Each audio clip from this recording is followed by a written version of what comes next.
But anyway, Stephanie has been in education since 2014, and she has spoken around the globe. And most recently, she had all these great achievement with ISD and as a distinguished district. And she has all these leadership awards. She's a Google innovator.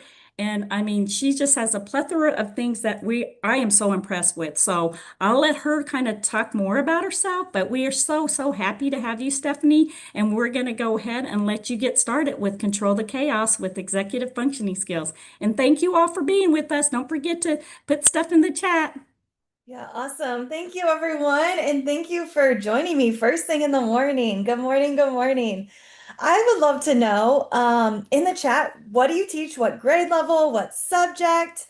So let's go ahead and start there. So if you wouldn't mind, just take a moment and just let me know, where are you joining from today? What do you teach? What grade level? What subject area? And we're going to dive into controlling the chaos. I don't know about you guys, but my classroom was chaos. Anybody else want to admit it? I would love to see it in the chat if you're like, yes, my classroom is a little bit chaotic. And to be honest with you, my first 2 years of teaching, I didn't know how to control it.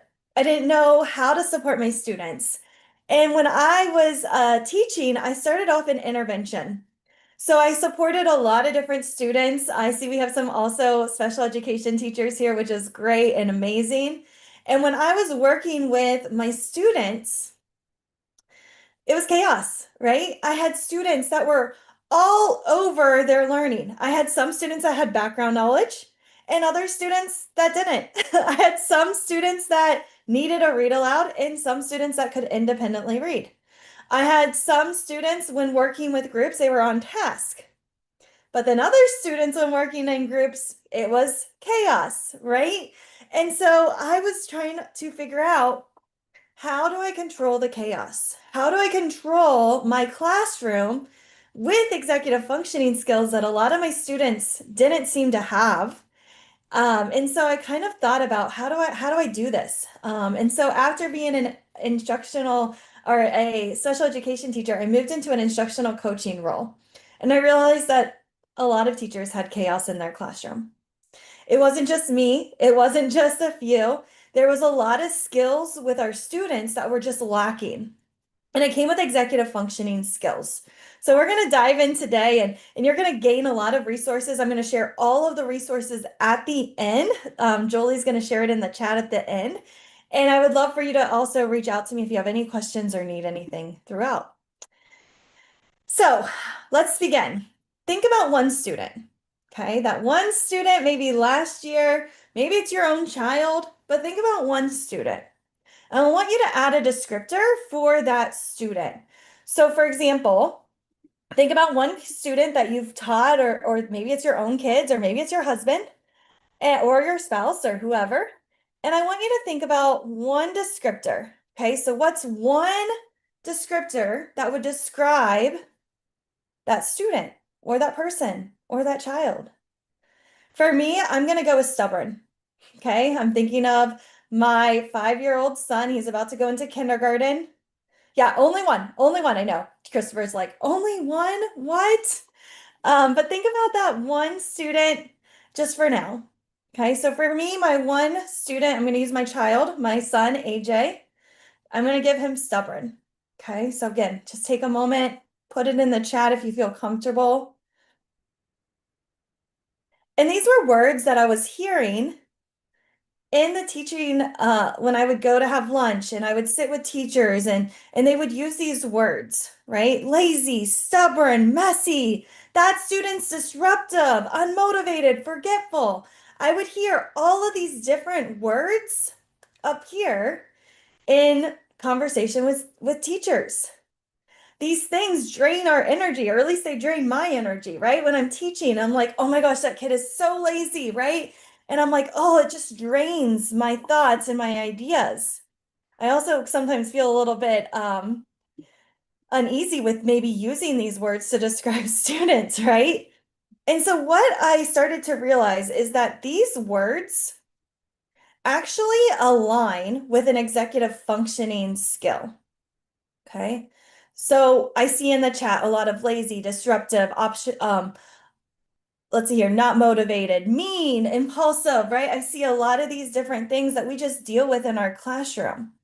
And so for me, my son AJ, who's stubborn, what that actually means is he just needs a little bit of assistance with goal directed and flexibility.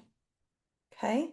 That student that's lazy, we might just need to support them with sustained attention and goal setting. Okay. And so as I was realizing, especially with my own son, AJ, who's 5, that he's very stubborn, I just needed to create some goals and be a little bit more flexible with that student. Teach him a little bit of flexibility when it comes to executive functioning. And so when it came to that behavior, when I think about it over in this column, I view it as fixed. Oh, AJ's just stubborn. Oh, that child's just messy.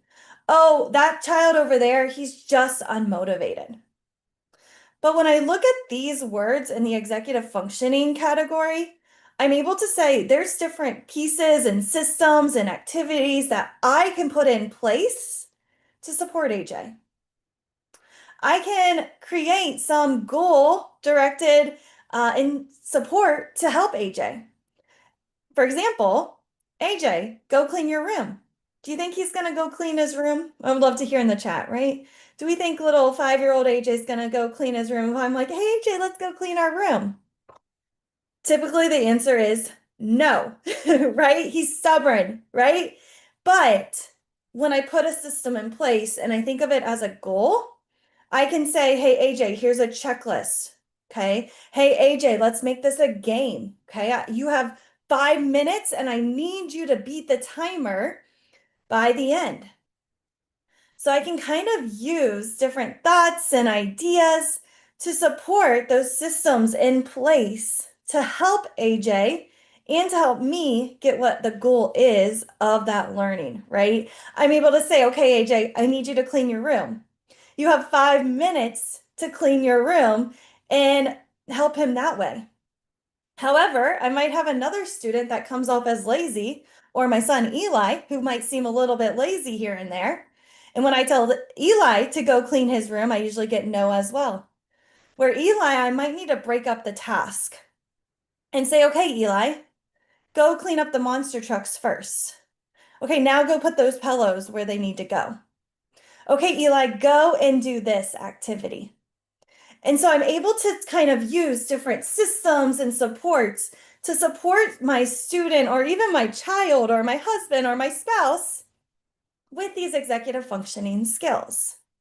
Okay, so again, you're going to kind of learn a lot of different things today that you're going to be able to use to support.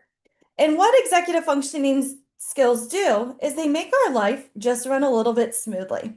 Okay, so there's 12 of them. And we're going to run through a lot of these different executive functioning skills today and how you can create those systems in place of your classroom just to make it run a little bit more smoothly and to support those students in your classroom that might be just driving you a little bit crazy as well. So the first system is agendas. When students walk into our classroom, it can be a little bit chaotic, right? When students walk into our classrooms, we might not see them getting right to work. They might not know exactly what they need to do. And so what we're able to do is I can have different systems in place to support that executive functioning of the start of my routine, right? To get my students to learn and be excited about what they are learning. One way that I like to do this is just using agendas. So up on the board, you might have an agenda. You might have kind of what you expect the students to do now. You might also kind of have what describes students' feelings, announcements, checklists. Typically, an agenda will take maybe 7 minutes at the start of your class. There is a lot of different templates in this slide deck that you're going to get that you can kind of use, remake, but an agenda is a great way just to kind of start off and support your students when they first come into that classroom where it might be a little bit chaotic. And when you think about the agenda piece as well, if I work with younger students, I might use a little bit more images to support them. So I might just kind of say, okay, here's an image of what I want you to do. And I might just kind of have like a first then activity to support them. Where if I'm working with junior high students or high school students or even like fourth or fifth grade, I might have more kind of words of what I expect them to do. Another way that you can support is we've used buzzwork as well. A teacher was like obsessed with bees, which I also just love bees. And you can see here, what are the expectations? What should be on your desk? What material is needed? What check-ins? Maybe there's a Google Classroom where students need to go to and check in with their activities. There might be some type of rep. And what I love about reps is it's spiral review. So students are working on skills to support their learning. And then if they finish, what are they to do? And so again, it's a clear kind of outline of what students need to do. And one way that you're able to use those reps is having a template. So here's like an example of a rep. Okay, these are more for middle schools, but there's so many elementary ones that I'm also going to share with you as well. But for example, maybe I have students and they're working on writing. This is called 8 Parts. It's an Edu protocol, and all I have to do is come up with a fun little photo.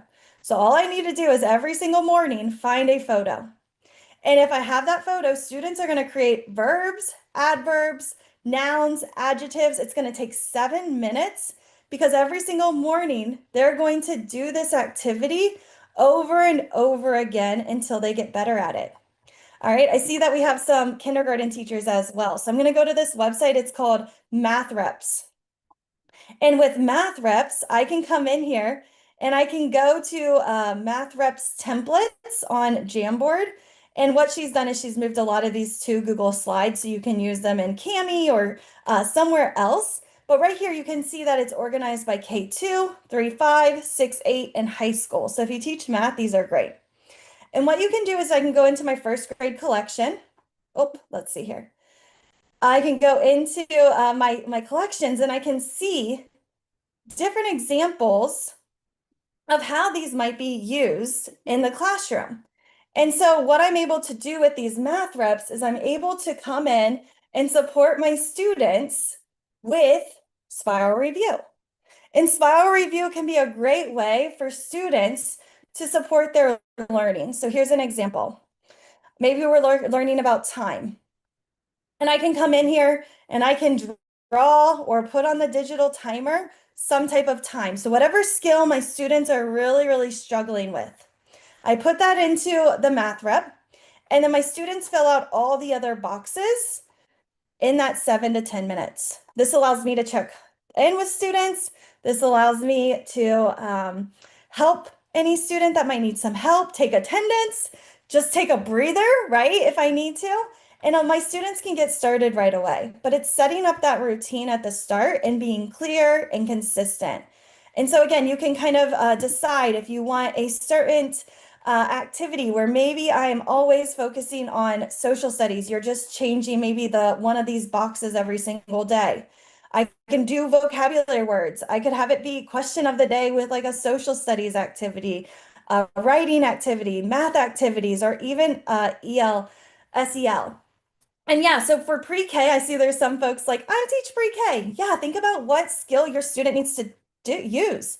Maybe it's the letter of the week where they're learning about certain letters, and you can just make a template, or if you reach out to me, I'm happy to co-create that with you, where they have like a letter, maybe they trace it, maybe they draw it, maybe they have to draw an animal that goes with that letter. So there's a couple different ways that you could actually use that spiral review to support all grade levels. You can do it digitally, but you can also do it offline where they just grab a piece of paper when they walk into the classroom, or maybe you already have it on their desk. Awesome. Okay, so now there's also a couple other ways that we can organize our learning. So we talked about kind of just agendas, using spiral review to support students as well. And we also have today's goal. And with today's goal, what you're able to do is you're able to think about the learning. So remember Eli, my son, who's 2, and that son, he is kind of a little bit lazy at times, it feels like. And with Eli, he needs things broken apart. Okay, so he needs to know, what do I need to do first when I'm cleaning my room? Eli, go clean up the my the monster trucks. Okay, now go clean up the blankets. Okay, now go clean up the Legos. I need to tell Eli step by step exactly what he needs to do. And so because I need to tell Eli step by step what he needs to do, roadmaps can be a great way to support students' learning. If I'm working with younger students, I might only have 3 blocks. If I'm working with high school students, I might have up to 23, and this might take a week or two to complete. Okay, so this is called a roadmap. And what you're able to do with roadmaps is you think about your learning goal and you backwards plan and you use backwards design. So I think about, the activity that I need to teach. So maybe I need to teach my students how to solve fractions. Maybe I'm working with 5th grade students. Okay, so that's the end goal, is they're going to maybe have some type of an assessment that they need to do. I can type that assessment into the box at the end, and then I think about what do they need to do in order to reach that goal. Well, students need to know what a denominator is, so I might have some type of vocabulary activity first.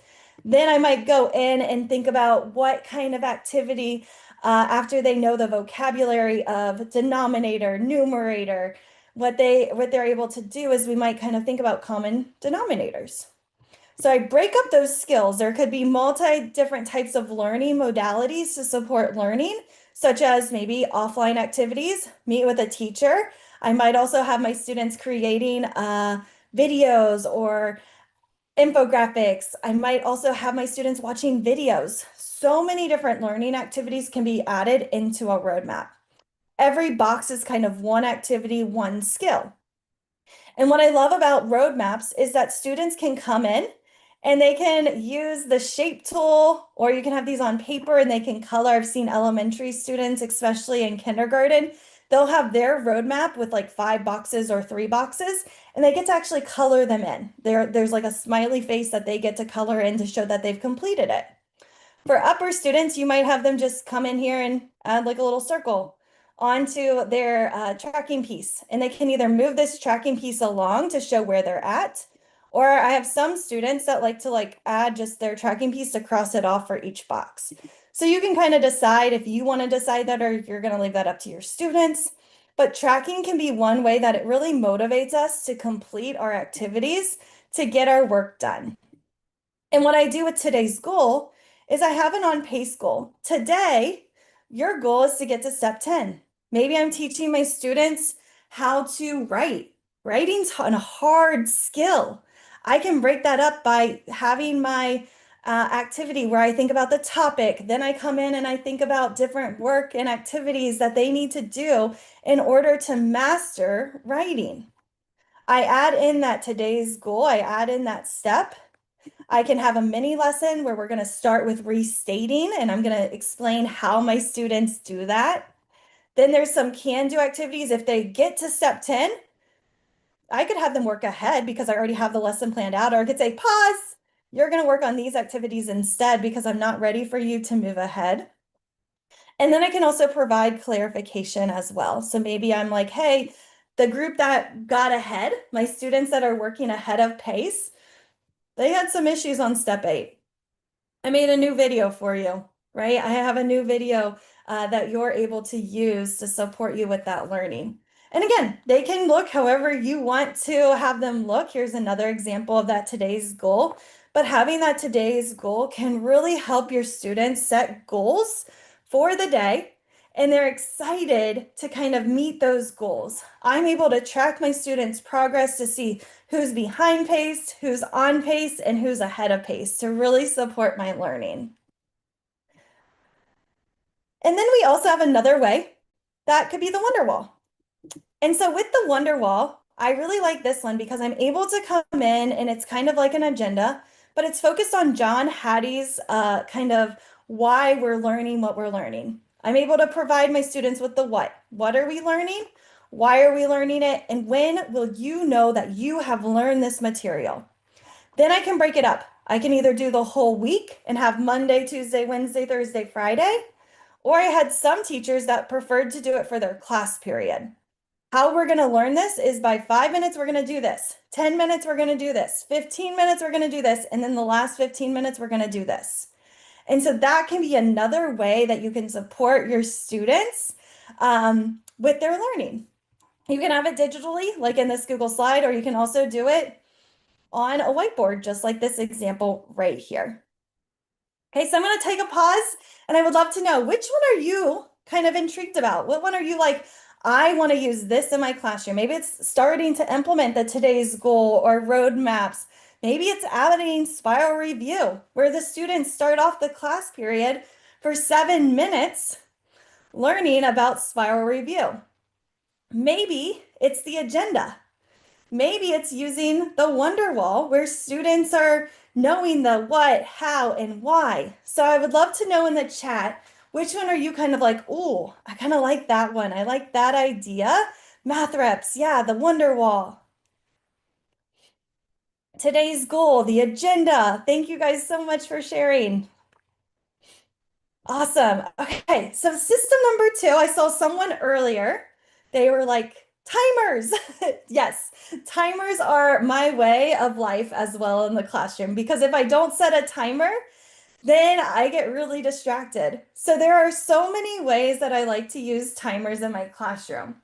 There you can use YouTube timers, and I'll just kind of, again, at the start, okay, 7 minutes, complete what you can. And if the students don't complete what they can, then I know that there's some struggles. There's some students that might not know the skill gaps, and that means that I need to intervene in some part of my lesson, right? So I really do like timers. I do know, though, some students need extended time as well. And so I like to keep that in mind too. But I love to use timers. One of my favorite timers you can find on Amazon. It's this timer right here, where you can just flip it and you have a 60-minute timer. You have a 50-minute timer. You have a 30-minute timer. So I don't even need to search YouTube. I can just use this like block timer, and I just flip it over, and then I've got my timer going to support that learning need. So again, these are on Amazon. And timers are just a great way for me to say, okay, the start of the class, let's start a timer for 10 minutes. All right, time has started. Let's go ahead and begin this activity. Another way that I like to break down tasks, this is an example where my students, they read The Man Who Walked Between the Towers. So it's a children's book.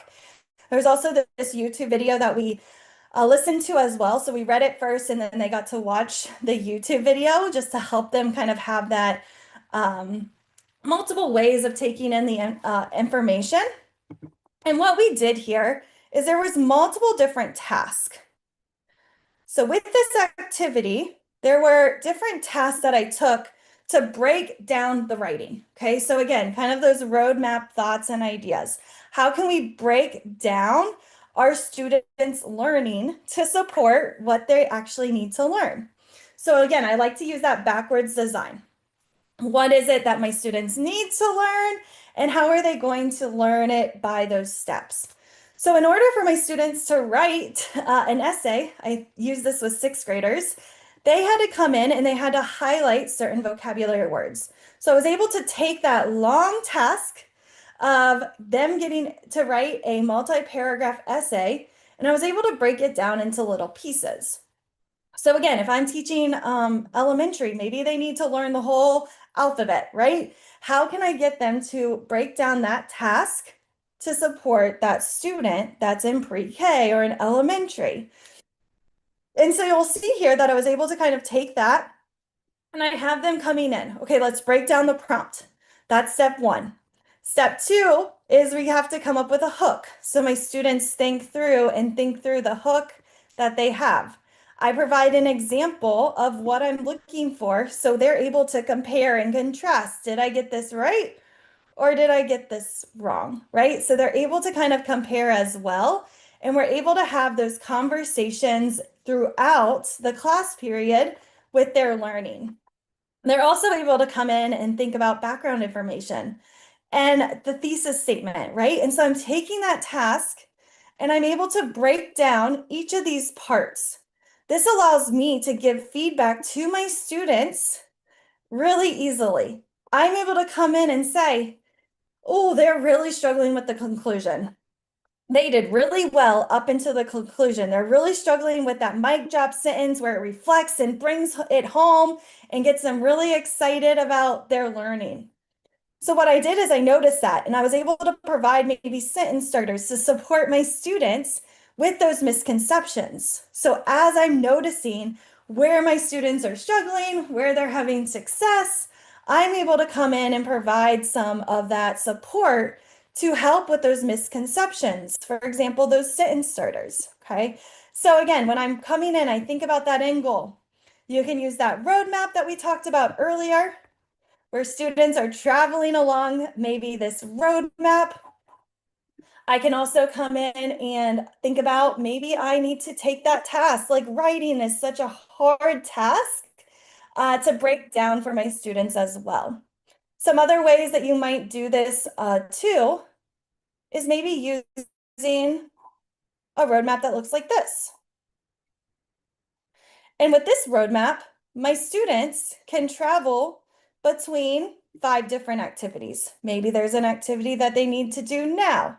Maybe there's an activity with a video, a practice, create a video, teacher check.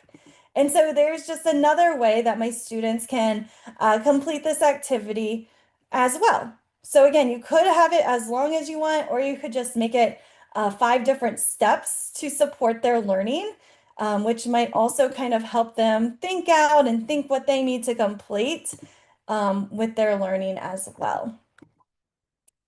Okay, so I just am curious, what is it from this section that you're like, okay, I need to start using timers a little bit more. I want to try maybe those roadmaps ideas again. Maybe you're like, I want to use this idea of the man who walked between the towers and just thinking about how I can break down that task.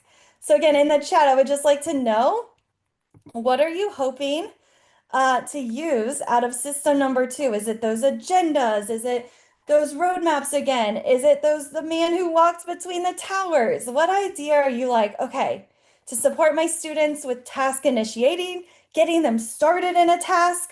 Maybe it's helping with that attention piece. Maybe it's time management. Oh yeah, I see someone like that cube timer that Stephanie has. And again, it just is great because I can set it on my desk and then I can really use it really quickly.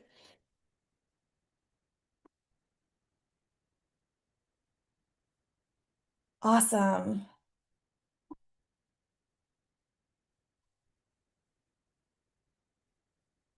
Awesome. Okay. So then that brings us to the next system that you could add to your classroom as well.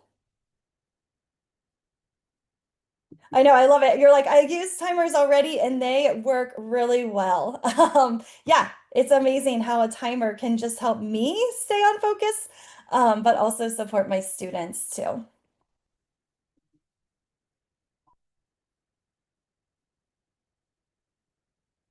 All right, so the next system that we have is we are able to support our students with thinking through, let's see here, hold on.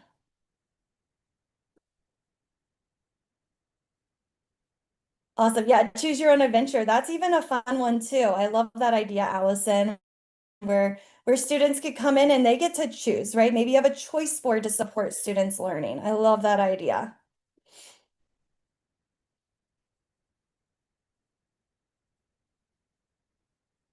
Okay, hold on. Let's see here. So system number 3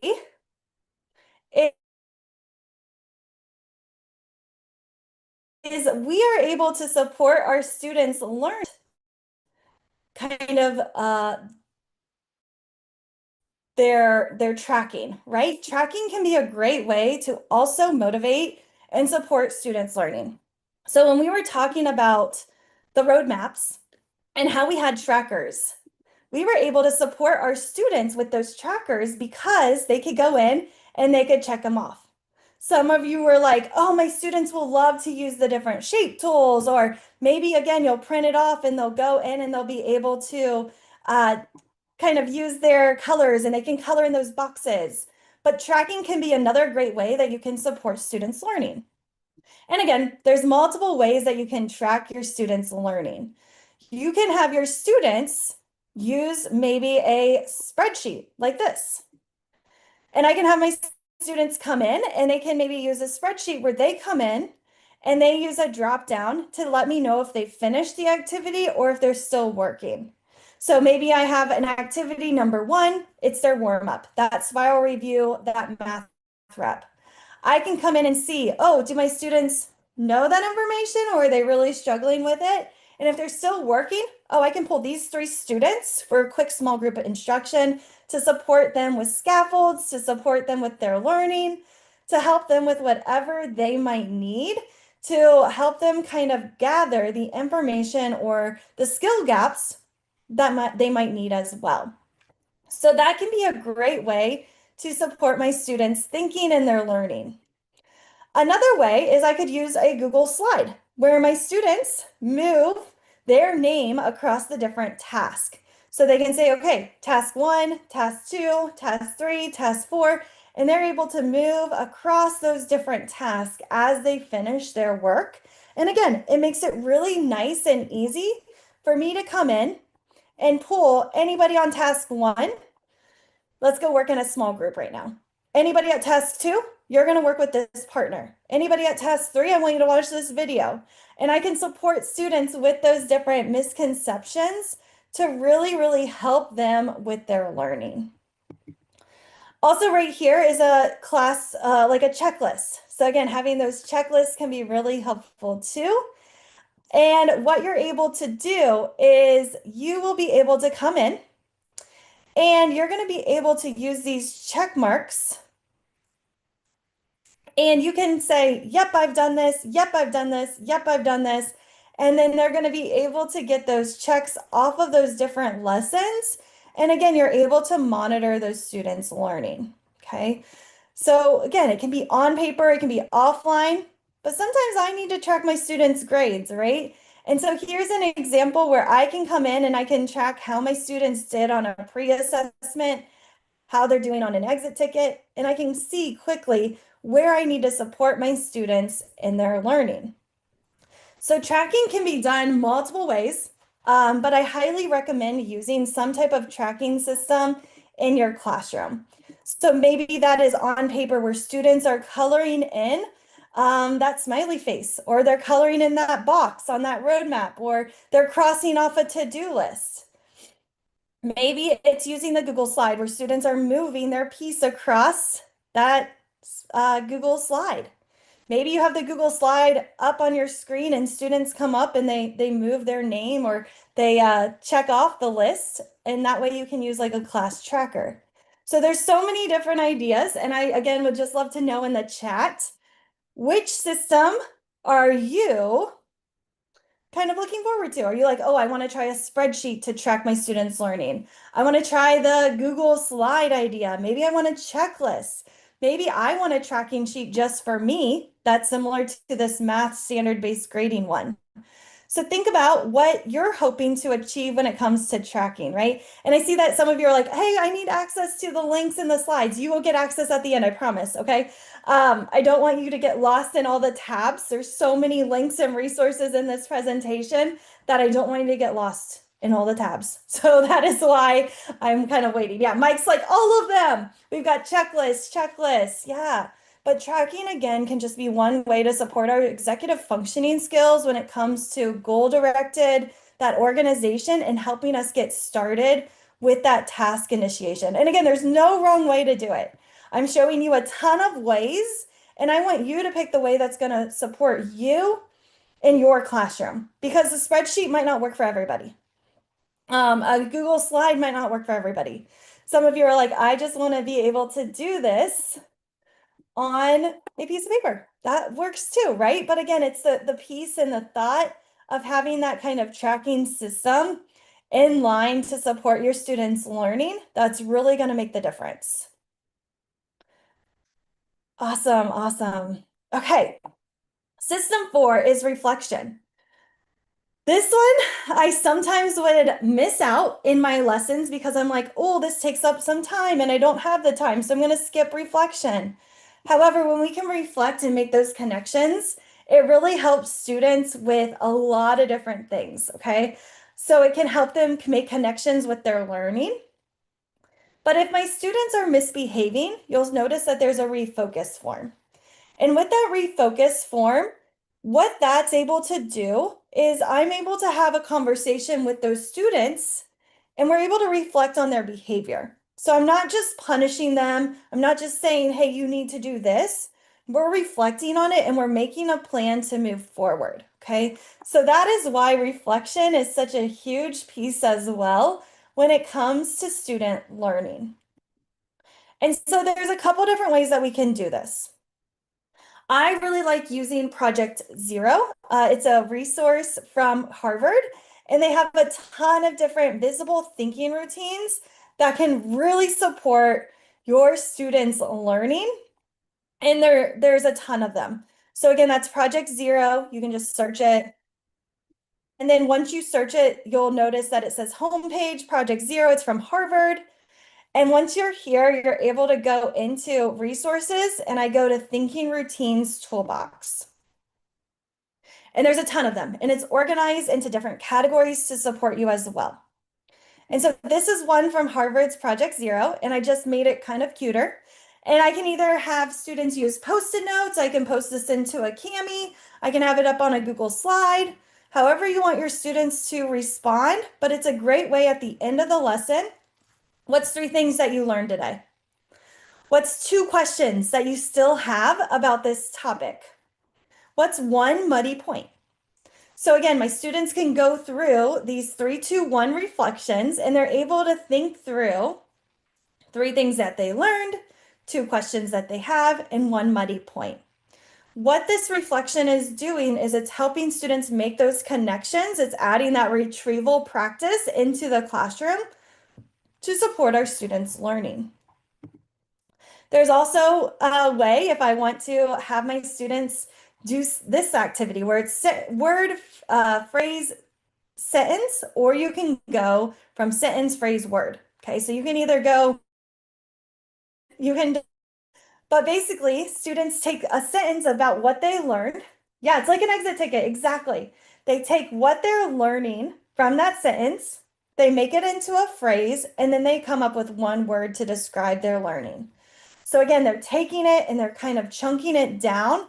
And this is really sometimes hard to do. But this is helping them making connections from their activities. And this is a great way to end the class. So when we talked about spiral review at the start of class, when students are coming into our classrooms, now we're talking about the end of class and how we can use an exit ticket to help with that transition because that transition can be really difficult as well. And so with this activity, we've got sentence, phrase, word. Again, you can start with a word, go to a phrase, and then a sentence. Okay. So yeah, you can, again, there's so many ways that you can do this, Margaret. You can display this digitally. You can share it digitally with your students. You can have it on a piece of paper. I've also done Post-it notes. There's so many different ways that you can use this in your learning to support students. So yeah, you can have it digitally on paper. I would suggest though, having it displayed digitally, even if you do it offline. That way students can see, having that visual of what they need to do is really helpful for their learning. That way they can see exactly what they need to do if you are having them do it on paper or on a Post-it note. It also helps if you're doing it digitally as well, so they can see what you're talking about up on that screen too, to be like, oh, I'm actually on the right page. So that can add just some support as well. The refocus form is for if students might be a little bit off task. Okay, so again, if students are off task, this can be a great way to support their students, your students. So I can kind of say, okay, why were you asked to refocus? Why were you asked to get back on task? And students can add their reasoning. On the second page, there's a scaffold for students. If I'm working with younger students, it might be a conversation, right? So instead of having students where I'm like, okay, what's going on? I can come in and I'm able to say, okay, why were you asked to refocus? Well, I was off task, I was distracting others, and then you can write this down for the student. Then there's the instead I could have. What could I have done instead of being off task, right? So now I go in and maybe I could have asked for a break if I needed one. So now we're gaining and we're helping students with their advocacy skills. Maybe I could have waited to talk to my friends until after the activity.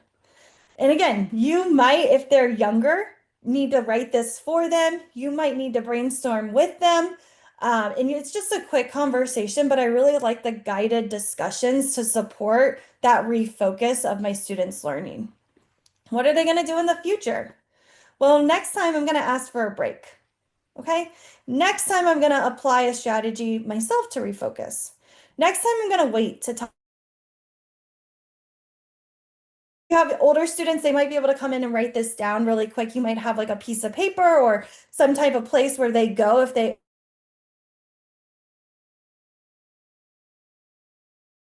did. And what am I going to do in the future is going to help change that behavior as well. And then there's just, again, a bunch of visible thinking choice word activities here where I can have my students take whatever they've learned and they might create a podcast. They might create a poster. They might create a multimedia narrative or drama or vocabulary sword or concept map. You can use this choice board for your own use, or you can give students choices. And oftentimes as well, I like to do like a this or that choice board. So rather than all 6, I'll just take this slide. I'm going to go ahead and just duplicate it. And I'll just remove a couple of these choices. And what I'll do is I'll just give my students 2 choices. Because sometimes when I give my students 6 choices, they have decision fatigue. And so right here, I can just delete those boxes, move this over, and now I can say, would you rather create a podcast or a poster? Which one do you want to do? Because again, sometimes when they have 6 different choices, they can get really, really overwhelmed with their thoughts and their thinking where they don't choose any of the choices. So sometimes, again, I'll just have a quick pick one or the other. Podcast or poster. This or that is what I like to call these choice boards, where it's 2 choices. They still get choice, but it's just 2 of the choices or maybe 3 of the choices, depending on your class. All right, so that brings us to reflection. And I just want to know, which one are you hoping to implement in your classroom? Is it the 3, 2, 1, the Project Zero activities, where maybe it's that sentence, phrase, word type of activities at the end of the class? Maybe you're like, I want to add more choice boards into my classroom, and I want to maybe, or this or that type of choice boards where my students don't have all of these choices, they just have 2 different choices.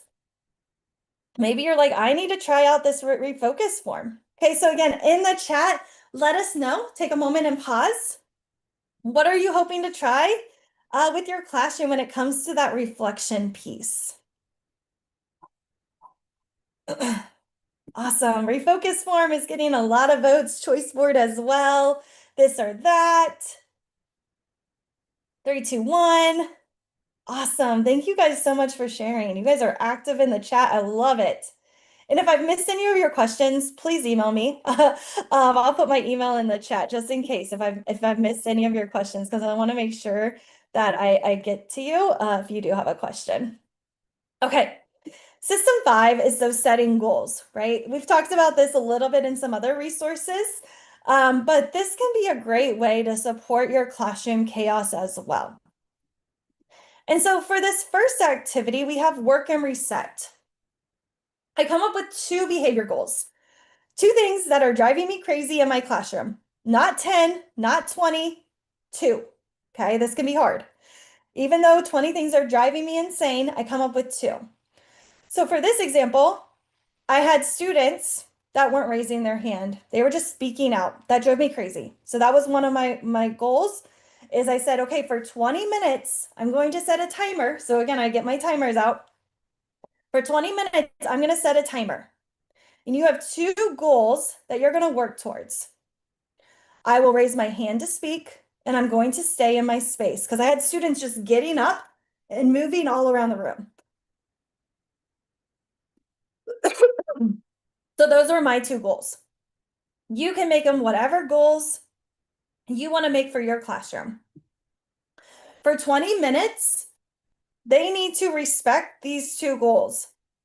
Okay? So they need to raise their hand if they need to speak. They need to stay in their space. I set my timer for 20 minutes. The students begin to work. During the 20 minutes, you can kind of decide. If they don't raise their hand to speak, they can either get a check and maybe 3 checks and they get a strike, or immediately they have to do whatever the consequence is. Okay? I've done this with first grade, I've done it with pre-K, I've done this with high school. This works pre-K to 12. Okay, this activity. The activities around here are the choice boards. You can decide if you want to show them, or you can just say, here are my 2 goals, write them up on the board so they're visible to your students. Decide how many warnings you're going to give. If it's 3, if it's 1, maybe it's 0. And then you decide on the time. My suggestion is for 20 minutes, but you might also have to start with 10 minutes, especially for younger students.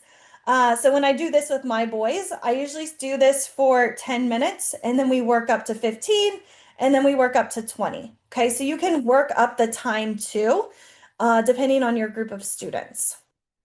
And so I will raise my hand to speak. I'm going to stay in my space. And so with this activity, my students have those 2 behavior goals. I set the timer, they begin to work. Students who don't raise their hand to speak and they just talk out loud, they get a strike. Okay, that student got 2 strikes. So what happens now is the 20 minutes is over. The students who did not meet the 2 behavior goals, they have some reflection time with me for 5 minutes. 5 minutes, the other students get to choose from this kind of choice board, or they get to choose from maybe 3 activities. So if I'm working with kindergarteners, okay, we're going to do 10 minutes. You met the goal. 5 minutes, you can play with dinosaurs. You can draw on a piece of paper. You can get creative with what your students want to be rewarded with. You can also talk with them as well. Those students that did not meet that goal during the 20 minutes, they're going to meet with me. And during 5 minutes, they get to reflect. What was a challenge during that time? Why did you talk out loud? What went well? You know, maybe I gave you the warning the first 2 minutes, but then the rest of the time you did a great job.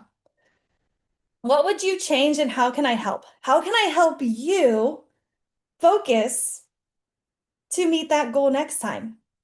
What can you try next time to meet the goal? Okay, so we have this conversation for 5 minutes.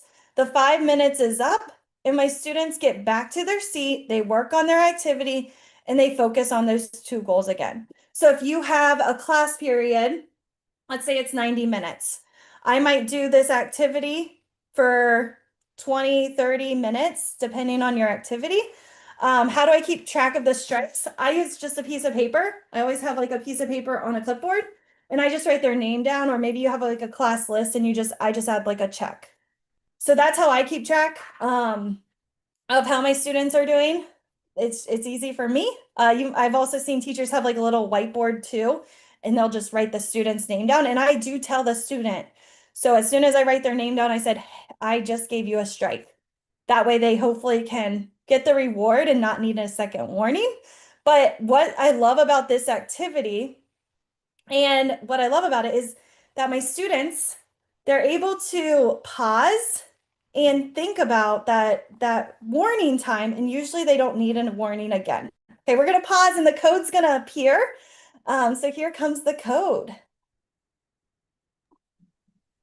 Thank you. Thank you. I'm going to go ahead and post the code. So those of you out there, make sure that you're paying attention. I'm going to have it up for 1 minute.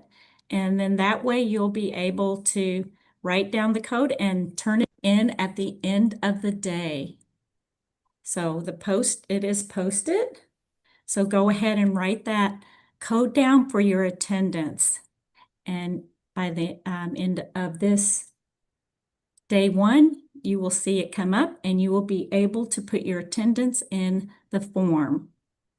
So go ahead and write it down. Also, Stephanie, I was just noticing that, you mentioned some of the people were saying some of the links were blocked, but maybe that's something that you're going to share later. And then, of course, you already had seen that everybody loves the timer and loves that refocus form. And I think there was a question about, can this be used with STAD?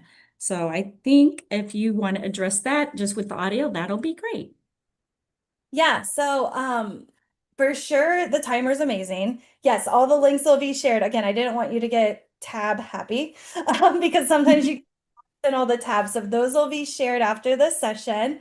Just make sure you go back to the presentation, which I believe has already been shared, but I'm sure we'll share it again. I'm sure Julie can put it back in just in case you're like, where did it go? This can all be used with special ed. I was a special education teacher as well. And the thing is you're getting a lot of ideas, a lot of resources. You got to decide what's going to work for you and your students. Okay, so that is one thing that I want you to reflect on is how is this going to work for me and my students in my classroom to support their needs? Okay, you might have to adapt it. You might need to brainstorm. I'm happy to brainstorm with whoever is like, hey, I'm stuck on this idea. I like it, but I don't know how to adapt it for my classroom. So again, there's so many ways that you can adapt it. I think I got all the questions. Did I miss anything? I think that was perfect. Thank you for addressing that. And yes, the attendance code is being broadcasted, so go ahead and write that down. We are not putting it in the chat, so just to let you know, hopefully you're able to capture it right now as we are speaking. And I'm going to give it about 20 more seconds, so I hope that you guys are writing it down. And like I said, Stephanie, these are so many great, wonderful ideas. And even our YouTube facilitator, she found a timer that she really likes too. So there are so many different ones, from the LEDs to all the different things that they could use in their classroom. So thank you for this plethora of great ideas. I just see it from primary on up. So thank you again. And I'm going to go ahead and let you resume back to your presentation. Thank you again. Awesome. Thank you. So again, we've talked a lot about a ton of different strategies and ideas to support our classroom. And in the presentation, there's a lot more. So if you're hoping, you're like, oh, I'm ready for more, this presentation is going to be open to you forever. So you can just come back and gather some other ideas and thoughts and how you can use this in your own classroom. So again, this is going to be available to you. We have my email in the chat. I'll also add it to the slides just in case. But I'm just curious, since we have 1 minute left, think about that student at the start of of our session. Okay, so think about that student at the very beginning. Mine was AJ, who's stubborn. How can I help AJ with all the activities that we learned today? How can I help that student that's stubborn, that needs that goal kind of setting? I'm going to maybe try roadmaps. So I would love for you to share in the chat, what is that strategy that you're going to help that student that you thought of when we first started today's session? Okay, so again, think about that, add it in the chat. That is your one takeaway. Even though we talked about more, this video is going to be available where you can come back, rewatch, take another strategy once you're like, okay, that refocus form is what I want to take away with. Try it in your classroom. Okay, that worked. Let's come back and let's try another idea. Okay, so this will be available to you to support. I'd love to connect. So there is a Google form if you are hoping to connect with me. I would love to stay in touch. You'll just come in here. You can do Control the Chaos. I'll email this group of folks that fill out this form when all of the session links are available. Okay, so I'll email you when those are available. And then all the resources, if you're watching the recording and can't find it in the chat, here is the link to all of the slide resources. So again, Google form to connect. I'll email you once all the links are working and all set. The resources can be found here. And then here is my information if you are hoping to search for more, and I'll also add my email into this slide too. But thanks so much for joining me, everyone. Oh my goodness. Thank you so much, Stephanie. I am just overwhelmed with all the resources and just reading all of the things in the YouTube chat is wonderful. So we really, really appreciate you for being here. And y'all, if you really love Stephanie, she's going to be on for our next session, and it's called the Ed, Flick, and Chill. So I'm excited about that. So if you want to have another session with Stephanie, go ahead and take a 10-minute break and come back and just come back into room 2 and join us again. We're going to let Stephanie take a breather real quick and she'll come join us again. So thank you guys again for being here, and I hope you got a lot of good information. Thank you, Stephanie. Oh, thank you so much. Hi, everyone. Welcome. I hope you'll be able to let me know who's joining today. So in the chat, I would love to know what do you teach and what grade level? So what do you teach and what grade level? I also would love to know if you've joined the first session. Maybe you're like, I joined the first session and I'm back for more. Awesome. So excited to be here today. And yeah, we're gonna dive into Edflix and chill. And I don't know about you, but when I get onto Netflix, sometimes I'm overwhelmed by all of the choices. Like when we used to have VHSs, I don't know if anyone else is familiar with VHSs or DVDs. I would come in and I'd be like, oh, I'm gonna watch this, right? Like my decision fatigue was not over the roof of choice fatigue. But with EdTech and Chill, we're going to kind of explore that layout of Netflix, right? You have so many resources. And so I know last session I shared a lot of different resources, and we talked about how, your goal is to kind of pick one resource, try it. This is recorded. The slides will be available so you can come back and gain a little bit more resources. So with EdTech and Chill, we're going to learn about kind of that Netflix, how they organize content, right? How they have that layout and how we can add this into our classroom to support student learning.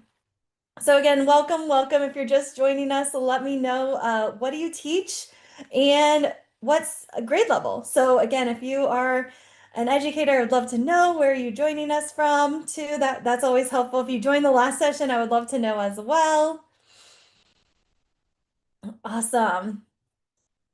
So my name is Stephanie, and I started off as an intervention specialist. And when I think about my classroom, there was a lot of different things where I was just like, oh my gosh, there's so many different students in my class. There's so many different needs in my class. And so we're going to explore how we're able to kind of set up our classroom, set up the flow, set up so every single student can improve and achieve what they need to do when it comes to our content. Okay, but sometimes it's having that foundational piece in play to support our students' learning. After I was an intervention specialist, I moved into an instructional coach role where I noticed that a lot of teachers were struggling with a lot of the same things in their classroom. And so because of that, we really need to first start off with our who's watching. Okay, so this can be a great way to kind of start off with our classroom. And there's a couple different ways. So again, I'm that type of person that's going to show you a couple different ways that you're able to do something that's really impactful in your classroom. And so on all of these images, you're going to get the slides at the end, so that way you don't lose me in all the tabs. But each of these different images have different ways that you can kind of start to think about your classroom and how you want to support your students. Okay, so again, some teachers prefer paper, where it's maybe on a piece of paper, their kind of classroom and their thinking and their activities. Other teachers maybe prefer Google Slides or a spreadsheet. Okay, so again, there's no wrong way to do this. And you also have to think about what grade you teach. Okay, I see we have some pre-K. I see we have some elementary, maybe some high school, some junior high. So again, think about your classroom when we're going through these resources and how you might adapt them to fit.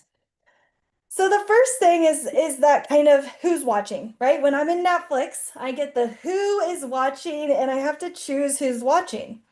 And what I love about this is it remembers. If I'm watching an episode, it remembers what episode I'm on. It remembers if I have maybe watched a show or if I've seen something, it remembers that. If my husband gets on his Netflix, we have different tastes in TV shows. I can have it go in and it remembers what episode he's on of different shows. So I love how we're able to go in and have these different profiles set and it knows exactly where we're at, right? So that can be really helpful. And so because of that, and we have these little profiles, we're able to create maybe data binders to support our instruction. These can be helpful for us to support our students with tracking their learning journey, to be able to maybe take this activity to an IEP meeting where I'm able to share with a parent how this child is doing, and I can share these different binders. So this one is in Google Slides. I've seen teachers print this out and they'll kind of decide what their tabs might look like, but there are some examples of different ways that you could reflect students' learning to help them. You might also put work samples in there to support students. And what I like about digital binders is that I can link in links and resources and audio files and videos that my students have created to have my parents listen to their fluency. So maybe there's a student that's on a IEP for fluency reading goal. I can have them record in the fall, and then I can have them record again, maybe in the winter, and they can hear the pre and the post assessment data, my parents. So again, you can use maybe a Google Slide version. You could also use a spreadsheet that looks something like this, where I'm able to come in and have my learner profile information here that has like their birthday, their parent email.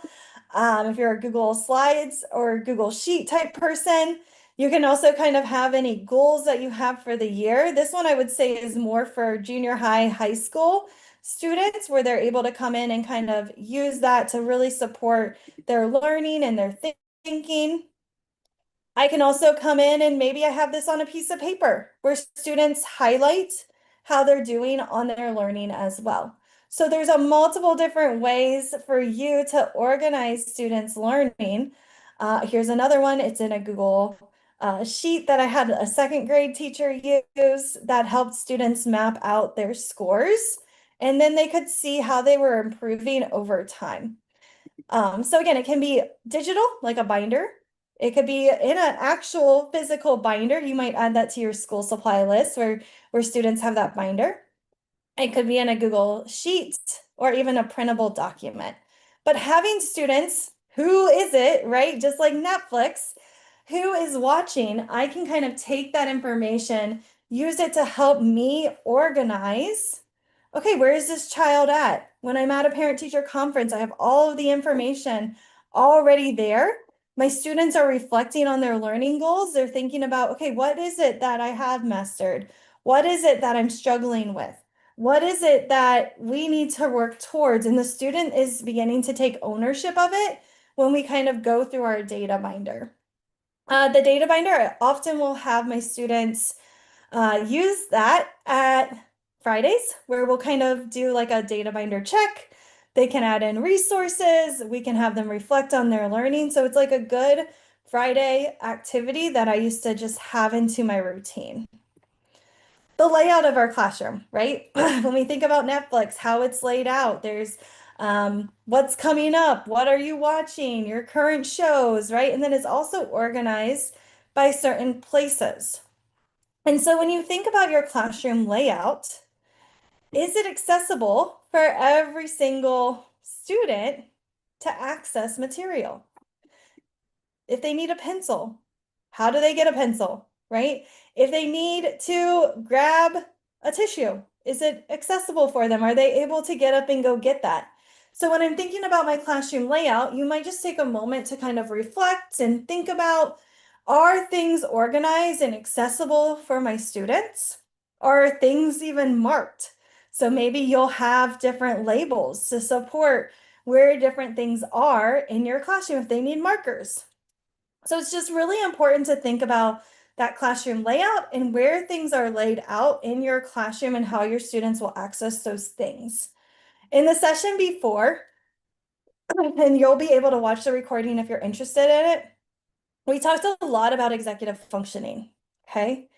And so once you get the slides, again, you'll get them at the end. there's this link right here. And this takes you right into a bunch of resources where we talk about executive functioning. And I always like to start with executive functioning where I think about one student and where they struggled. And a lot of us in the last session, we talked about how we've got stubborn, lazy, messy, unmotivated students, and how all of these descriptors support us with some type of an executive functioning need that students really need in order to be successful. And so after I go through, I can see, oh, they're lazy. Okay, well, they might need goal-directed and sustained attention. Oh, that child's stubborn. They might need goal-directed and flexibility.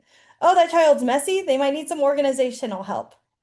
So based on executive functioning, we can also use this resource to come in and say, okay, I have a student that's really, really struggling with organization. I can click on slide 11 and I have some strategies and some resources to help me when it comes to organization.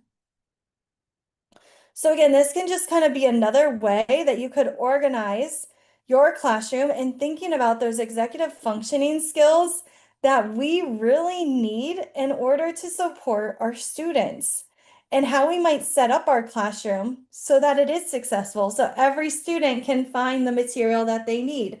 Is it clear for every student to see?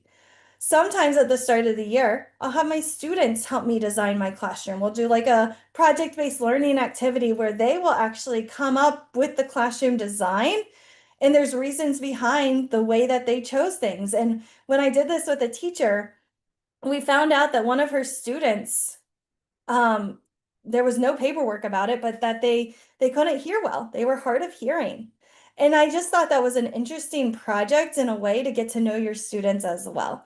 So again, you can kind of set it up so your students have some input in the layout, and that could take maybe the first couple days of your learning. You could think about, how do I need to organize it? And then again, you might want to watch that other session that we just did where it talked a lot about executive functioning skills and just some strategies that you can put into place to help your learners when it comes to the start of your classroom. What might that look like?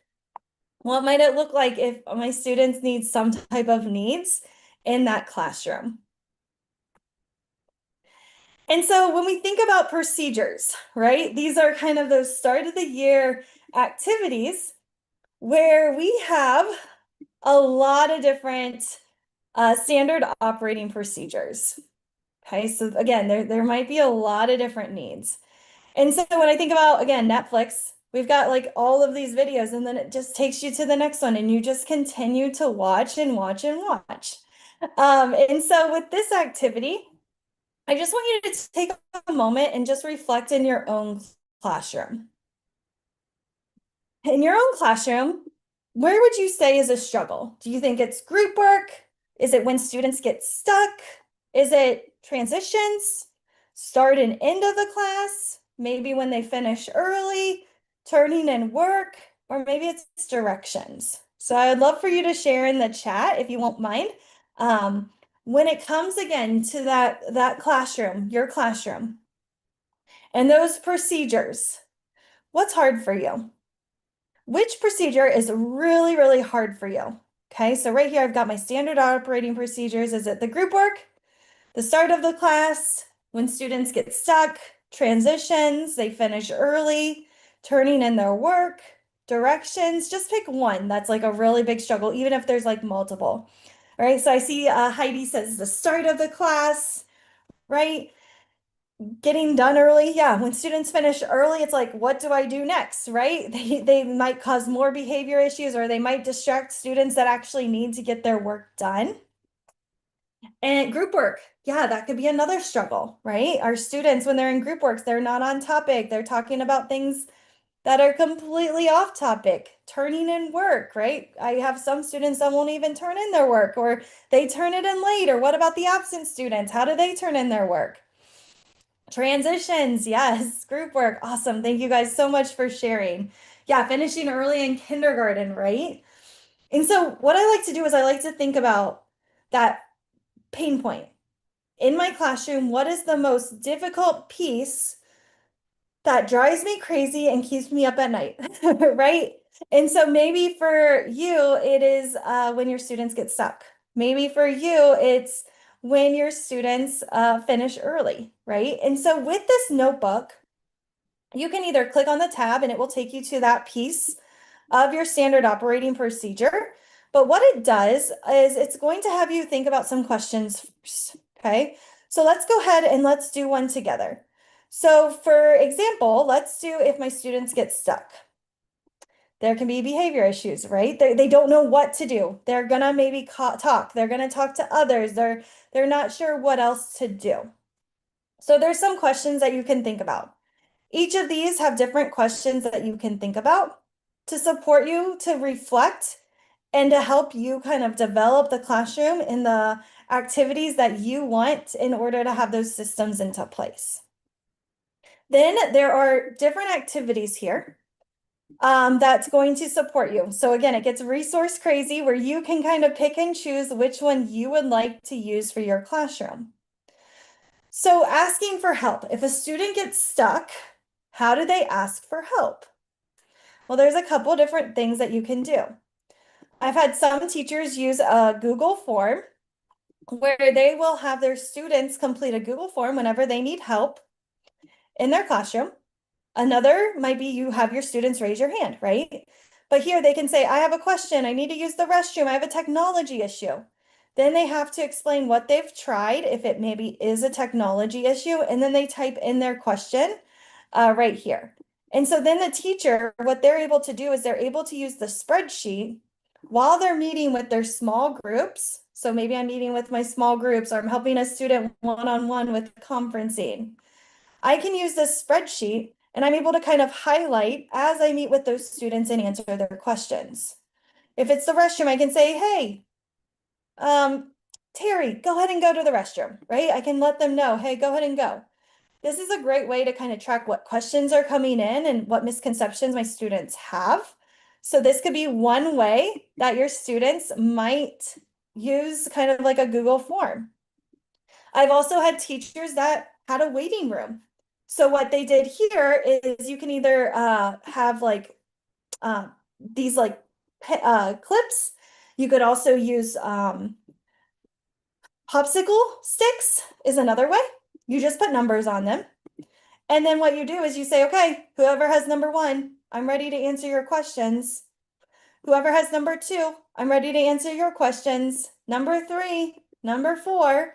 And so again, there's some type of cue where they have to come in, they pick up a clip or they pick up a popsicle stick, they wait in line for their number to be called, and then they're able to conference or meet with the teacher to get their questions answered, to get feedback. Whatever they need, they're able to get that support. So again, when your students are stuck and you're not able to help them, what system do you have in place to support them? Another thing that I've seen another teacher use, this was more for secondary. So the other two were more for kind of elementary. The Google form could be used pre-K to 12. You might just have your students maybe have images if they're younger. But for this conference, students had to write what they needed help with. So an example here, I need help troubleshooting a problem or an issue. Here's what I have done to prepare, right? So again, getting your students to advocate. What have you done already, right? Teaching them those skills sometimes come with a little bit of tough love. What have you done in order to prepare for our conference that we're about to have? Have you researched on the internet? Have you tried this? Have you turned it on and off again? What have you done to prepare for our conference? Then we're able to meet and we're able to talk about what the action item might be. What's the teacher going to do? What's the student going to do? Do I need to communicate to a parent or next step? Okay. So again, there's a bunch of different ideas on how you can organize it, and you need to figure out what is the best way for your classroom. Yes, you're going to get all of the resources at the end, okay? That way I don't lose you in all the tabs. You'll have all the links, all the resources at the end of today's session. So again, that's asking for help. And again, you can kind of decide, am I like the Google form? where my students fill this out. Again, maybe you might have images to support your younger students. Maybe they come up and they grab a number or a paperclip or some type of activity, or maybe they complete the student conference activity where they let me know what's the purpose, what have they done, and maybe this is a piece of paper in your classroom. They don't have to complete it digitally. You could have it on a piece of paper. All right, so which one are you kind of thinking about? Which one do you like? If you were like, okay, my students are stuck, what kind of system would I want to do? Are you like the Google Form type? Are you the waiting room type? Or are you that conference type where they're going to fill out some type of form? Or what? Maybe you have another strategy. So again, maybe that's our problem. This is what we're focusing on when our students get stuck. Another thing that I noticed is when students got stuck, there were some common misconceptions. What do we do when we have common misconceptions, right? I often got asked about how do we spell or how do I have tech support for this? And so with this activity, you're able to go ahead and create those protocols to help. You'll notice here is a flow chart that a teacher created. Let me make it a little bit larger. How do I spell? Have you tried sounding it out? Yes, no. Okay, try to sound it out first. So here's that flow chart. Yes. Okay. Are you, and then I can ask them, right? Are you writing a draft? Is it your final? What is it? And then it helps students kind of go through that flow chart if they get stuck with spelling. So if I'm teaching math and I'm teaching fractions, okay, I can kind of create a flow chart to support my students with that activity. Okay, wherever I know those misconceptions are going to be, I can kind of pause and think about how can I support my students with where they get stuck. Then I also have preventions. Can I make video directions for my students? Am I able to create some type of video if they get stuck and I'm conferencing and meeting small group with other students, can they go and watch video resources that I already created to go over those directions again? Sometimes with my videos, I like to add in keywords like pickles. So I'll have like a keyword in there and it will tell the students to maybe come tell me that keyword. And then I have students coming up to me and they're like, pickles. And then I'm like, okay, they've watched the video, right? And so that can help as well. You can also do maybe like a check and connect type of activity where they check the video first, they check Google first, then they check with a friend, then they maybe complete that Google form, then they can connect with me when I'm ready.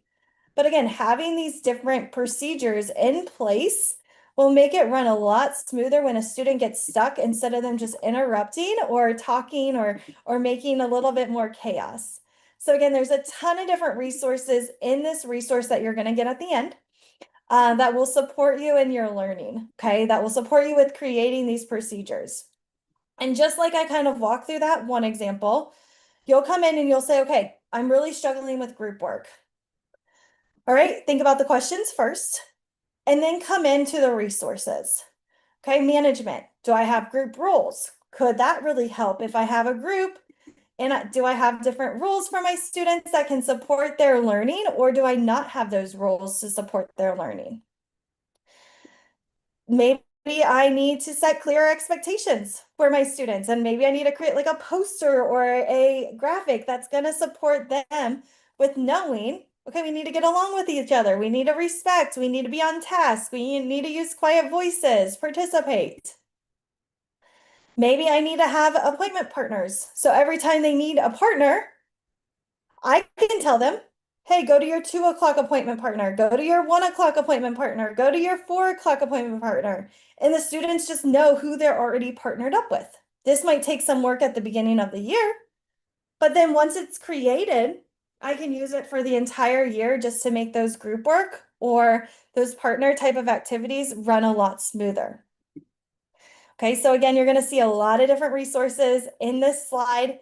You're going to go to what is it that I struggle with, and then you're going to be able to find out how you're able to maybe support turning in work, right? I can have 3 bins, a green, got it, bin, a yellow, kind of got it, red, I really need help.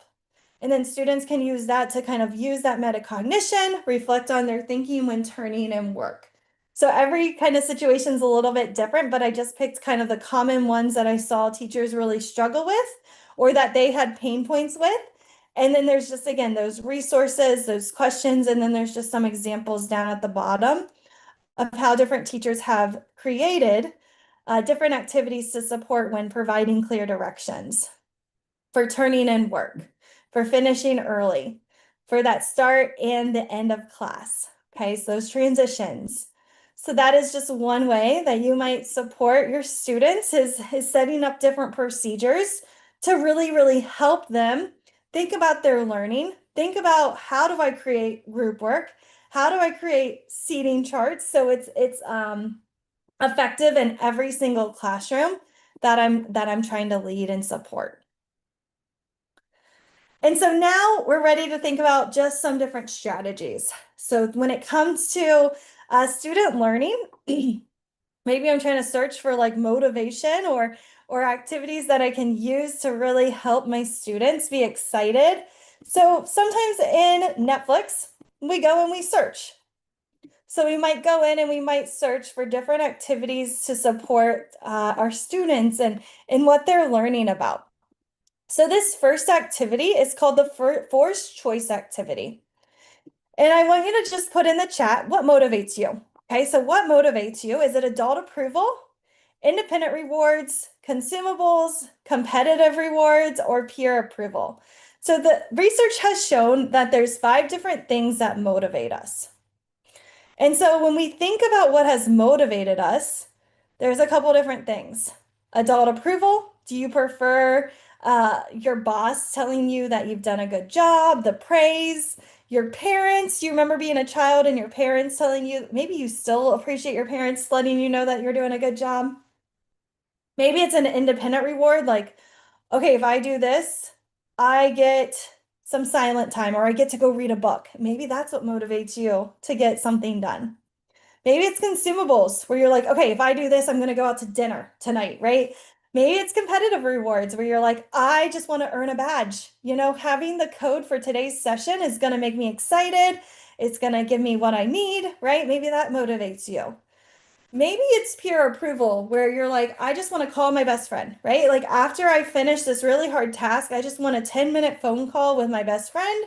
I want to go grab lunch with them. So think about what motivates you. And I think too, for me, when I think about my classroom, I was teaching summer school and I went out and I bought a bunch of Jolly Ranchers. I was like, oh my gosh, consumables is going to motivate these students, right? They struggled in school, they're in summer school, right? They had a really hard time this past school year. You know, Jolly Ranchers is just going to motivate them. I'm going to buy a ton of them. And every time they get a question right or we do some type of task, they're going to earn a Jolly Rancher. And then I found out about the forced choice rewards survey. And what it is it's a series of this and that type of questions. So there's an actual survey, and you'll see down here in the speaker notes, there's a bunch of different resources that you can use. There's a Google form survey. There's also a PDF version if you want to print it out. And so there's a bunch of versions that you're able to use. And basically what it is it's this or that. So would you rather your teacher write 100% on your paper or be the first to finish your work? I've used this with K to 12. And so typically if it's younger learners, you might just verbally say it and then you might just write down their answers. If it's high school, they usually can do the Google form by themselves. So they just come in and they pick one of these choices. After they complete these surveys, what happens is you're able to either tally it up, or if you use the video to help you set up the forced choice survey, it will give you the results of how your students are motivated. Okay, so that is one way that you can kind of figure out their motivation. And so after they do the survey, my summer school students, they did the survey, we used the Google form, and majority of my students, I had 10 in my summer school class, 7 of them preferred adult approval. A couple of them wanted the peer approval, but none of them had consumables. Okay. All of these things can motivate us. All five of these different rewards will motivate us, but what sticks longer is kind of like what we choose based on this survey. And that's kind of our lead for what motivates us inside. So I'm thinking, I just bought all these Jolly Ranchers for no reason, right? And what I noticed is that a lot of my students wanted adult approval. And I kind of took a moment to reflect. A lot of these students were in sixth grade, and I thought, are they getting adult approval at school? Right? Are majority of these students getting that support from their parents? Like, hey, you actually did a great job. And so I realized that they probably weren't. And so I started to change the way that I was motivating these kids from Jolly Ranchers to some of these activities that I have listed here. So those kids that really wanted that adult approval, I thought about, okay, can I, give them detailed positive feedback rather than just, hey, good job on this? Could I write a positive letter home? And I did that. And one of the kids came in the next day and was like, my dad took me out for ice cream last night because you sent an email to him. Like, he's so proud of me. Those kids worked harder for me during that summer school than I saw in that school year, right? Because I figured out the root cause of their motivation. And so again, different things motivate us, and it's just really helpful to know what is it that can motivate a student to support them and to support their learning, okay?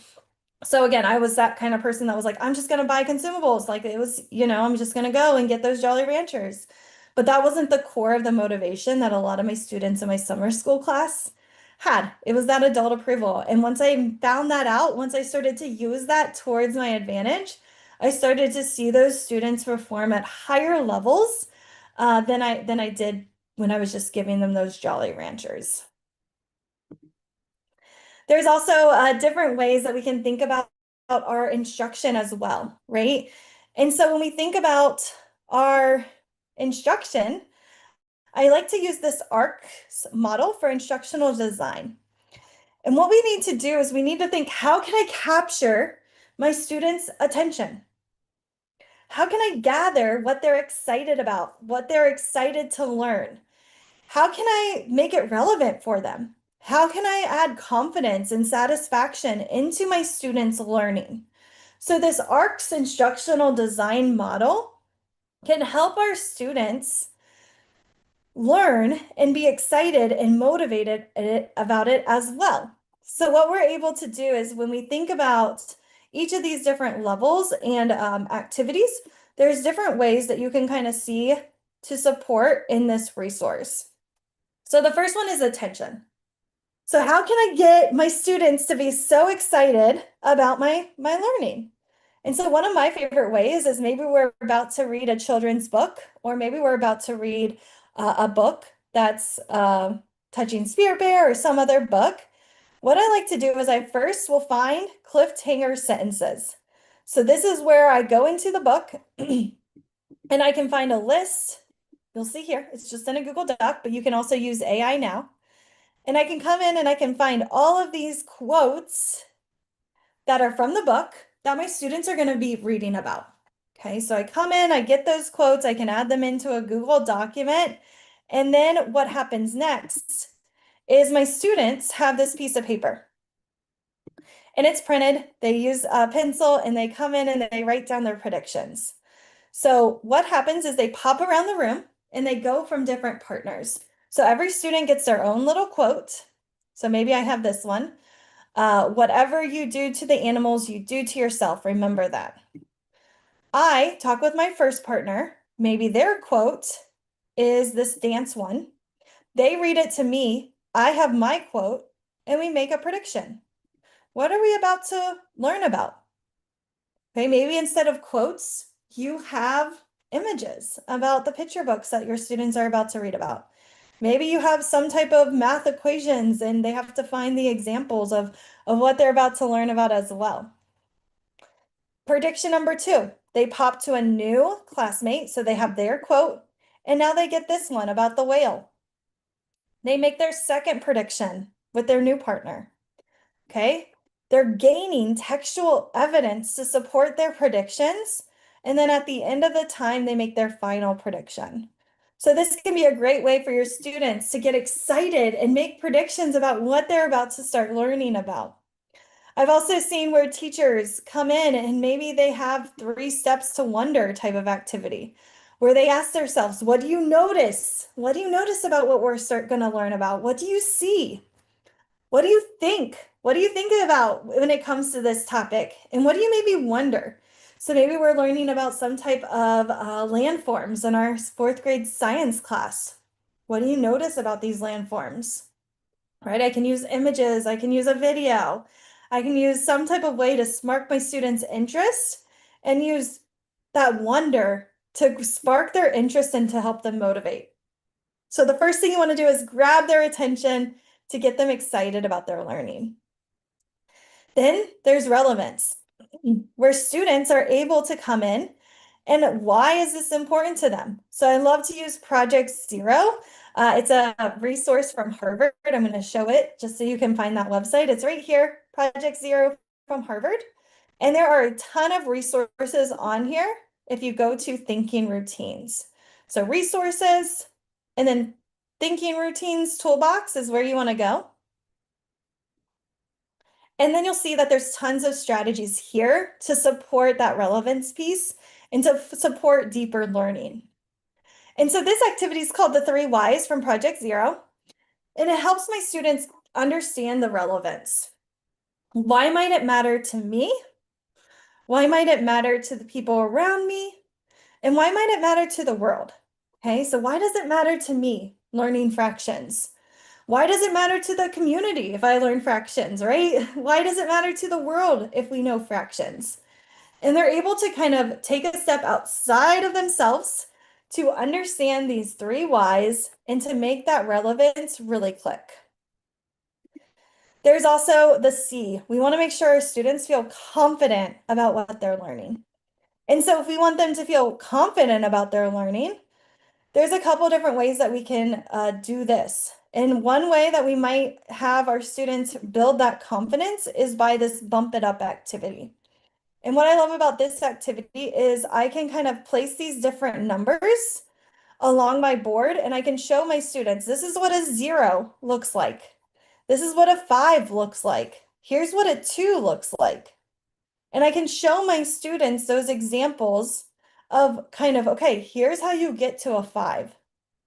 Here's what the success criteria looks like if you complete all of the components, all of the parts of the checklist to get to that 5. They're able to kind of see exactly what is expected and how they can bump it up from a 1 to a 5 to really support their learning. There's also different check-in models that I could use to support student learning too, where maybe my students come in and they check in and they let me know how they're feeling about inferencing. How are you feeling about this topic, right? What's their goal? What are we going to be working on? What are we going to be exploring today? How are we going to use pre-lesson understanding? Where are you at? Are you at a 1, you're struggling with it? Are you at a 4, where you're like, okay, I could teach this to some friends? And then when we're done with the lesson, they check out and they kind of post and they let me know how they're feeling.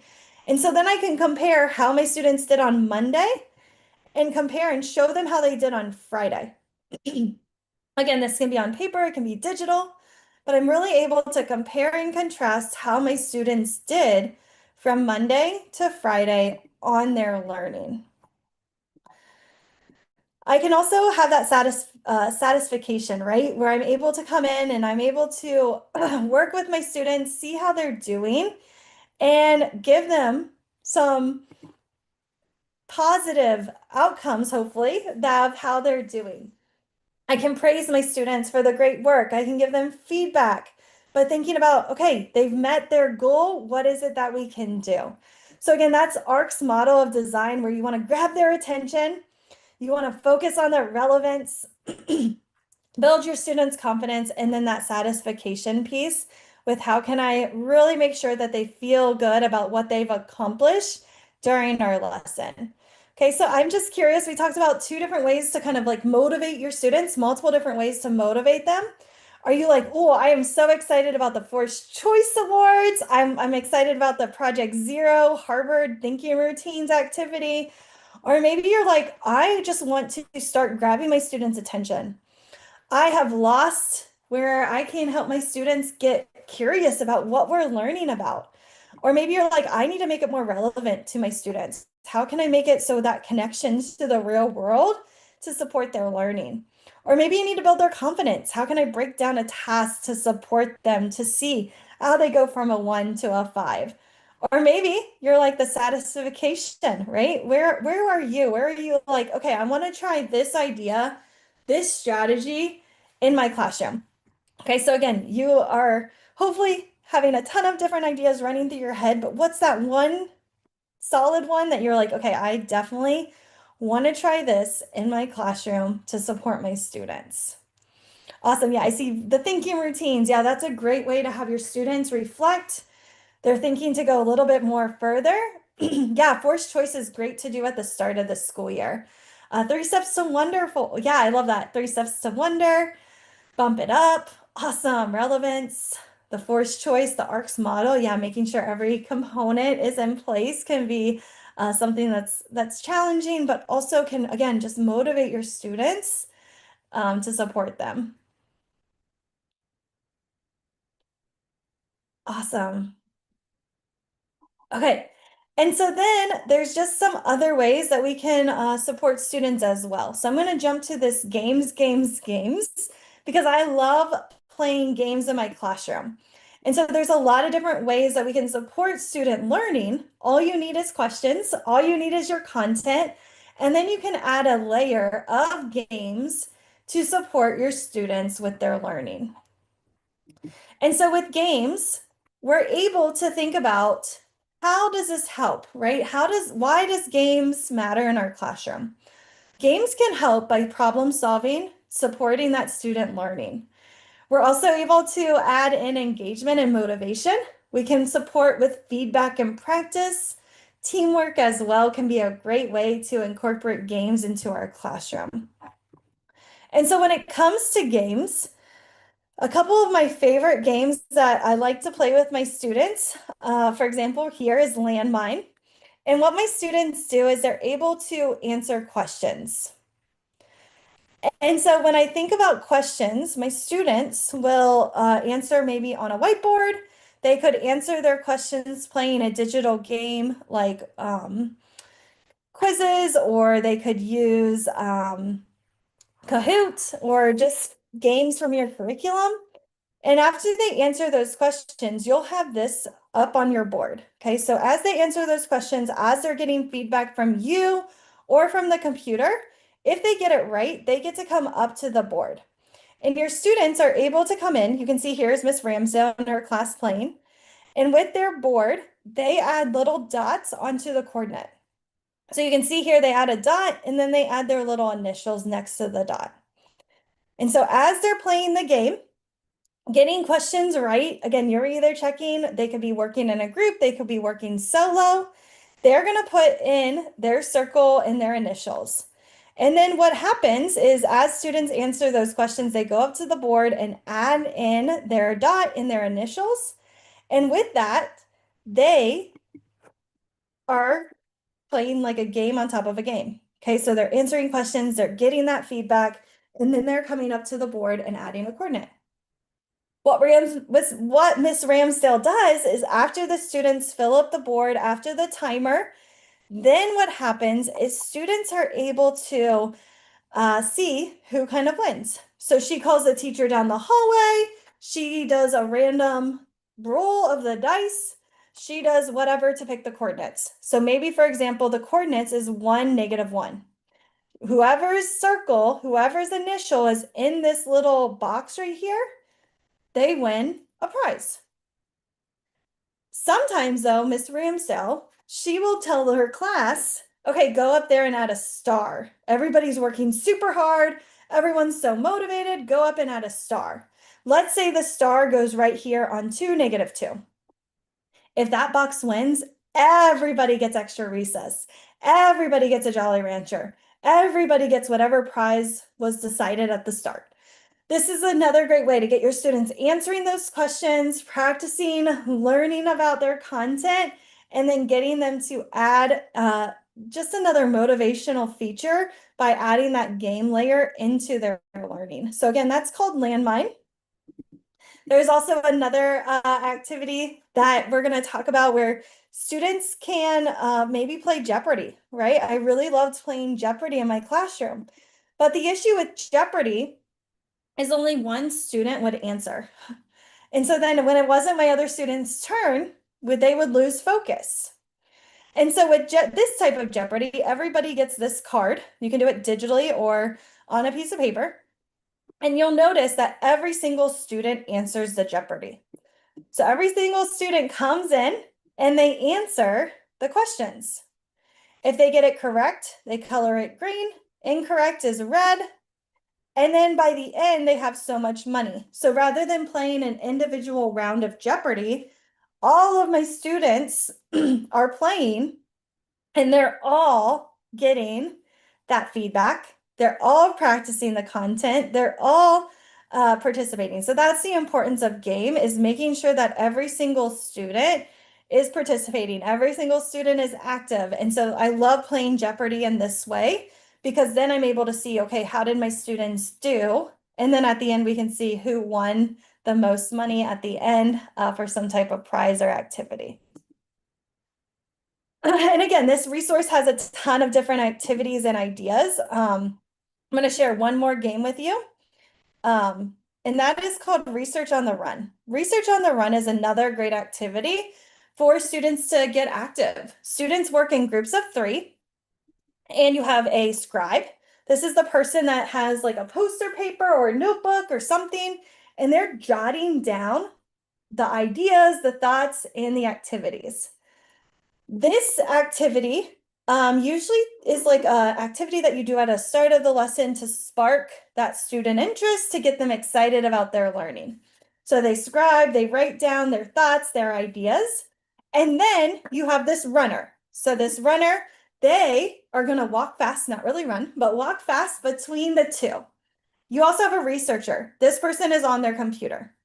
So maybe in ELA, we're about to read about sea turtles. Maybe in science, we're about to learn about force and motion. Maybe in math, we're about to learn about fractions. Whatever the topic is, you are going to have your scribe. They're going to have a piece of paper and they're going to be writing.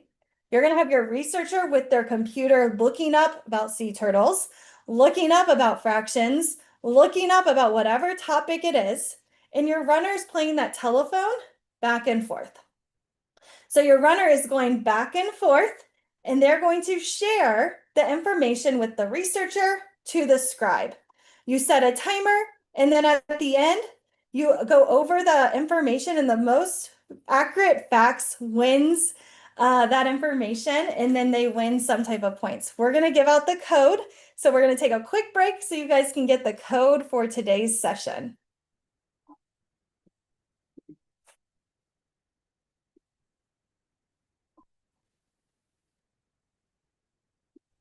Okay, thank you, Stephanie. It's going really well. I didn't really want to cut you off so fast, but I just wanted to make sure everyone out there that's been watching can actually grab the code right now. And remember, you're collecting all of these attendance code to be submitted at the end of the day, okay? So that attendance form will be posted, and then you have until 11:59 to go ahead and turn it in so that you can receive credit.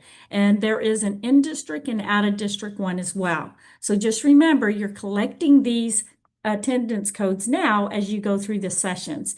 And know that you can go to 5 different rooms as well, or you could go later and watch these prior to 11:59. So we hope you're enjoying all the things that Stephanie's sharing. I'm like writing notes and thinking about, oh my gosh, there's a research of Harvard training and all the different games. I like the game one too, and especially the Jeopardy one. That was really, really nice, so that more than one kid could actually respond to an answer. So I don't know if there are any other questions. Everybody is kind of, putting it in the chat. And Stephanie, thank you for being so good about, answering the questions in the chat while presenting. That's impressive. So if y'all have any questions out there, please, please, please put it in the chat. And I know that Stephanie said even after the session, she would be happy to answer your questions as well. And also the presentation will be posted towards the end. So she's going to go ahead and follow up with that.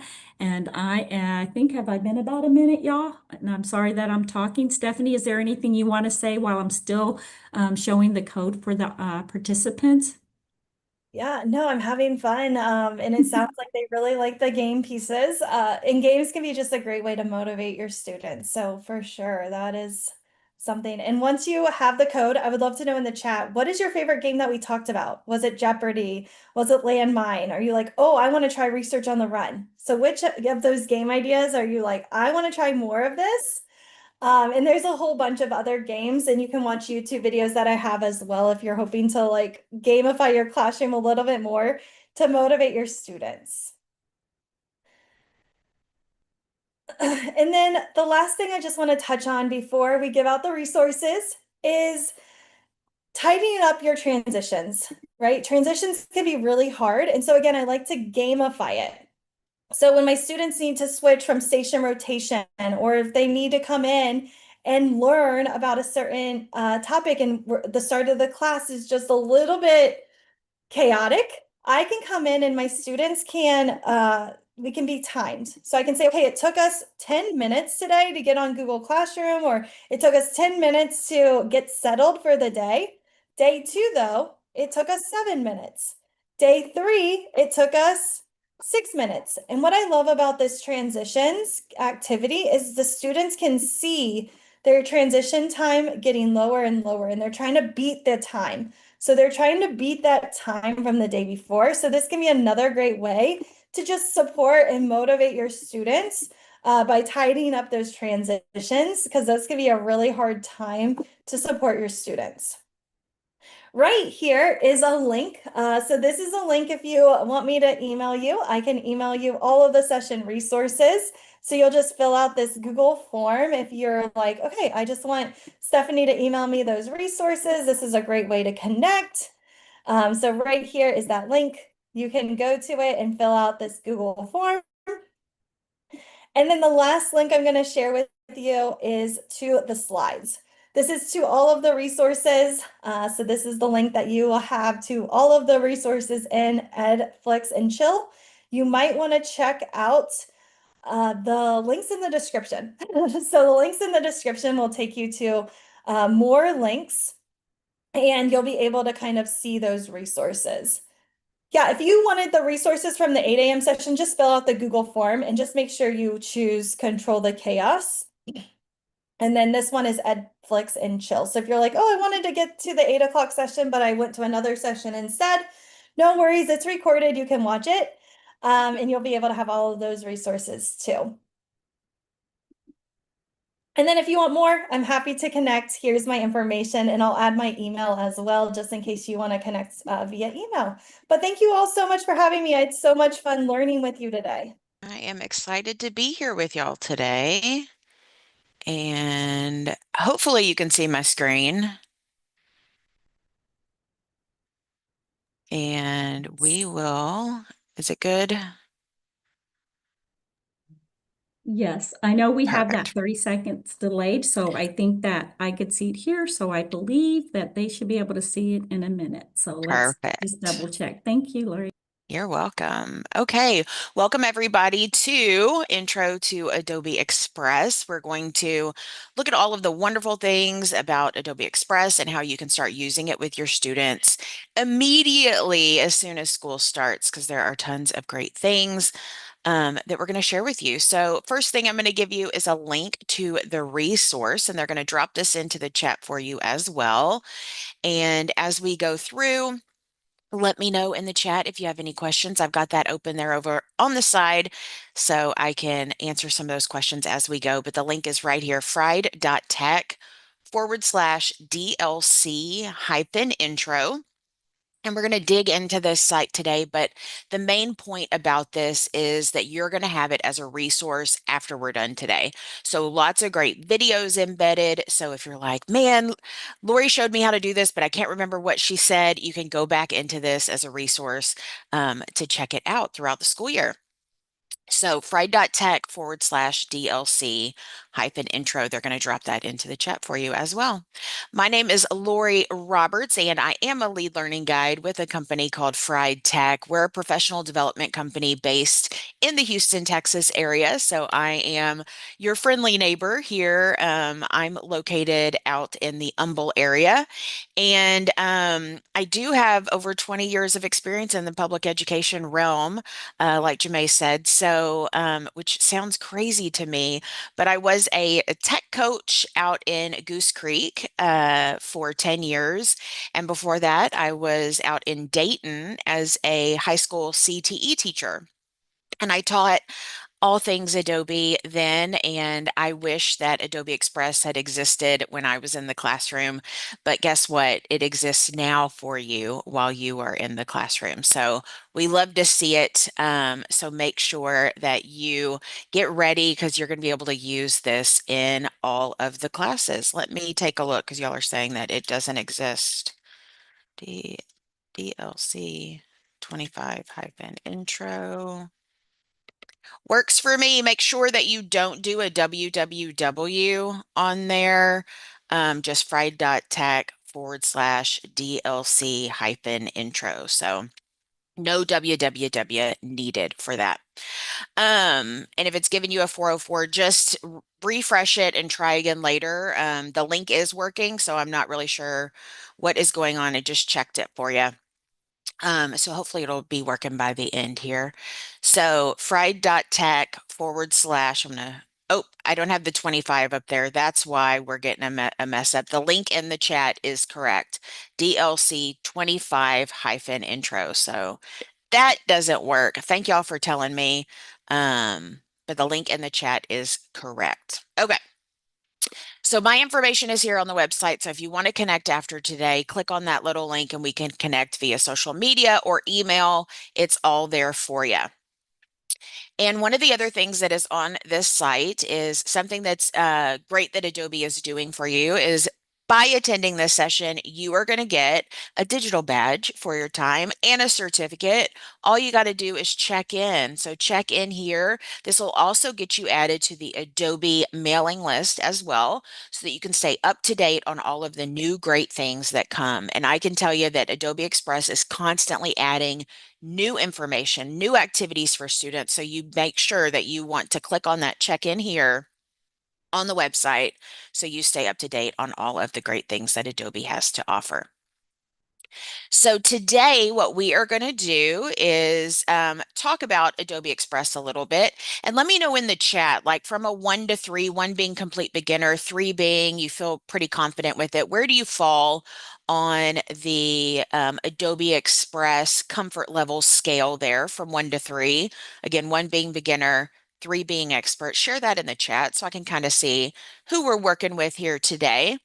But while you're doing that, let me explain what Adobe Express is. Adobe Express is a tool from Adobe, the great product team that brings us things like Photoshop, Illustrator, InDesign, Acrobat, which many of us have probably used to view some PDFs. And what they've done is they've taken all of those great things and little bits and pieces from all of those great tools and brought them together into one easy to use program that is built for student engagement and student creation. That's what we're talking about today, is how can we get students creating in our classroom to build that creativity.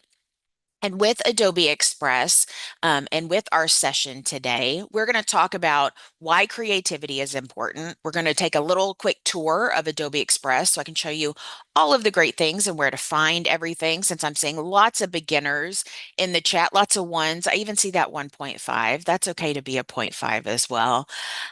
We're then going to look at some different project examples that we can remix and make our own, and we're going to do that today together. And then we are going to look at some of the great features of Adobe Express to help enhance learning for our students. And as I talked about, creativity is very important. And there's been studies that Adobe has done about creativity in the classroom, creativity for our students. And the most important thing is that creativity helps with academic achievement. And those studies have been shown that 91% of educators note better learning when students are tackling these creative projects in the classroom. It helps to boost problem solving and helps critical thinking in the classroom as well, and well beyond. So these are skills that students are going to have with them well beyond the classroom. Me, as a former CTE teacher, I was preparing students for life after K-12, whatever that looked like. And hopefully these skills are going to help them in the job force, in college, in the military, whatever they decide to do outside of K-12. So what do we need to do? Well, we got to get logged into Adobe Express before we can start creating and before we can take that quick tour. So the way that you'll log into Adobe Express is if you are in district. So if you are in Sci-Fair, this is what you'll do. You'll go to my.cfisd.net. You'll click on additional resources there, and then you'll click on Adobe Express. 3 easy steps. You only got to log in once. So log into my.cfisd.net, go to those additional resources, and make sure to click on Adobe Express there. Again, you only have to log in once. So that's how you'll access the program. If you're outside of Sci-Fair, all you got to do is go to this link that is on that resource for today and log in with your school email address. Or if you have a portal to access those apps like Clever, ClassLink, Canvas, Google, you'll log in with that as well. And if you're from outside of Sci-Fair and you're not sure if you even have access to Adobe Express, you can bring Adobe Express to your district. I've got a link there that you can share with your tech folks. So again, if you're in Sci-Fair and you want to play along with me as we go through this, you'll go to my.cfisd.net. You will click on additional resources and you will click on Adobe Express to be able to get in. And this is for all Sci-Fair ISD staff and students. So this is how your students will get logged into it as well. So I'm going to hop on over to my tab where I'm logged in, and this is what it looks like when you are logged in to Adobe Express. You've got some colorful boxes. You got a nice little pretty fish there on your screen. And what's great about Adobe Express is what it looks like for you is what it looks like for the students as well. So it's the same view. You don't have to worry about two different versions here. So let's take a quick tour about what Adobe Express looks like and where to find all of your great information. So on the home screen, as you begin creating, what you're going to have is the ability to find anything that you create. So over here on the left-hand side, these are all of our different buttons that will take us to all of the different places. So on the left-hand side, you've got a purple Create button. That purple Create button is going to let you create anything. And in Adobe Express, you can create anything from posters, videos, web pages, even drawings in here as well, infographics, flyers, lots of great content in Adobe Express. So this is one place where we can get started. Again, that purple plus sign, top left-hand corner over there. That home button is going to bring you right back here to the home screen, so that we can jump into different places because we've got some nice colorful boxes in here that you can pick from. On the left-hand side as well, you've got a Your Stuff button. That Your Stuff button is where everything that you create will go and save. And what's great about this is you can be as organized as you want to or as disorganized as you want to in your stuff area because it's your stuff. You get to do whatever you want to here. So I can create folders, which is what I've done. You can have folders within folders and be super organized, and your files will also show up down here at the bottom as well. And what's great is no matter if you're very organized or a little disorganized, you can find anything you need in your stuff simply by coming up here to the black bar where it says search files and type in a term to search through your different files. And what's great about this is that you have the ability to search not just file names, but it's also going to search within the files as well. So I'm going to search for the word Potter. because I love Harry Potter and I use Harry Potter as examples a lot when I'm creating in Adobe Express.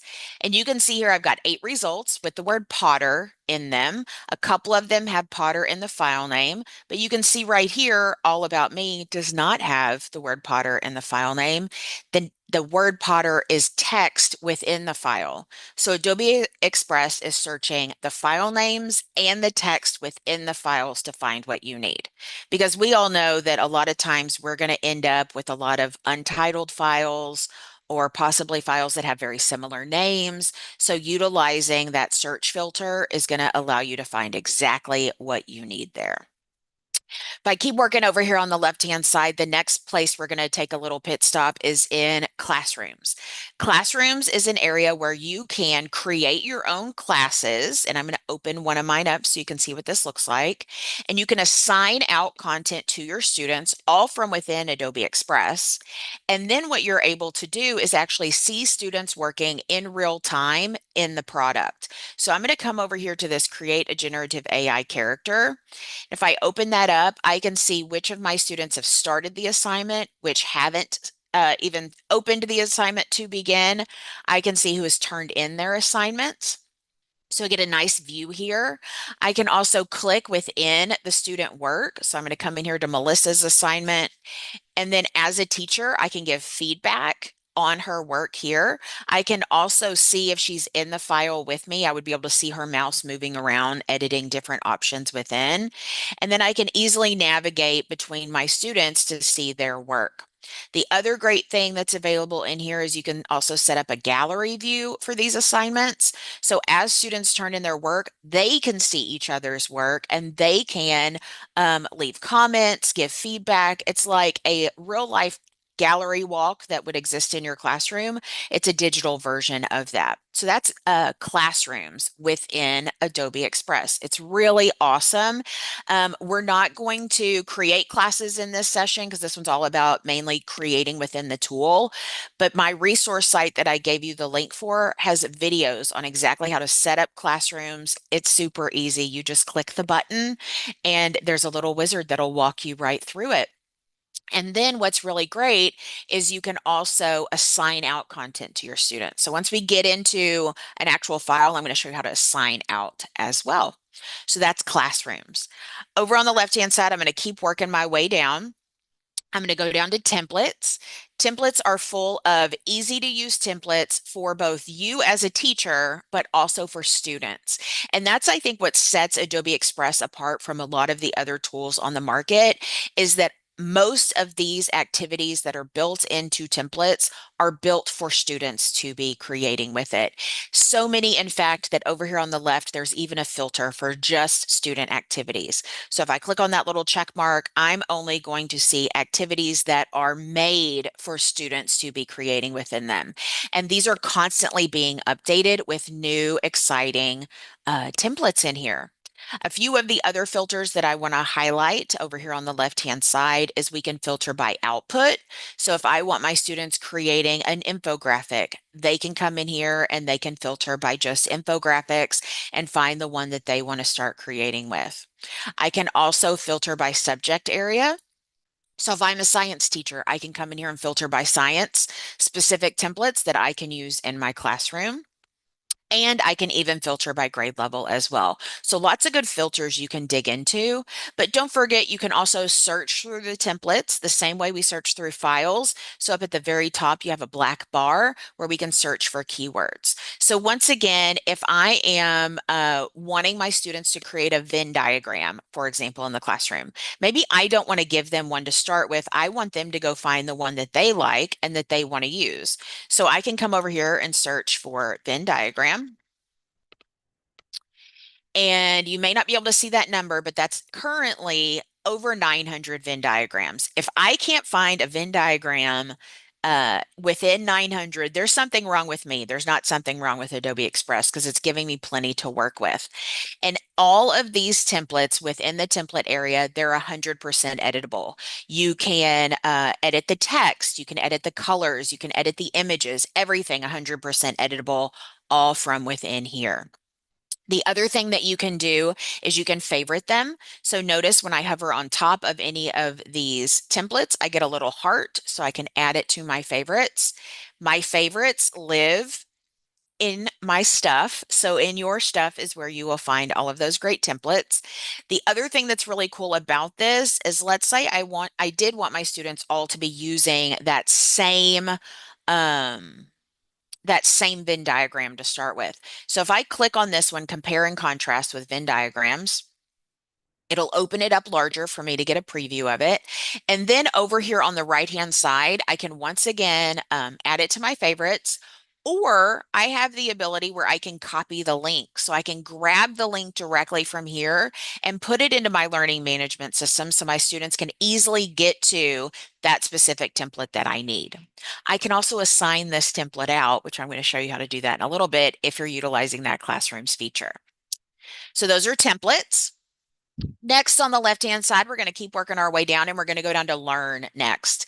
The Learn tab is the one that looks like a light bulb. And in Learn is where you're going to find a ton of great tutorials and short little blog articles that are going to help you and your students increase your confidence in Adobe Express. So my folks that said they were a 1 or a 1.5, you can come in here to continue to learn more about the product and how to create beyond what I'm going to be sharing with you today. So great place to learn more about Adobe Express here in the Learn tab. We're going to come back to Learn here in just a minute, but I did want to make sure that I touch on educator resources on the very bottom of the left-hand side. From here, these are probably going to be filtered. If you set up your grade level or content area, this may look a little different because you may be filtering. Up here at the top, we can also filter as well. So if I do teach language arts, I can get all of those great language arts activities and templates that are here ready for me to start creating with and start assigning out to my students. That's the educator resources area that you're going to see only as an educator. The students won't see this portion when they're logged in. So I'm going to hop on back to Learn, because in the Learn panel, what's also here are all of the great guided activities that are available for you to utilize with students. Up here at the top on the Learn tab, there's a guided activities little tab, a little button. If I click on that, it's going to open up all of the wonderful guided activities that are available.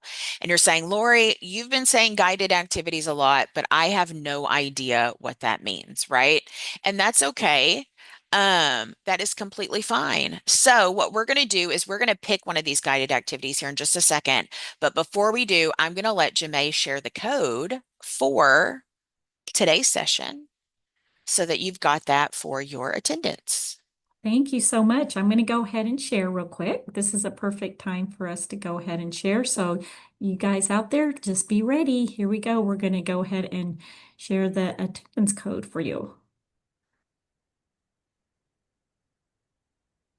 Okay, hopefully you should be seeing it.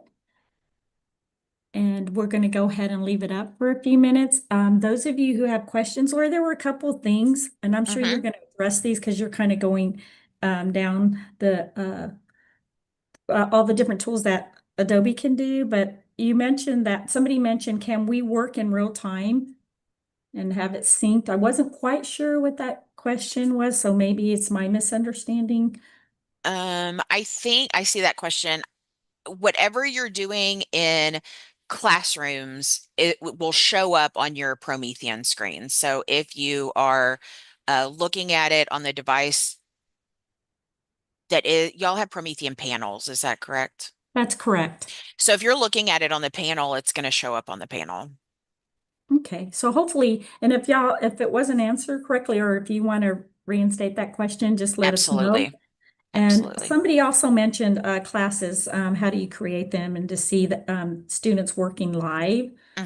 So I know that I think you're going to talk about that because I heard you mention classes. Yes, absolutely. Okay, and I think that's all the questions we have so far. We do have a YouTube person. Julie is doing a great job manning the chat, and I see Lori, you're also looking at the chat as well. Yes. So I hope y'all were able to write down the attendance, and remember that you're going to turn in all these attendance codes at the end of the day. There will be a link out to a form. You will fill that out, and you will have until 11:59 this evening to turn it in order to get credit. Just be mindful, you can still watch the videos, but you will not be able to get credit after 11:59. So I hope that made sense. And if you have questions about it, feel free to ask us about that as well. Okay, thank you. We're going to go ahead and give it back to you, Lori. Thank you. Perfect. Let me get back my screen. There we go. Okay. So, now that we're in Learn, those guided activities. So what a guided activity is, I hope that was like a good little break there where you're like, ooh, I don't know, the suspense is building. What are guided activities?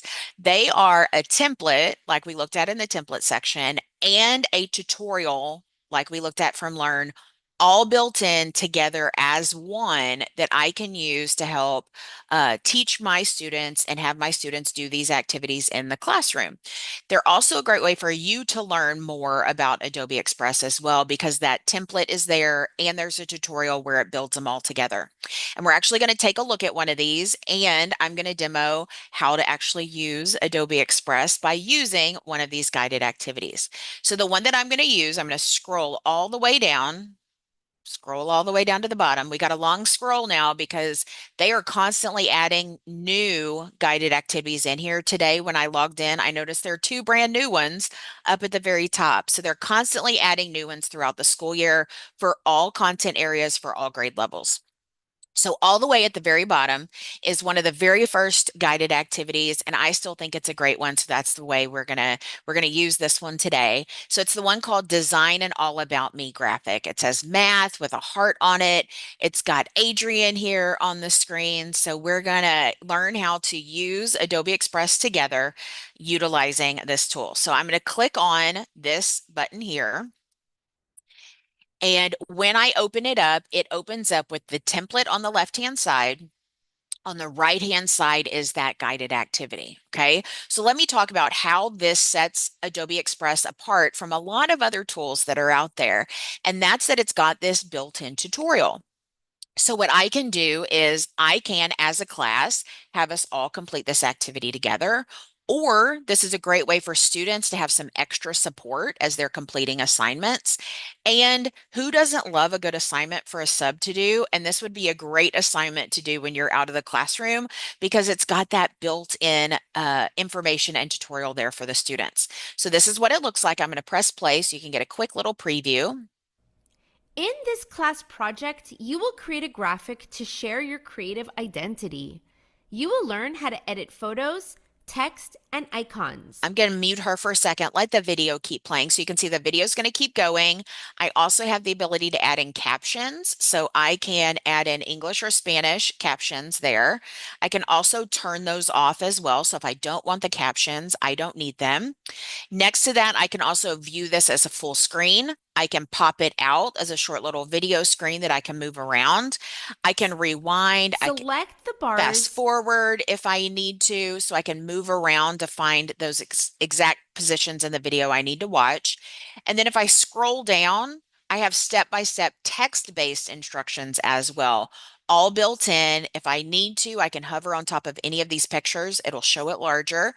And it's just a great resource for both me and my students. If we're done with it for the moment and we want more screen real estate so we can see more things on our screen, I simply just close that Learn panel. And if I need to get it back, you're looking for the light bulb. The light bulb will bring that tab back with that exact Learn activity there for you with that tutorial ready to go. So that's what a guided activity is. Now, this activity that we're looking at on the screen, like I said, is an all about me activity, something that you could do at the beginning of the school year with your students as you're getting to know them or they're getting to know you. But we can utilize this throughout the entire year because all this is a graphic with a picture and some facts. So let me show you some ways that we can use this in the classroom beyond an All About Me activity. So I'm going to come on back over to my website because I've embedded these examples in here for you as well. So I have that Harry Potter example. Maybe I'm an ELA teacher. My students just read a story and I want them to give me facts and information about the story or about a specific character. I can do that in this same graphic. Maybe I'm a math teacher and I want to put information about specific shapes that my students are learning about, or I want my students creating that as well. So my students are creating all of those different pieces and giving me information, and then I've got to guess what that shape is. And then on the far right-hand side, I've got a person from history. So maybe I'm a social studies teacher and I've got all of those great facts and information about the person that I just learned about. If you don't see guided activities, I just saw that in the chat. You do need to make sure that you're in the education version of Adobe Express because those guided activities only show up in the education version. So you got to make sure if you're in SciFair, you're logging in via your portal and you're accessing the education version. That was a good question there. So I'm going to come on back and now let's take a look at how we can edit this file. And we're editing it a lot of the same way that we're editing other files in other programs. But I want to show you kind of, again, what's setting Adobe Express apart. So we're looking here, we've got the main window here. And what I'm going to do, I'm going to refresh because I'm missing some buttons at the top. There they are. I wanted to make sure those buttons came back. So now I've got my screen. I always say, when in doubt, refresh. So if something doesn't look right, refresh that screen for you and it'll reload for you. So right in here, I've got my tutorial, my template open, I should say. I've got all these different objects on the screen. On the left-hand side of the screen, I've got all of these great buttons that are there. All of these different buttons will open up a little panel for me to add different things to my graphic. So if I wanted to add in text, I would click text on the left, and then I would get that option to be able to add in text. If I wanted to add in an image, I would click on media. And in media, you've got photos all built into Adobe Express that we can search through.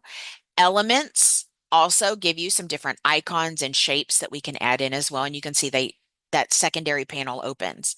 And then when we're on the screen, if we click on anything on our actual graphic, on the left-hand side, that same toolbar is going to change to an editing option. So for example, if I click over here where it says when he isn't at school, he is, I'm going to change that to she because I'm making this graphic about myself. You can see when I click on it, if I double click in that box, I can edit the text. So I can make changes just like I do in lots of other programs. And on the left-hand side, I have all of the options for me to edit the text: font size, font color, font type. I love the font type drop down because when you click on it, you're going to see the name of the font and you're going to see what your text looks like in that specific font. And as someone who's a self-proclaimed like font fanatic, I love this part because it saves me time because I can easily look at the font and go, yep, that's going to work, or no, it's not, immediately from this font drop down. I can again change the colors. You have some position options.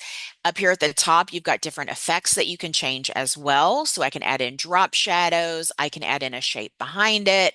Lots of fun things that you can dig in here.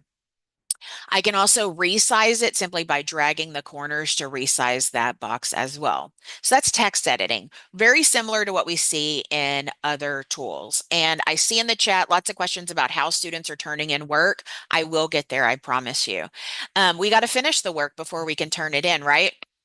So I've got the text in there. I've made some changes to it. Now let's take a look at some other things on the screen that we can change. And I'm going to zoom in over here. And not so far. Let's go right there. And what I'm going to do is I'm going to change this little picture here. So right here, I've got when she isn't at school, she is. And right next to it, it's got this guy skateboarding, a little icon there. Now, if I were to skateboard, I'd probably break something. And at this point, I don't need to break anything, right? Probably neither do you. So what I'm going to do is I'm going to get rid of this icon. I'm going to click on it one time, and then I'm going to hit the delete key to delete it. And then I'm going to add in something that I do like to do when I'm not at school. And one of those things that I like to do is I like to garden. So over here on the left-hand side, I'm going to click on elements. I'm going to come up here to the search bar and I'm going to type in plants because I like to plant in my garden, even though it's really hot right now to be able to do that. So in this section, we have different options that we can pick from. We have design assets, which are kind of like stickers. These are basically an image where the background has been removed, so I can use those. If I want to view more, I can click view all. If I keep scrolling down, it has on it icons. These are one color images that I can change the color of. And then brand new within the past week, they now have animated GIF stickers that you can add in as well. So lots of fun content for the students to dig into. And what's great, it's all in the product. So students don't have to open up a new tab and do a Google search. It's also great because everything that's in here is filtered for education. So students are searching for keywords. They're only going to get items that are appropriate for education. And everything is free to use in here because it's all licensed through Adobe stock images. So I'm going to go in here to design assets and just find a plant that I like. And let's go with, this is the point where we just go, Lori, pick one. So I'm going to pick this one. It drops that little plant right there on top of Adrian. So I'm going to move it on over. Maybe I want to resize it a little bit. I'm going to stick that plant right there off to the side. And what you may notice while you're going through this as well is you may notice this little area over here on the right-hand side. Let me zoom out a bit so that you can see just that. These little boxes, these are all of the objects that you're adding. And what they're going to do is they're going to stack on top of each other, just like they do in any other program. So I added the plant last, so the plant gets stacked up at the top. In lots of programs, if we want to reorder how items are stacking on the page, normally we right click and we choose send backwards, send forward, and you can still do that in Adobe Express. But what's great is they've brought over one of the great features from Photoshop, which is layers, and they've given you a mini layers panel over here on the right. That's what this is. So you can easily find the layer that you need to select it if you want to make changes to it. So I can click on this blue box if I maybe want to change the color of it, come over here to the fill color, maybe make it orange instead, or like a pale color. I can purple. I have all the colors of the rainbow that I can pick from, okay? So lots of options there. But what's also great is you can drag and drop these items over here in the layers panel to reorder them. So up here at the top, if I want this plant to be underneath that orange circle, all I have to do is drag it in my layers panel and drop it underneath that orange circle. So now you can see that it is underneath in my stacking order. Makes it really nice if you're trying to reorder things. You can just drag and drop. You don't have to worry about right click, send backward, bring forward, bring to front, and try to figure all of that stuff out. So that's our layers panel over there on the right. The next thing that I might want to change, we talked text, we talked elements, so design assets, icons, we talked our layers panel. Let's talk about this picture here of Adrian here in the middle, because if I'm doing this about myself, I might want to put who is Lori instead, and I may want to add in a picture of myself here. So what I can do is click on this picture of Adrian and I'm going to get rid of it. So I'm going to delete it off. So I'm going to click on delete. And then I need to add in a new image. So over here on the left-hand side, I'm going to come over here to the upload button, the cloud with the arrow. I'm going to click on upload and I'm going to go find a photo of myself that I can use for this graphic. So I'm going to plop that little picture right in there. There I am. And the thing about this picture versus Adrian's picture is I don't look as integrated into the photo as Adrian did. Let me undo so we can check out Adrian again. Notice there's no background on Adrian's picture. He looks like he's seamlessly part of this graphic. So let me redo and bring it back to me. So to do that with any image that I add into Adobe Express, whether that be an image I upload myself or an image that I find in the photos gallery that we're going to look at in just a minute, I can remove the background simply by selecting the image. On the left-hand side, there's a button that says remove background. It's got this cute little black, white, and brown dog. And I'm going to click on that right there, and it's going to remove my background. Now, the reason I picked this picture is because I have curly hair, and you can see how good of a job, I'm going to not make my face the focal point here. You can see how good of a job that remove background does because it doesn't get rid of those curls where there's some background between it. So I think it illustrates really well how good of a job this remove background is within Adobe Express.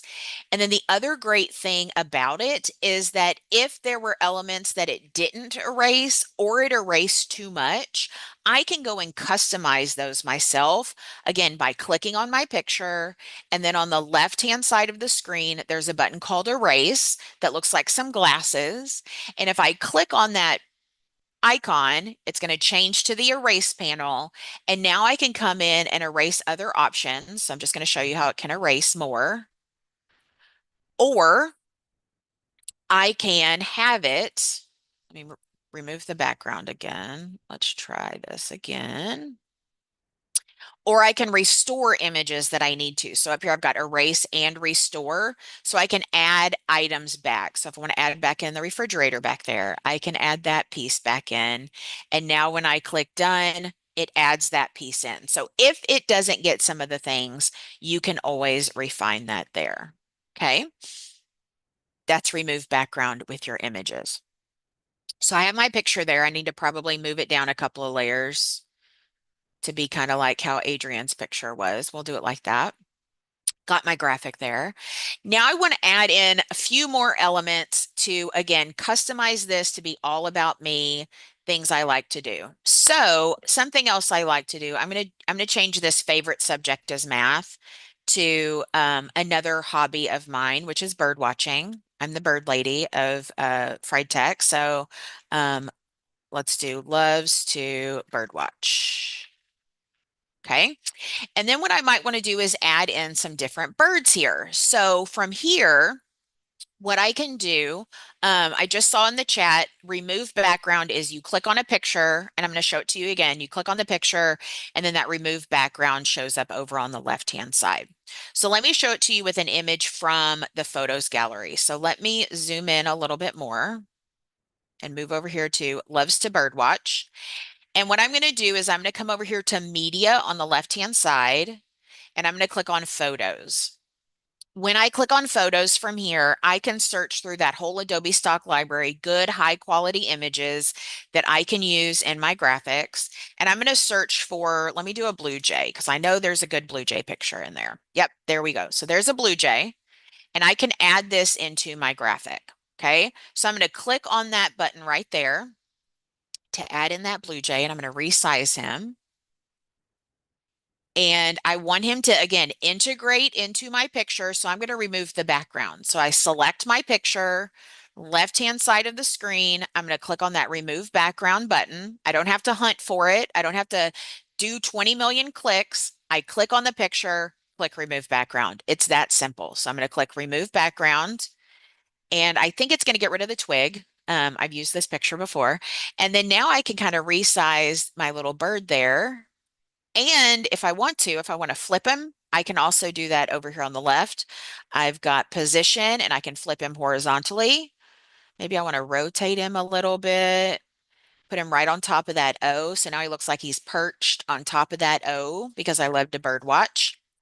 I can continue to add in more birds and elements. But what if I'm looking for something specific that I can't find within the Adobe stock library? or within the elements area, and I don't want to try to go out and try to find that picture, you also have AI that's built into Adobe Express as well. And what's great about the AI in Adobe Express is it's got those guardrails around it for our students so that if they try to type in any words that have been marked as not appropriate, it's not going to generate those images. So it's a great way to start teaching our students a little bit of AI in a safe and controlled environment. So I'm going to come over here to the left. I'm again in media on the left. Click on photos at the top, and I'm going to click on generate image. When I click generate image, it's going to ask me, what size of picture are you wanting to create? So the new photo I'm creating, this new image, is it going to be a square, a landscape, portrait, or widescreen? Well, I'm going to do a landscape because I'm going to put it kind of right down here underneath loves to birdwatch. I'm going to resize that a little bit, and it gives me this little placeholder. With the placeholder, now I've got to go put my prompt in. So over here on the left, empty blank box for me to start using colors, locations, objects, peoples, textures, and more for me to create a nice little image. So maybe I want to create a Carolina, no, yes, Carolina wren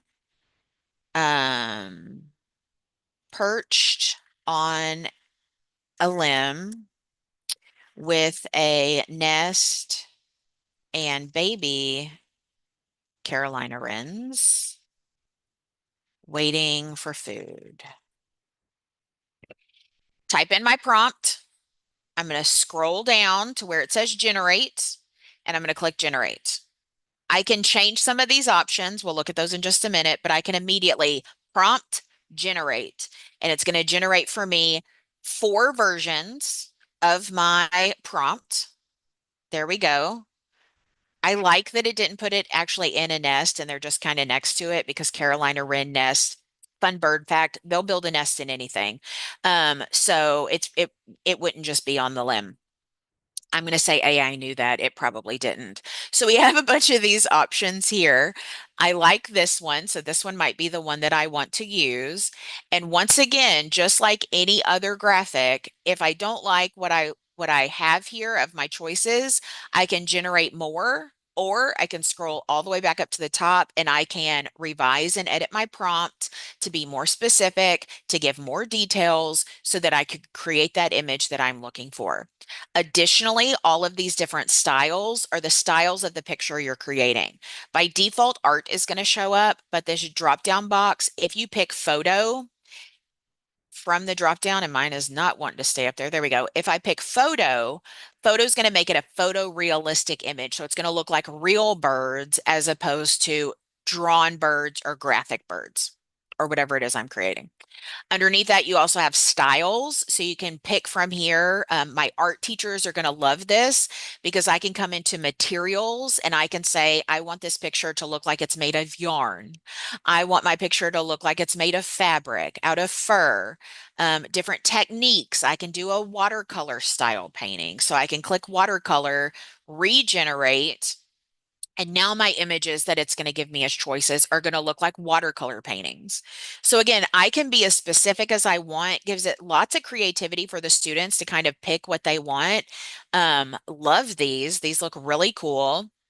And then what's really awesome is that this is just an image. So if I click off of it, come back, click on it again, I have all of those same features that I had before for my images. So I can remove my background. I can play around with the erase feature.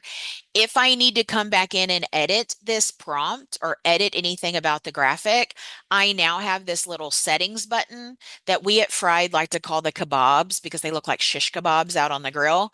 And we come up with food names for everything. So we call that the kebabs. So if you click on the kebabs, now we're back in it and we can continue to edit there. But this image, like I said, I can remove the background. So I can come over here, click remove background. And we'll see if it keeps the limb. It didn't. That's okay. And now I can add those little birds in right there below it. So lots of great options there, editing that graphic. Once I'm done editing my graphic, and let me zoom to fit. Oops, not that one. Zoom to fit page. There we go. Once I'm done, I have a few other options that I can do. First, let me show you how to share it out to how the students would turn it in, and then adding in a couple of different elements that we can add to enhance this even more. So a few things that they can do. Your students can, if it's been assigned through classrooms, the students would have a little button here called Turn In, and they just click Turn In, and it turns it in through the Classrooms feature in Adobe Express, which is separate from your learning management system. Me as the teacher, I can assign this out to my students using this specific template that I've edited, and the students would get a copy of this that they can then go and edit, give it a title and a name, choose my class, and then it instantly gets assigned out to the students that way. My kids, if I'm not using classrooms and I'm just having the students go into Adobe Express, create, and then I want them to turn it into me, easiest thing for them to do is click the download button. So the down arrow with the little box in it, download it as a PNG or a JPEG if it's a static graphic. If it has any sounds, videos, you're going to also have the option to be able to download this as an MP4. And brand new this week, you can also download them as an animated GIF, which I've been waiting for a long time. So I'm really happy that's there. You also have the ability to share these out too. So just like in Microsoft or in Google, where we can add people and we can add collaborators, your students can do the same thing.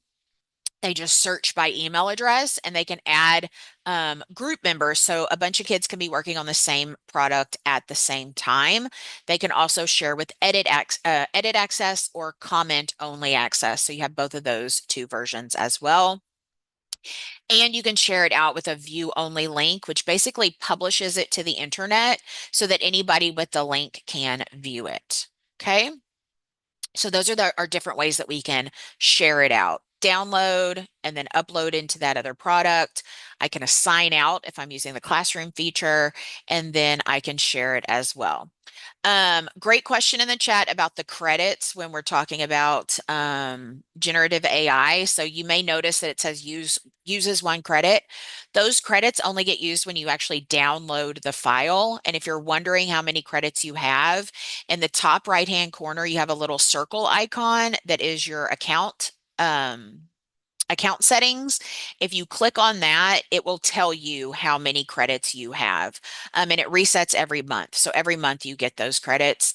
I think normal education accounts is around 250. Some accounts have 500. My account has 500, but I've seen 250 as a number as well. And you can see I've only used like 55 of my credits so far this month. So if you want to keep an eye on it, you can do that up there. Okay. Few other options that we can add to enhance. You also have the ability to translate this file, and that translate button is right up there at the top. I'm going to click on this X right there, and I'm going to click translate. And when I do, I can translate this document into 1 or more languages. Lots of other tools on the market will only translate 1 language at a time per file. Adobe Express will do more than that. So I'm going to search through here and find a couple of different languages. Where's Spanish? I skipped right over it. There we go. So I've got 3 different languages here. I'm going to click translate, and within just a few seconds, it's going to make a copy and translate all the text in the file to the languages that I picked. It keeps it all in one file, which I really like, so I don't have a million different versions. I can come in here and on page 1, I have the English version. On page 2, I've got my Russian version. It tells me right up there at the top. Version 3 is Tamil. I think that's how you say that, maybe.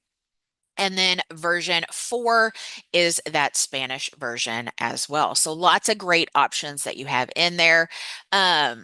Monica said, how do you assign in Schoology? You would assign like you assign anything else. If you're assigning a specific template, you would just copy that link and post it into Schoology, and then it would basically make a copy for the students when they go into Adobe Express there as well. Veronica, the guided activities on translation, the students can pick the language of Adobe Express. And then in Adobe Express, if they pick their language as Spanish, then all of these buttons would show up as Spanish. So a couple of options in there for you. We've got just a few minutes left, so if you have any other questions, drop them into the chat. While I'm waiting for those, I will also mention that over here in the media button, if you go to media and video, you can also add in some elements where students are reflecting upon their work, or maybe they're telling you more about their assignment and giving you more details about everything they put in that graphic. They can do that 3 different ways. They can use the animate characters feature, which is going to create a character that's going to look like it's talking with your voice coming out of it. If you want to see more of this, stick around for the 11 a.m. session because I'm going to demo that animate characters feature. You also have the ability to record yourself. This is kind of like Flip or Flipgrid that we used to love, where it brings in a video of yourself that you're recording directly within the product. So if I click record yourself, it's going to bring in my video right there that I can record and then move around on my graphic. And then your third option that you have for students, giving you information and telling you more about what it is they created, is by recording a voiceover. So they can record just their audio on top of this. So again, that's like a quick, easy option that you have in here for creating in Adobe Express. Back to the website, there is a survey that goes right back to Adobe. So if you like this session, if you like what you saw, make sure you complete that session survey there. We've got lots of great Fried Tech summer PD options. I've linked those on the website too.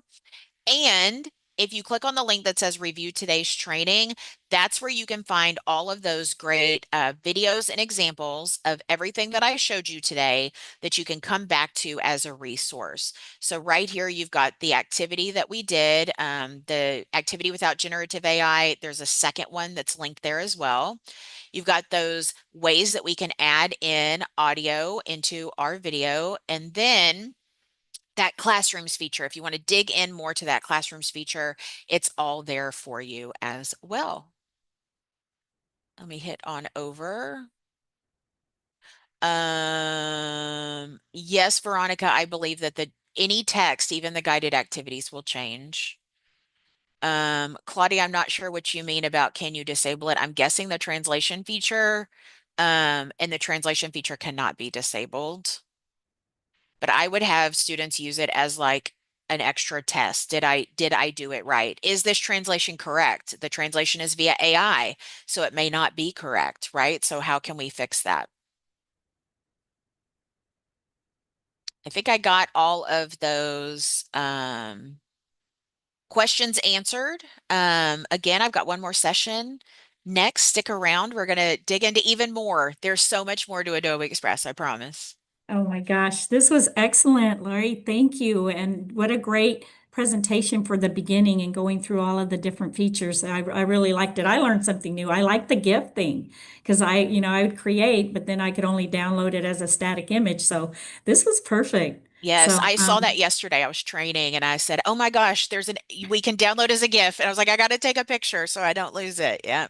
oh, that was beautiful. But thank you. And I feel like you addressed most of the questions in the chat, so I appreciate it. And you even kind of held your own, even with knowing what's in Cyfair. So I thought that was really good because, things change as we go to different districts or how we access things, whether we're using class links or whatever. Yes. So you just like you said, you're coming back for Adobe for some more stuff. So those are really glad that you're here with us. Thank you. I'm happy to be back again. This next session is Adobe Express for Leaders, and we are going to be talking all about some of the great quick actions that are available in Adobe Express for Leaders and for everyone. So if you're not a leader, that's okay. You're still going to get some great things that we can use with students as well. So lots of great features that we're going to dig into. So if you're here for the first session, don't worry, all new stuff for this one. So lots of more Adobe Express. And guess what? The link is correct this time on the page. I forgot to republish in the last time. So here's the link for today's session. They're also going to drop that into the YouTube chat for you. It's fried.tech/DLC 25-admin, and that's going to take you to this website with a ton of resources here for you, some great examples that we're going to dig into together today. And you're going to have this for yourself after we are done today. So lots of good stuff. fried.tech/DLC 25-admin. And like Jemay said, my name is Lori Roberts. I'm a lead learning guide for Fried Tech. We're a professional development company based here in the Houston area. And we're a partner of Adobe's. And we love Adobe products, especially Adobe Express, for utilizing it with students and for ourselves to make our jobs a lot easier, which are some of the great tips I'm going to showcase for you today. My contact information is on this webpage. So if you want to connect afterwards, you can get my email address, social media. So if you have any questions afterwards, feel free to reach out. I also want to note that if you, because you're attending this session, you're also going to get a digital badge and certificate from Adobe. And how do you get that? Well, you go click on this check in here link that's on the website. It's going to take you to a quick little form. You'll fill that out with your school email address, with your job role, all those different great details that it's asking for. And you can also sign up to receive additional information from Adobe throughout the year, which is a great little newsletter where they send out great new content specific for education that'll come directly to your inbox. So make sure you click on that check in here button so that you can get all of those great resources, get your digital badge, and get your certificate after we're done today. So let me ask you to give me a quick, in the chat, a little answer to a quick question. So I always like to do a comfort level check with the tool that we're talking about. So we're talking about Adobe Express today. So on a scale of 1 to 3, 1 being beginner, 3 being, I don't want to say expert, but maybe like a semi-expert, you feel pretty comfortable with the tool. Let me know in the chat, where do you fall on that scale? 1 being beginner, 3 being expert. Happy to have you back, Gloria. Love that you love the session and you're happy to be back. Good to see all of you in the chat today. So let me know where you fall. And while you're doing that, let me explain to you what Adobe Express is in case you are a 1 and brand new to the tool. It is a tool from Adobe, the great product, that company that brings us Photoshop, Illustrator, InDesign, the one tool you've probably all heard of before, Acrobat, because we can view PDFs in it and even edit PDFs if you've got that pro version. But what it's done, what Adobe has done, is they've taken pieces of all of these great products and they put them all together. Oop, look at that. I've got some fireworks there. I don't know what hand motion I did, but I got fireworks there. They bring them all together to create this one easy to use product for both students and teachers, and it's in the realm of education. So we've got some great filters that are happening to keep some guardrails in place to protect us and our students. I got lots of 1s and 2s there, so lots of newbies. So I will make sure that I give you a good tour before we get started of everything. So thank y'all for participating there in the chat for me. So first thing that we're going to do is get logged into the product, get logged into Adobe Express if you want to play with me today. And I encourage you to practice as you go. But if you're watching this back later and you're doing it then, you can do that as well. Or if you're just taking notes, whatever you like to do to learn. So what you're going to do is you're going to go to your My CFISD portal. Class link is what it looks like it is. I think that's what I saw on the videos between. So if you go into class link, again, that link, my.cfisd.net, you're going to click on additional resources, that folder called additional resources, and then you're going to have a tile in there called Adobe Express. You'll click on that tile. It's going to log you in to the product. If it's your first time logging in, you may have some additional questions that it will ask you, but once you've gone in one time, it's going to easily get you in every single time.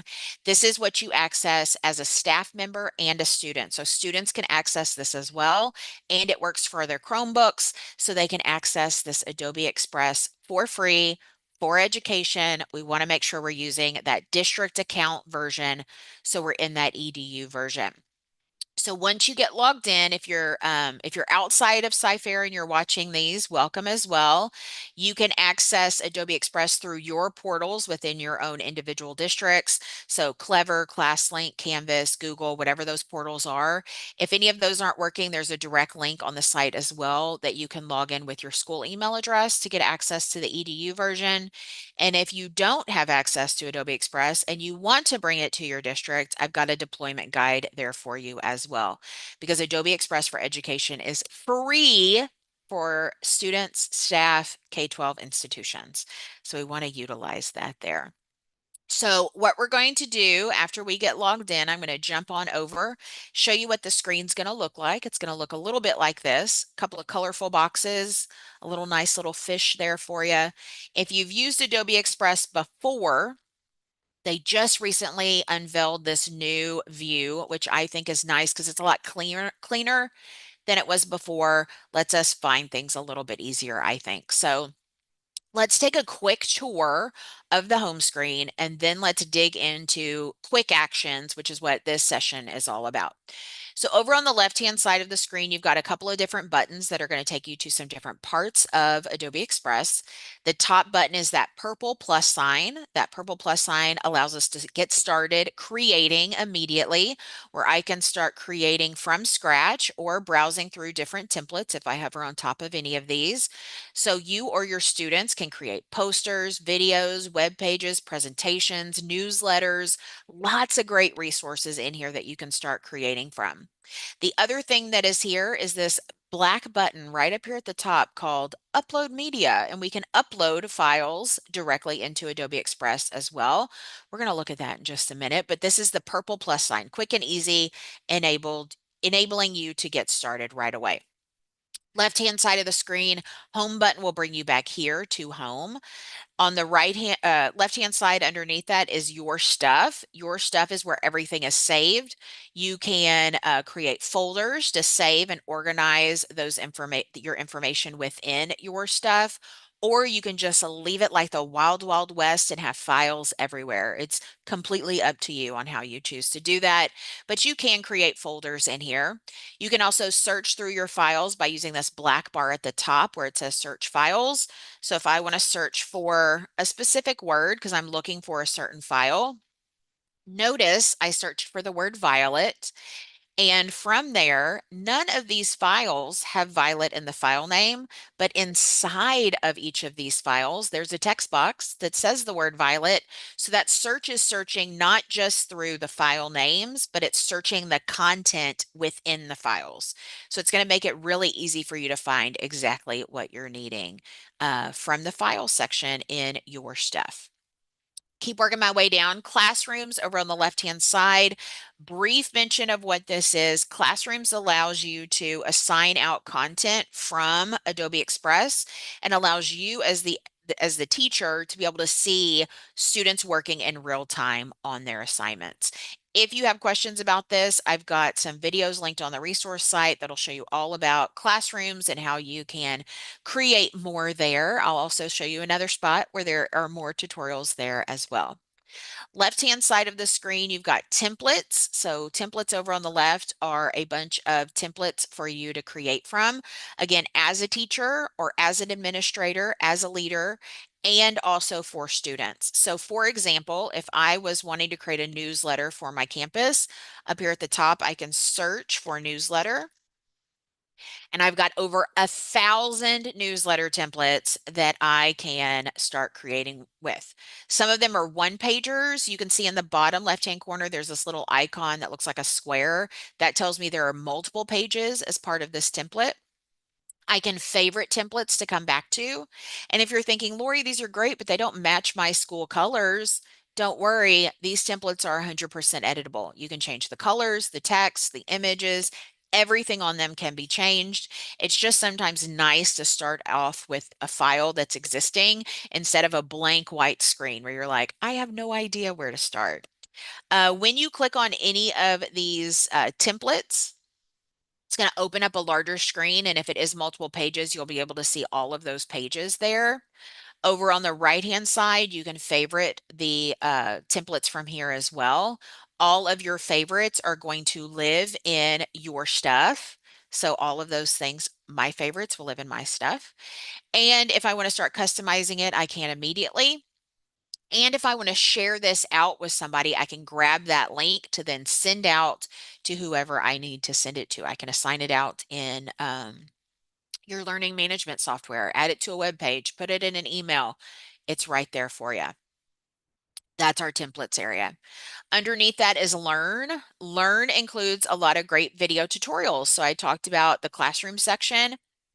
That very first video right there in Learn is all about setting up classrooms, assigning out content. So if that's something that interests you, take a quick gander at that little video, and it'll walk you through how to do everything there. Lots of other great videos and content here as well.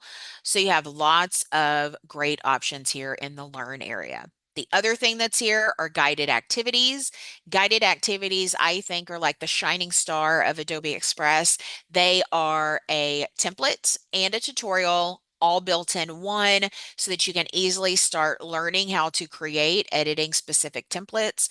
Also great to share out with your students as well to get them learning into the product. It's just a great tool. Tons of good ones in here. These two were just recently added. I trained yesterday on Adobe Express in another district, and these two weren't there. So brand new added in today. Lots of good ones in here. So take a look at those later on as well. So what we're going to do is we're going to come back up to home, to our home screen, for us to be able to start editing and looking at our different quick actions. So quick actions, what they are fast and free basic editing tools that you can use to save you time as a leader, as an educator. So there are a few different ways we can access these quick actions. One way is at the top of your screen on the homepage, there's an edit button. If you click edit, edit will bring you to a lot of the different quick actions. And we're going to look at a lot of these today, but these are just a few of them. It's not all of them. And I want you to know where all of them are so that you can easily come back to them. So all of them can be found on that purple create button. So we're going to click on that purple plus sign in the top left-hand corner. When we click on that, we get that create option that we looked at before. And right up here at the top, you have create and you have quick actions. So we're going to click on quick actions. And this is where all of those great quick actions live. From here, I've got different categories on the left-hand side where it's broken up into different sections if I'm looking for specific quick actions. I can also scroll through the entire list here. The list is not in alphabetical order. So if you're looking for it in alphabetical order, that's not how these are sorted. And I can also search up in the top right-hand corner, and I can search for a specific quick action. So like maybe one is edit. So if I search for edit, I'll see edit PDF comes up as an option. So I can filter that way as well. So that's where we can find all of our quick actions. Purple plus sign, then we're going to click on quick actions right there. And let's go ahead and look at one of those quick actions, which is edit PDF. And there's two ways to get into the edit PDF option. And one is by clicking edit PDF. It's going to ask you to drag and drop your file. Another way that you can do this with that purple plus sign is you can click on the black upload media button and you can upload immediately that media. Upload media includes image files, video files, and PDFs. And when I say editing a PDF, I mean it's going to take your PDF as is, upload it as is into the editor, and allow you to edit that PDF 100%. So you don't need Acrobat Pro to do this. It's built into Adobe Express. It's not like uploading them into Microsoft Word, when if you've ever uploaded a PDF into Microsoft Word, I used to try to do it all the time, and it would just frustrate me more because the formatting would be completely off. The text would be off. Nothing would look right. So that's different here in Adobe Express. So I'm going to go to Upload Media. Again, I could have went to Quick Actions and Edit PDF as well. And I'm going to go get my file that is a PDF, and mine is a flyer PDF, and this is what it looks like. It's going to convert that file. Mine's 2 pages long. It's converting it into an Adobe Express editor file. So if you were with me in the last session, this editor works the exact same way. So I have this open. Here we go. What we're going to do now is now I can edit it. So all of these options, text boxes, I can click inside any of these and edit and change them. So if I wanted to say, get started with Adobe Express at Sci-Fair, I can change that to at Sci-Fair ISD today. It keeps all the formatting. I hope that at home, like your mind's being blown right now, like, oh my gosh, I can't believe that I can do this all within Adobe Express and I don't need Adobe Acrobat to do it. I can do it from here. The other great thing is images. I can get rid of images I don't want. I can add in images I do want. So over on the left-hand side, I can come into media. I can search for pictures that I need. I can upload content from my own computer. I can generate content with AI tools, and we're going to look at those AI tools in this session as well. So lots of pieces that I can do here. And I've got that whole entire PDF document, full editing capabilities. Formatting looks exactly the same. This looks way better than it does when we upload a PDF into Microsoft Word, right? So a few things that I can then do with this file. And as a leader, I may have a newsletter. Let's pretend that my flyer is a newsletter for my campus, that I need to share this out with family members, with the community, with the homes of the students within my school.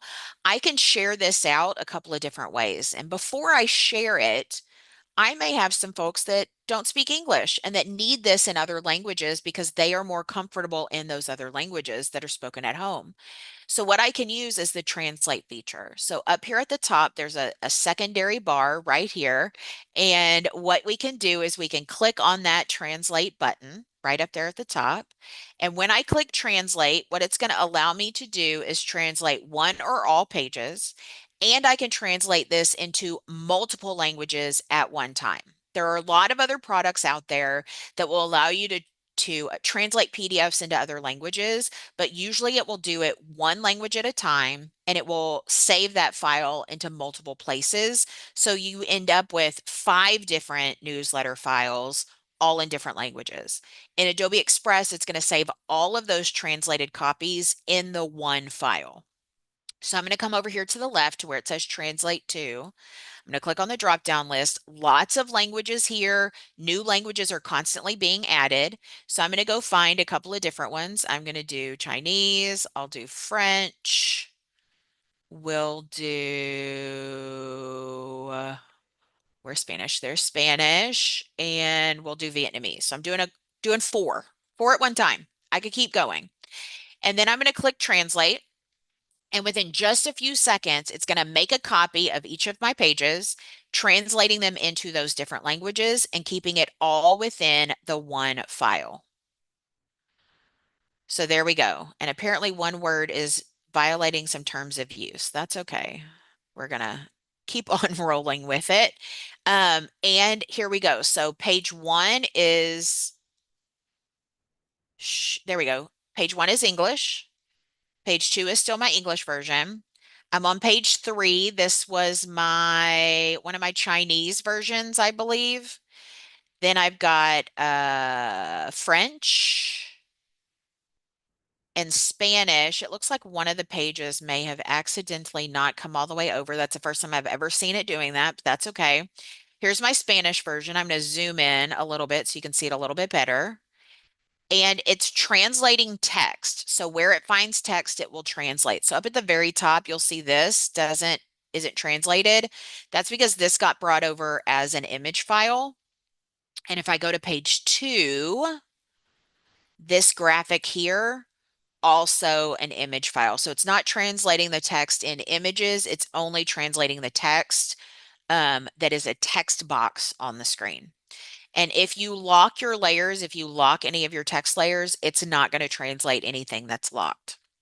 So now I have one file with all of those different versions. So a few things I can do with this. I can download it. So there's a download button up at the top. I click on that download button. I can download selected pages or all pages. I can download this as individual PNG files, so individual image files. I can download this as a PDF. I could download this as page 1 and 2 as a PDF, page 3 and 4 as a PDF, 5 and 6 as a PDF, or one PDF with all the pages. I can also, so I can download, I can also share this out as a view only link. So if I come up here to share, I can click share. Under share, I'm going to go down to the option that says view only link. I'm going to click view only link, and then I'm going to scroll until I see the purple create link button. Then I'll click that, and what it's going to do is it takes this file, it publishes it to the internet, and it gives me a link. And then that link, I can share out however I want to share it out. I can put it on my school website. I can send it out on social media. I can send it in an email. And now folks can go to a web page link, open up that file, and then they'll be able to view whichever pages they need. So this is what it would look like. So I published that to the web. I got my 8 pages. And if I scroll, there's my English.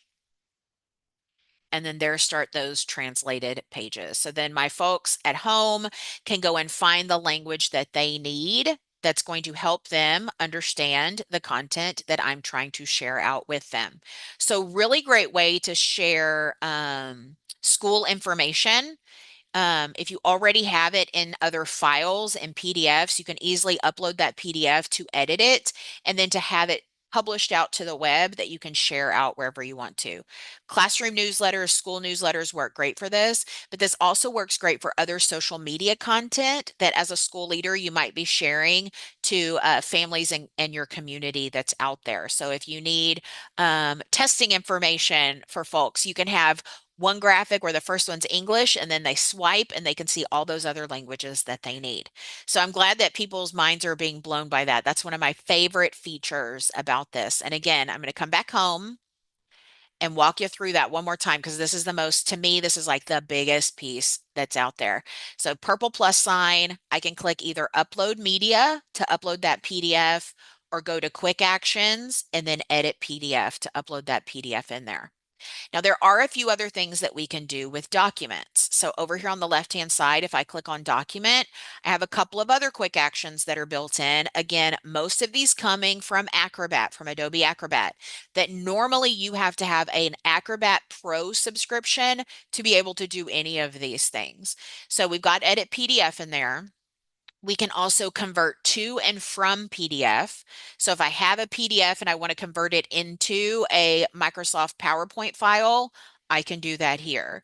If I have a Microsoft PowerPoint file and I want to convert it into a PDF, I can do it from Adobe Express.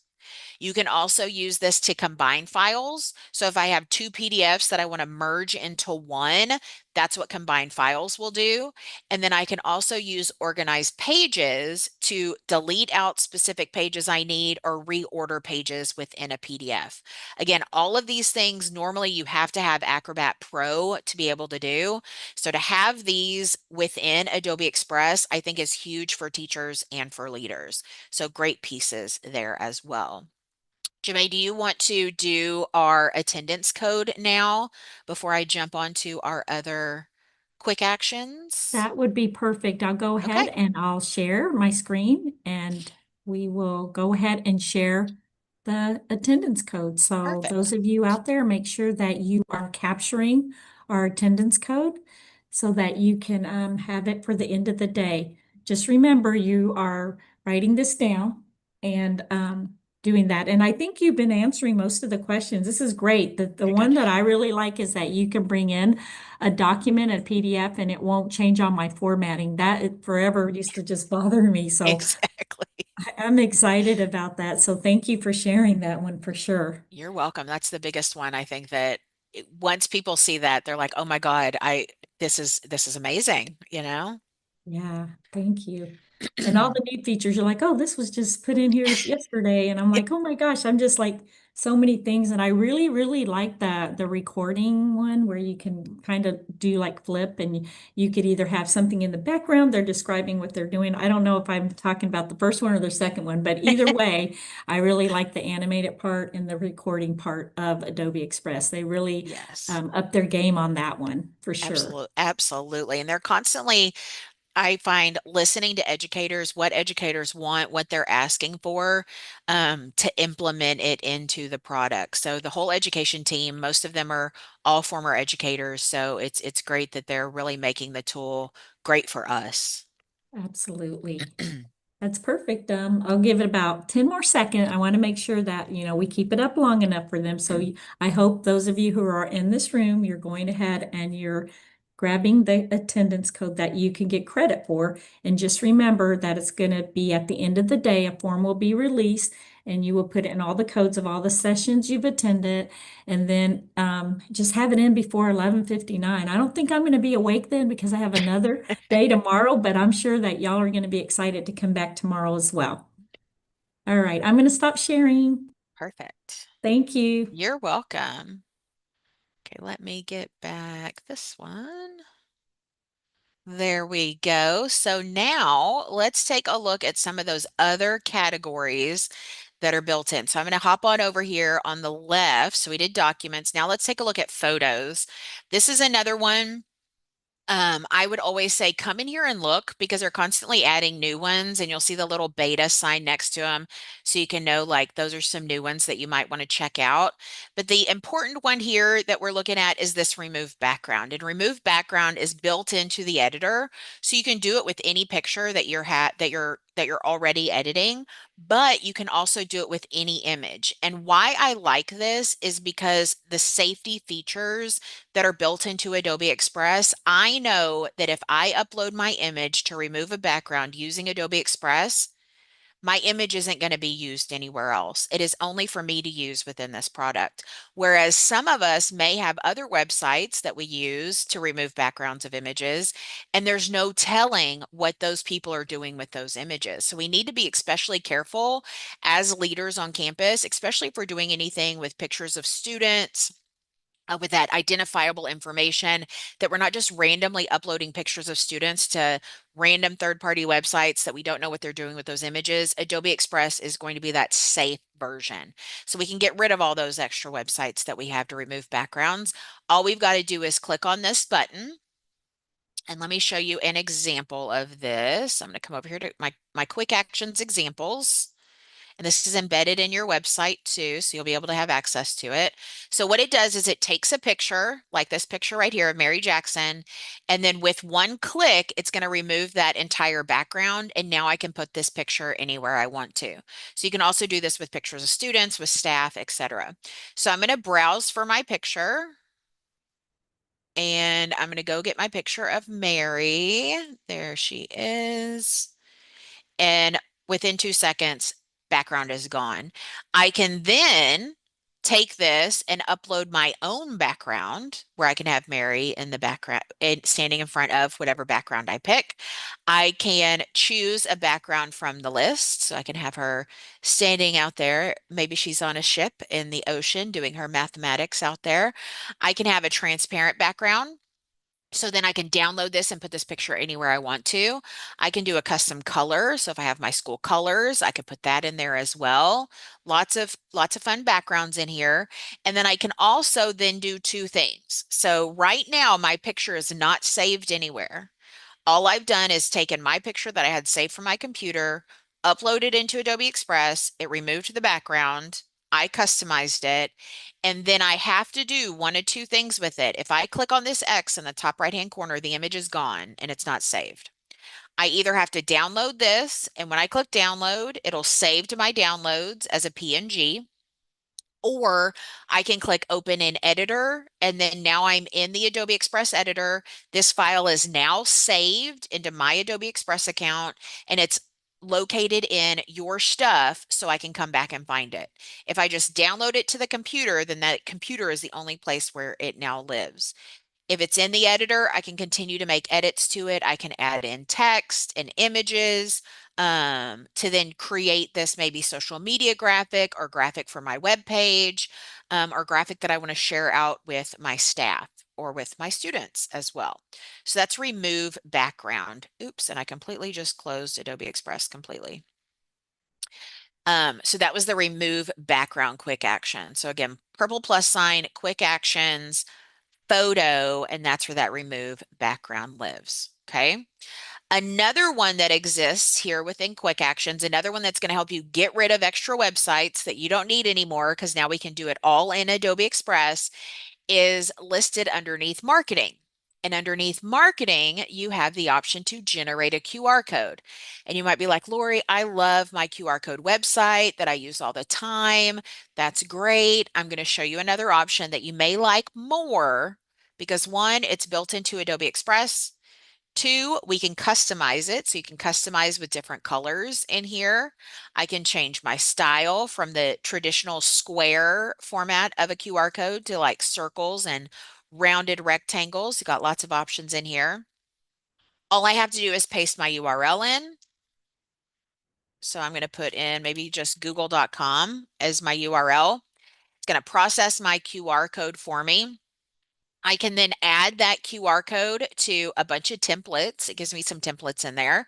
So lots of different things that I can add that QR code to, or I can simply download it as a PNG or a JPEG or an SVG file if you need that as well. So once again, I can download this or I can open it in the editor and then build a product around it. So what sets this QR code apart from some of the other tools is one, this QR code will never expire. Lots of other QR code tools on the market, they'll expire after so many days. They'll expire after so many clicks. These will not expire.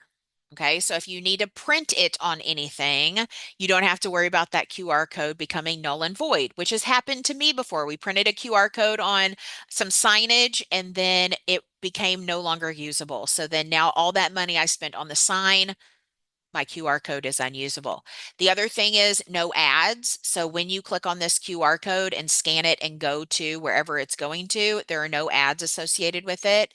And there are no limits on the number of clicks that it can be clicked on or scanned. So again, lots of other websites have scan limits where it can only be scanned so many times. That doesn't exist with Adobe Express. So this is going to be really helpful for leaders, for events for your school, back to school information, signups that you want to add QR codes to, signage you're putting around the school for parents, guardians, staff, and students. Great way to get a QR code in there. But remember, you got to either open it in the editor so it saves within Adobe Express, or you got to download it so it saves to your computer. So those are the QR codes. Again, those are under quick actions and marketing. That's where we can find that. Or again, you can search for QR code up there at the top. Now let's take a look. We got two more categories we're going to look at, and we have plenty of time, which is good because these are some of my favorite quick actions. Underneath video, we're going to look at the ones under video first. So underneath video, the one that we're going to jump into is called animate character. With animate character, what you can do is record your voice, you pick a character, and then Adobe Express makes that character look like it's talking with your voice. So here's an example if you've never seen this before. This little carrot. Hi, you know me as a carrot, but you should also know that I'm a producer because I produce my own food. I can produce my own food through a process called photosynthesis using the sun, water, and carbon dioxide. So they picked the carrot, they picked the background, and then they recorded their voice, and Adobe Express did all the rest of the work. So great feature here to utilize a couple of different ways. One great way is students can use this in the classroom to show what they know and what they've learned about. Teachers can use it in the classroom to introduce a concept, maybe as a extra piece of information as a resource for students. Teachers love to use this as a sub video so they can record it and have instructions for their students, put it into that learning management system, or have the substitute play it, and then you've got a little piece of that teacher there when there's a sub in the room. And then for administrators, great way for you to share information with your staff, with your students, with your families. Great way to share it out on social media because you can download it as an MP4 and then you can share it wherever. And it takes just a few steps. So let's see how we would create this. So we're going to click on animate characters from here. So again, purple plus sign, quick actions, video. I know it's a lot of clicks, but we can also click animate characters here. It's going to bring up the screen where we pick our different items. So first we pick a character. There's a huge list of tons of characters. They're constantly adding new ones. You've got people, you've got animals, you have inanimate objects. So I can be a backpack because we're coming back to school and I want to maybe talk about the school supply lists that are available. Maybe that's the video I'm going to make. So I pick my character. I can resize that character as needed, so I can scale it. Then I move on to background. So I'm going to click on the background option and I pick a background from the list.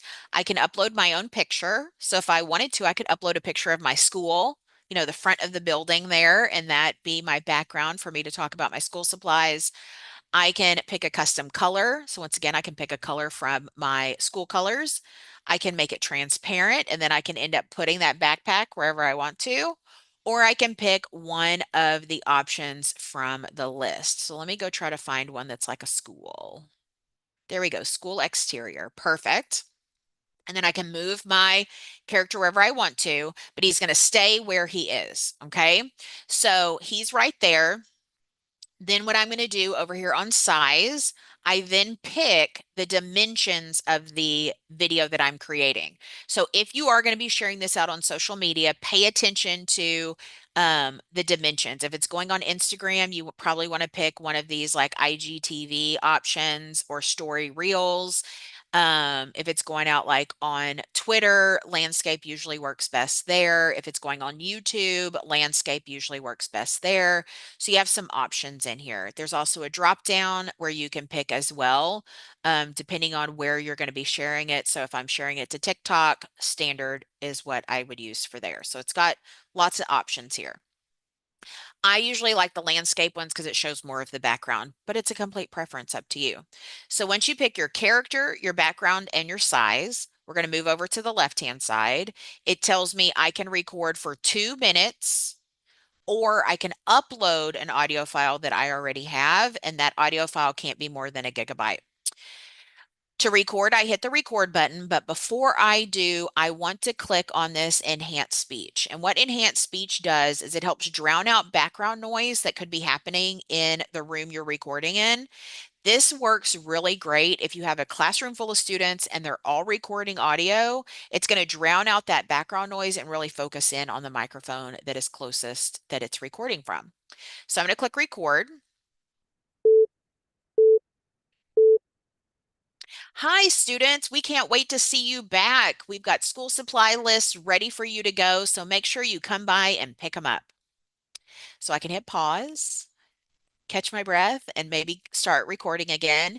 If you noticed while I was recording, around the border, it was purple and flashing. That lets me know that my microphone is actually connected and it's working. Always a good test to make sure.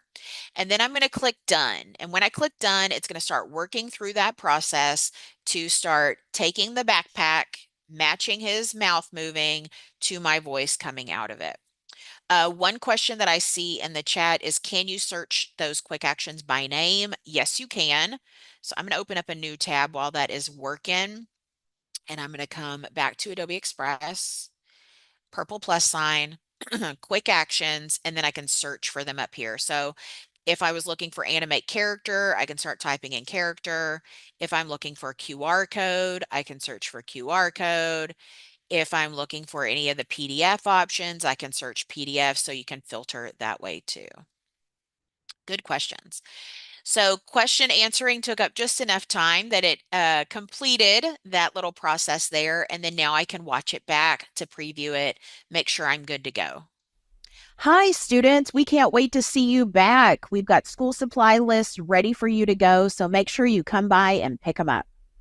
So that video, if I'm happy with it and I don't need to add anything else to it, I can download this and it'll download to my computer as an MP4. So it'll save to my computer and then I can upload it into whatever social media program. I can put it on my school website.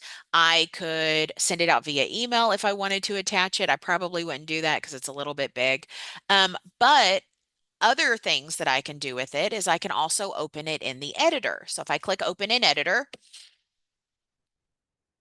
it's going to open in that editor and I can add more to it. I can add in text. I can add in more pictures, more graphics. I can add in background music. If I come over here to the left and I click on media, I can come up here to audio and there are sound effects and background music all built into the tool. So I can add in and layer even more onto this quick little video that I created. And what's great is once it's in the editor, I can publish this to the web and get a link that I can send that link. Anybody can then view it. So here I would click on share up here at the top. Under share, I would come to view only link. And then I would scroll down and just click create link. And then it's going to generate that link for me. And then now I have a link that comes directly to my backpack video that anybody on the internet can watch, that I send this to via email. Again, I can embed it into a newsletter. I can post this on our school website. I can put it on our social media account. So lots of ways that you can share this out as well. So if I click copy link, come over here and paste it. And there is my video, and this is what it would look like for anybody coming.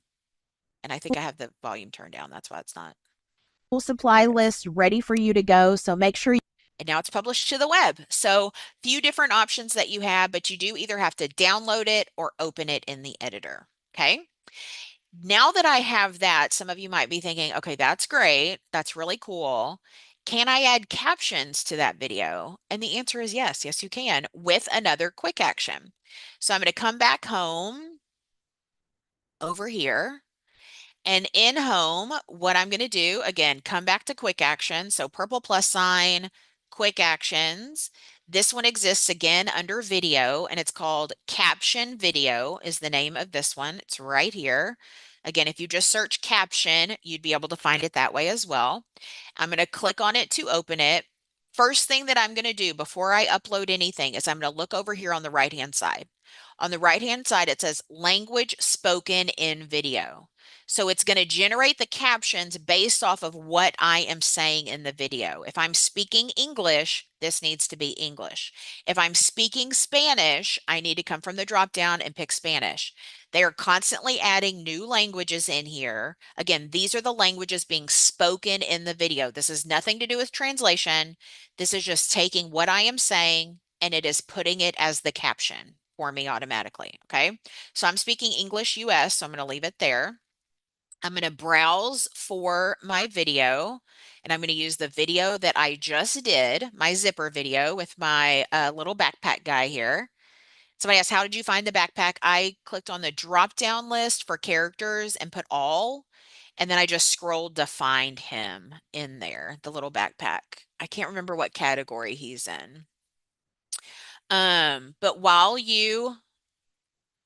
I answered that question, it finished processing the video. Obviously, if I talked for a really long time, it would have taken a lot longer to process. So it adds in my captions. I can edit them. So if something is incorrect right up here at the top, I can fix it and I can customize the way that it looks. So I can change the style of how my captions are showing up on the screen. So lots of different options that I can change here.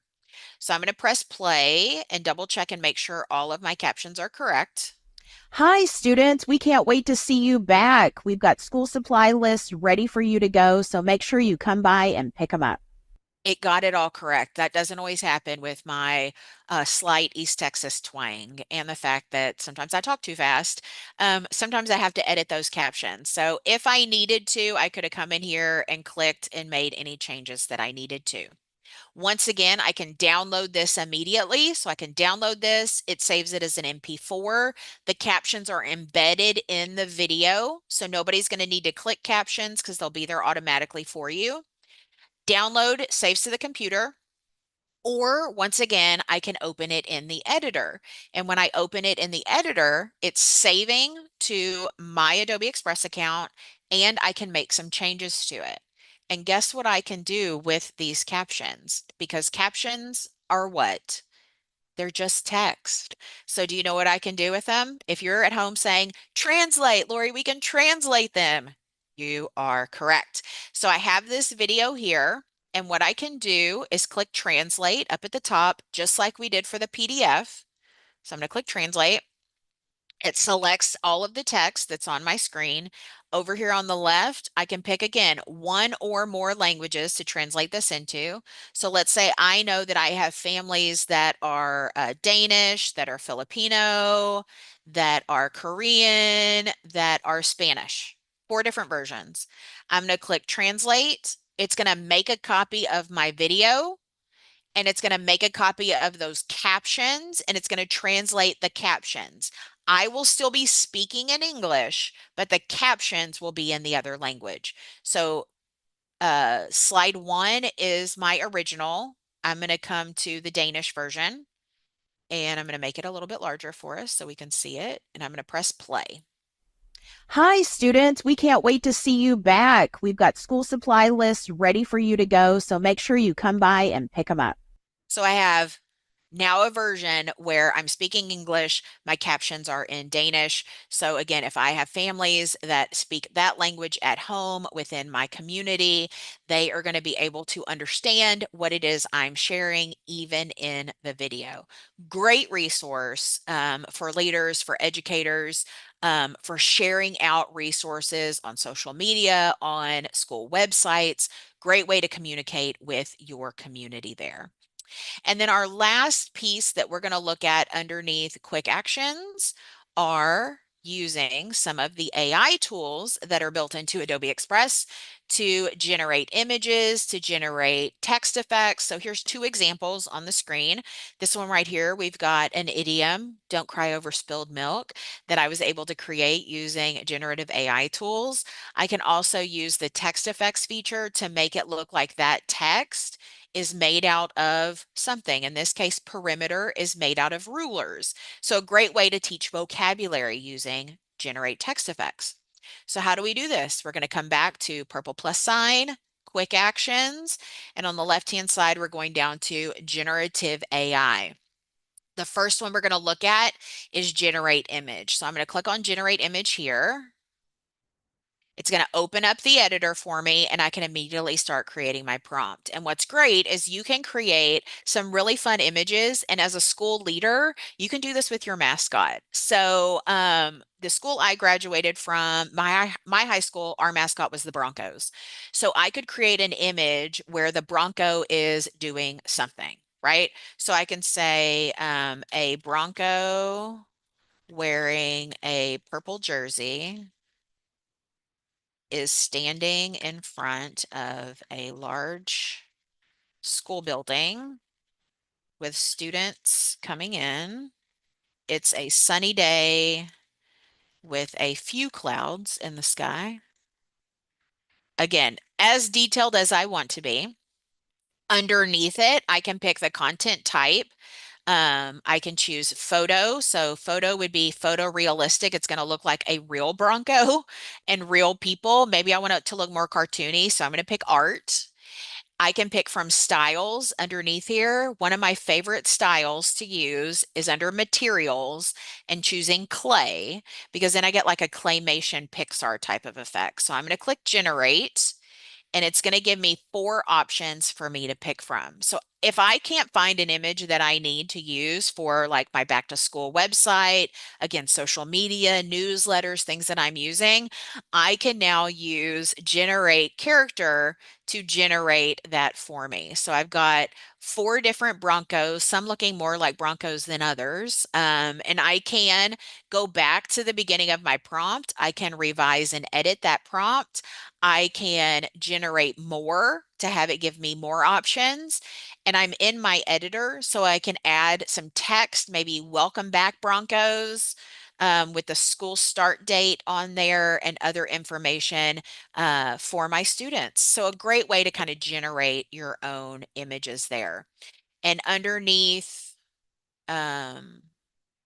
quick actions and generative AI are those other generative AI features that are built in as well. So as we're nearing the end of our time together on our website, which again, fried.tech/DLC 25-admin will bring you here. There's a session survey. We'd love to get your feedback. Adobe loves feedback on the sessions. And then some more learning opportunities from Fried Tech for this summer. I thank y'all so much for your time today. I'll put that link back up there again. Hopefully you got at least one good nugget of some good quick actions to be able to put into your admin tool belt for this year. Wow, that was excellent, Lori. Thank you so much. And thank you for addressing all of the chat questions that were in there as well. I feel like they got most of them answered for sure. And I Perfect. was just impressed with some of the new features. The one that got me too was that QR code, because there's always that that click limit, or it's going to expire, or it's going to show some kind of like ad. So that was really Absolutely. cool. And I love the animated one, and I like the caption. I loved it all. So I hope those of you who are out there, you appreciate it. This is going to be our last one before the afternoon. So we are going to actually take a 12 o'clock to 1 o'clock break, and we hope that you guys come back. In my room, it's going to be Unlock the Secrets to Successful Student-Centered Classroom. So I'm looking forward to that. So if you want to come and join me back at 1 o'clock, come back and see us. But Lori, I really appreciate it, and I appreciate you doing it for us this morning. And I hope you have a good rest of the day. It sounds like you've been training a lot. So That thank back you to again, school and we time, appreciate we you. all got to do it, right? Absolutely. Thank you. Thank you Thank you for all so your much. knowledge. And once you see her picture, hi, Tamara. She's a dedicated trainer and presenter. She's very passionate about enhancing learning outcome. She's done so many things with instructional practices. She's integrated technology. She has over 20 years of experience in education as a classroom teacher. She loves interactive learning. And if you don't know Tammy, she enjoys sharing ideas, collaborating, and meeting teachers and educators along the same mind frames as we are. So welcome, Tamara. I'm so glad you're here. I'm going to go ahead and give you the mic. Oh, well, thank you very much. Well, welcome everybody to the Secrets to a Successful Student-Centered Classroom. I am Tamara, and for the last 25 years, I have been a teacher, an EdTech specialist, instructional coach, a consultant, and a trainer. That's like a lot of stuff going on. But I do enjoy the fact that you're here with me today, and I hope to give you the session that you're here for. During my time with you today, I hope to share with you my lessons that I've learned along this educational journey and how this has led to my passion for student-centered learning. And I think my story might be important to you, especially if you're new to student-centered learning or if you're just new to teaching. And for two reasons. One, really, it's okay not to be a master of your craft during a period of growth. It's kind of like that first period guinea pig thing when you do a new lesson. But also, it's important to know that with reflection and strategic instructional changes, the rewards truly are immeasurable. Now, my plan is to go over the 5 pillars of student-centered learning and provide suggestions and maybe some ideas on how to build that success. We will close with the general ideas of support and accountability at the end of the session. Now, this is a live session, and so I love that my chat is blowing up right now. Yay, that. I would like to use the chat for you to share your ideas and suggestions and maybe post some of your own questions, because you may have heard that story that the best PD is the teacher down the hallway. Have you guys heard of that? Well, in our case today, the best PD is going to be the teachers in the chat.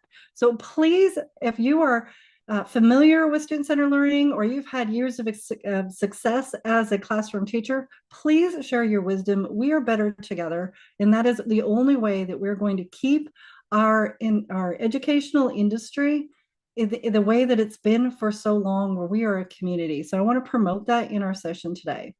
Our session also has resources that are compiled, and they are probably being shared in the chat right now. Yep, there they are. For you to be able to use this as a companion guide, feel free to save it and personalize it with your notes. So it's yours to do as you would like. Now, my journey in student-centered learning was it was not an easy one. It was rocky, and it was built from failure and necessity. It really was. I think it began probably my 5th year of teaching. It was pivotal and not in the way that you would want it to be. That was the year in September that I almost threw in the towel. It was September, y'all. And we're talking the starting gate just opened and I was already done. I was competing with YouTube, text messages. Kids didn't want to participate. Didn't matter what I created, how fun it was. They still didn't want to participate. They weren't passing anything. They weren't passing test quizzes. It didn't matter. Really, they couldn't even pass through the door properly. Well, hey, they were just consistent at least. Anyone care to guess what year this was? This was 2009. Phones have been a challenge in our classrooms for more than 15 years. I would actually say it was before 2009 that we started getting phones in our classroom, but I really started thinking they made an impact for more kids had phones around then.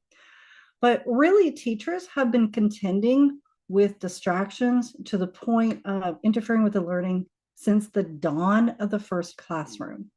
So back to my story.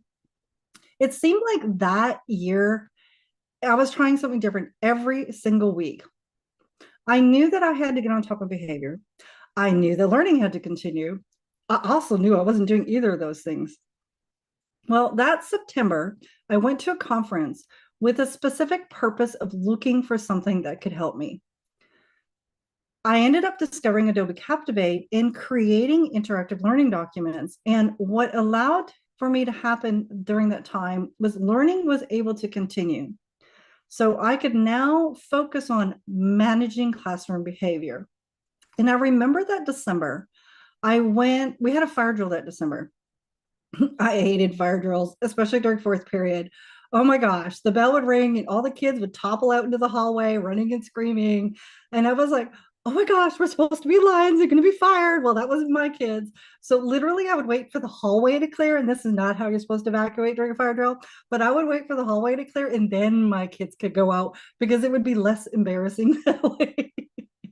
Well, that December, we all went out and then everybody came back in. I went to my small group and I set up. The kids did whatever they were supposed to be doing. And a student raised their hand and she said, if this fire drill had happened in September, none of this would happen. And I was like, what are you talking about? What? And she said, you never said a thing. We all went out and we just came back in and we just started working where we left off. And I was like, oh, wow, you're right. Here's the thing. I had grown professionally in my skill set and my kids had grown along with me. And none of us really noticed because the increments were so small. And I think that's important because it's hard to see that growth in yourself, but for our kids too. And I think that might contribute to one of the reasons why our kids struggle with having confidence in their ability to learn because they don't see when they're growing. And that might be important for us when we're creating lessons. So the story is relevant because it helps to know that the struggle is real, but you're not alone in that struggle. We all have that struggle and we don't necessarily talk about it, but I think it's important that we do. But I also want you to know that if that struggle can come with amazing rewards, and that year for me started hard, but it changed me forever. These kids changed me. And I want you to think about your own stories, particularly if you've been in the classroom for a number of years. Share in the chat some of the experiences that you may have had and the struggles that you have had to overcome. What did you do to overcome those struggles? And what were the rewards of those struggles? Also, if you have some ideas of what you're hoping to get out of this chat or out of this session, share that in the chat too. I would love to hear that.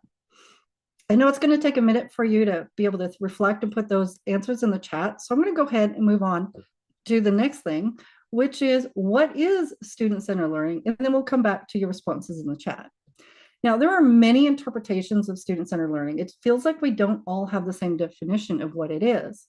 So it's important before we move on that we have a common interpretation for our session. For our session, student-centered learning or student-centered practices just essentially mean that we've given students a greater voice in their education, because ultimately, who owns this learning, and shouldn't they have a say? So my goal today with you is to peel away some of the mystery associated with student-centered learning and maybe reduce some of the intimidation of getting started with some of these practices. I'd like to show you how you can layer some of these student-centered practices into the routines that you already have today. That's especially important since many of us sitting in this session right now, your curriculum is regimented, and you may possibly even have fully scripted lessons. So you may already notice that you have some of these practices put in place, or partially or fully. I also don't want you to feel that this is a recipe where you have to do everything or you don't get any rewards out of it. Instead, I want you to pick out a few things that you're comfortable with trying, because shift is a process best done in steps. Okay, so let's look to see what we have in our chat going on for responses. Okay, so I'm not sure where it got. Good afternoon. Good afternoon. Oh, here we go. I got a good post. Miss Hingden, I think is how you say it. I want to increase student ownership in the classroom, less lecture, more learning. Oh, you're going to love this session. Shelley, start each day with a clean slate. Oh, I can't emphasize that enough. That is a brilliant suggestion. Thank you, Shelby. Tracy says getting students to work without prompt or even stay logged in breakout rooms. Okay, that is something I could get on board with. I had to backtrack and regain focus on what was important, connect to students so they could actually apply the things I was teaching. Oh my gosh, I can relate to that. I had that same aha moment. I was attending quantum learning. I literally had to rethink all of my classroom openings for the year. So yes, I can definitely know that sometimes you have to do a reset on yourself professionally. Absolutely. Maggie, I want my kids to actively involved. Yes, you do. They need to care as much as I do, if not more. Yes, true. Oh, I love these comments. I'm not going to be able to read them all, but ladies and gentlemen, please read each other's comments. Again, we are better together when we are working in this dynamic. So I love the comments. I'm going to read some of them later, but these are great suggestions. Okay, so moving on to our session, continuing on. As mentioned earlier, one of my roles is that as an instructional coach, which means I have the opportunity to help teachers restructure their classrooms. And I'd like to introduce you to Desmond. When I met Desmond, he was already a good teacher, but he was teaching Algebra 2. And let's be real, Algebra 2 is not the easiest class to teach, well, just high school math in general. But he wanted to find ways to further engage kids in learning. And he had an aha moment that was kind of similar to mine. And I want to share his own words with you. It's a really cool video. Yeah, so oh, hold on. I don't think I did a screen share with sound. Let me check that out. Nope. I think you're good. We're going to do that again. Okay, here we go. Fire drill was called maybe 5 minutes into the class. We were just getting started. Fire drill goes, everybody's rushing out of the room. I have 4 or 5 kids begging to bring their materials out to the fire drill so they can continue working or stay in here and just burn with the materials. Funny story, but we had to rush them outside, no materials. Okay, so apparently fire drills just might be a temperature gauge of a student interested in learning. I really love this video, partly because it captures both his surprise and his happiness in the change that he oversaw in his classroom. I don't think he noticed that his kids were growing along with him either until he had that moment where in the past the kids probably responded to fire drills similarly to how they did to mine. And it was just such a cool thing for me to be there with him that day when this happened and for me to capture it. He was just so excited. I really think this experience not only made his day, his week, possibly his month. It was a really cool thing to see the transformation in his classroom. And when he had that moment when he recognized that his kids had changed because he had changed, it was so cool. Okay, so that leads us to our very first pillar of the 5 things I want to go over for you to maybe consider building in your classroom. And so if you're interested in a student-centered classroom, one of the first foundations I believe that you're going to need to do is to set up this idea of students self-evaluating. And it's important that your kids learn how to self-evaluate the learning and communicate their needs. I think that there's a misconception when it comes to what does this mean? This is self-evaluation. Do kids get to decide what they want to learn and how? So a kid can tell you, oh, I hate fractions, so I'm not going to do that. Actually, no, that's not the case at all. The state dictates the curriculum, and you and your students have to abide by that. But what this really means instead, the conversation might actually look like this. You're going to teach your students to articulate what they know and be able to identify where they're weak. So instead, this conversation with that student might go like this. Okay, I understand how to find common denominators, but mixed numbers, yeah, I got nothing. And so that means that your kid has a different mindset, a growth mindset.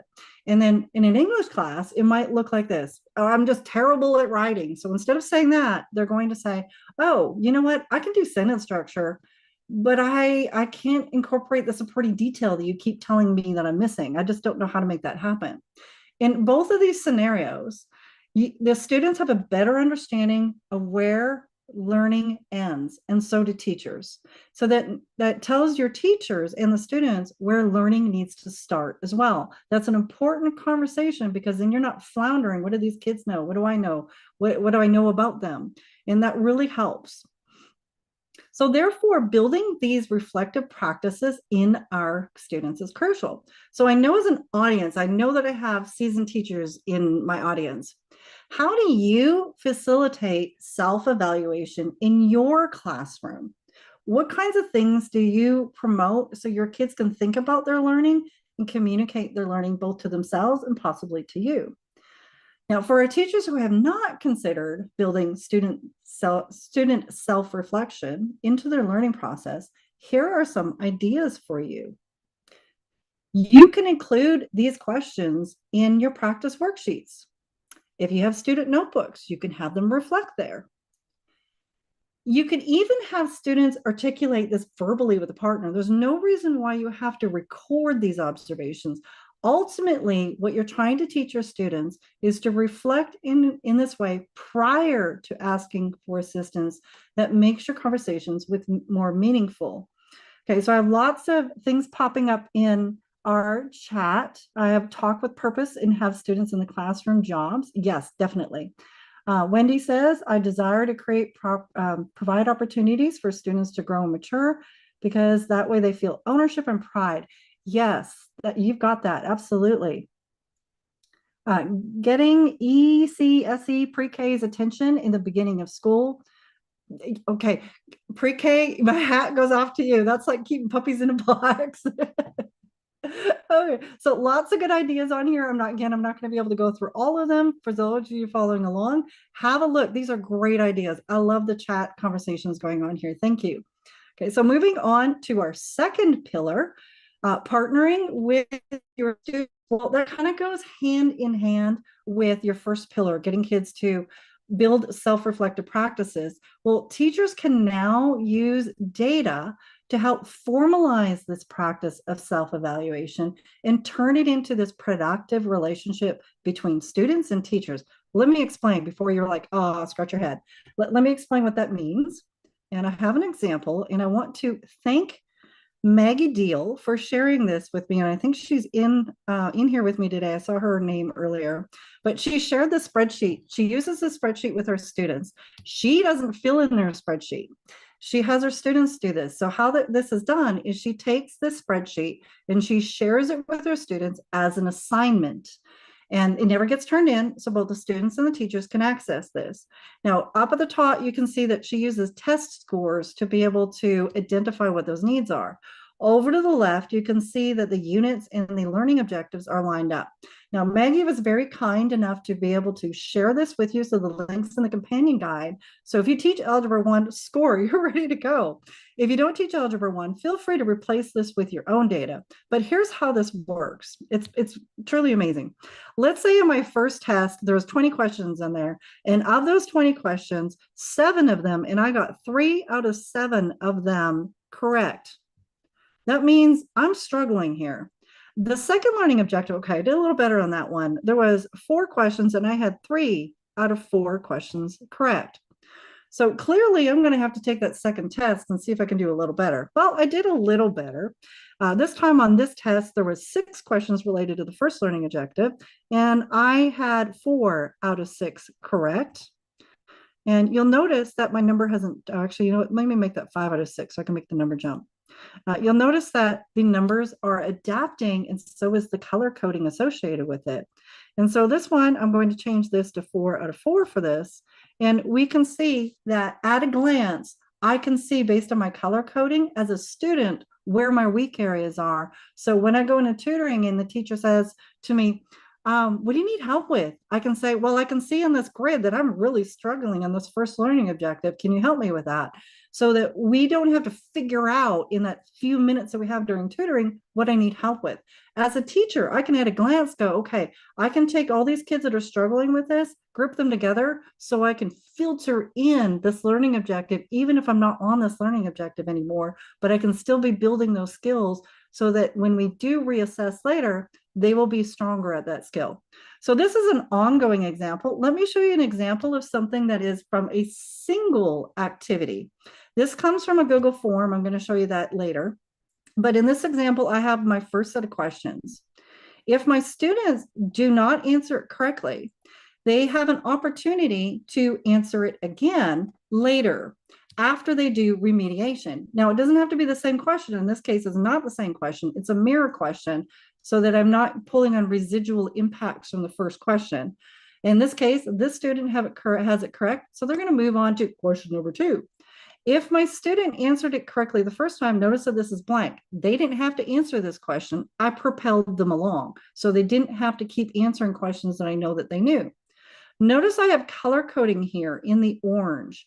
This orange means that all of these kids had the same misconception, and same with the kids in blue. I'm going to group all the kids that have the same type of misconception when I go over remediation with them outside of this activity. It doesn't help me if I take all the kids that got the question wrong because they all have a mixed up bunch of misunderstandings. This allows me to group my kids in a very specific way, so I'm targeting exactly what they need. How does this work? Well, if you're interested in creating something like this, you can, under Excel and under Google Sheets, you can use conditional formatting. And you can see that I have this over here. This is my conditional formatting with my 2 colors. All I have to do is add another rule, change the color, and change the format from if it's empty to having it contain text. Now, this is a huge, real fast thing that I'm going over. There is a video that explains it a little more slowly and a little more in-depthly inside the companion guide if this is something that you're interested in doing. Now, Maggie also shared this with you, so I'm going to delete out all these numbers before you take that link, because otherwise you're going to get all the numbers I made up in this document. Again, thank you, Maggie, for sharing. So everybody say thank you, Maggie, because she's in the chat. I just saw her. All right, so thank you again for participating in that chat, by the way. Okay, so let's move back onto our presentation and how we're using it. So to reiterate, you may not be able to change your scripted lessons for the day, but you do have the autonomy to add clarifying points to be able to kind of focus your examples. You can even add a slide to your presentations. You can rephrase things, but you are now armed with information, knowing where your kids are and being able to support them. And at this, oh, look at everybody saying thank you, Maggie. That's awesome. So I do want to take a pause right now and take attendance, because you know what? That's an important part of being here today, is getting credit for being here. And while we're waiting, if there are questions that you might have, please feel free to post them in the chat.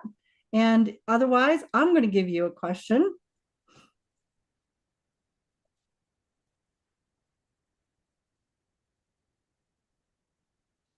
And there here is our code number. I don't know if Janae is going to jump in. I'm jumping in with my audio, so that's perfect. I'm going to go ahead and show this for about a minute. Those of you out there participating, thank you for being out there. The code is now showing the attendance code, so please make sure you jot it down somewhere so that at the end of the day, you could have all the codes and you'll be able to put them in a form at the end of the day and have it submitted before 11:59 in the evening. So the code is up there and I'll leave it for a minute. Tamara, did you have any other questions while I keep it displayed for a minute? Oh, no, but I see in the chat, there's people that are really interested in Maggie's tracker. So the link for it is inside the companion guide under the self-evaluation page, because there's actually a page dedicated to that. And while we're waiting, since not a lot of questions, so I'm going to give you a question. What tools do you use to evaluate the needs and drive the learning of your class or your students? Because I know that there's lots of tools out there that many of you use, but you may not know that the tool that you use actually collects data to help you drive your learning.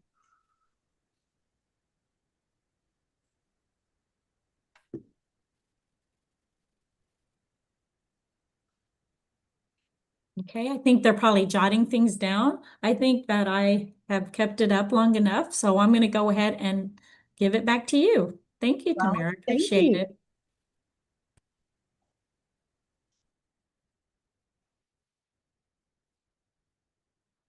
Oakley dokley, let's get back on to where we were. So we're finished our second pillar and let's move on to our third pillar in how to support student-centered learning or just layering on those student-centered practices into your existing classroom.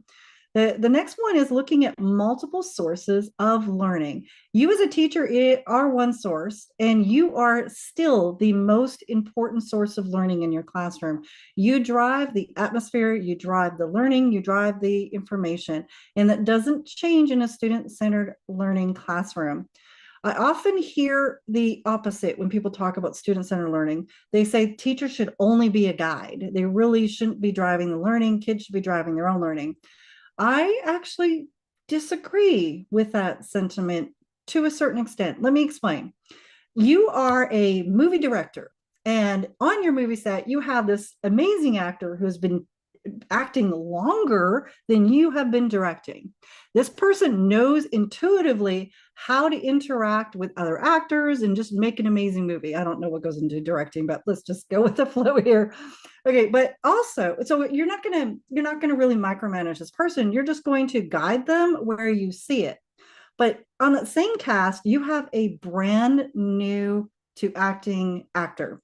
And this person doesn't know how to make things work. He's fumbling.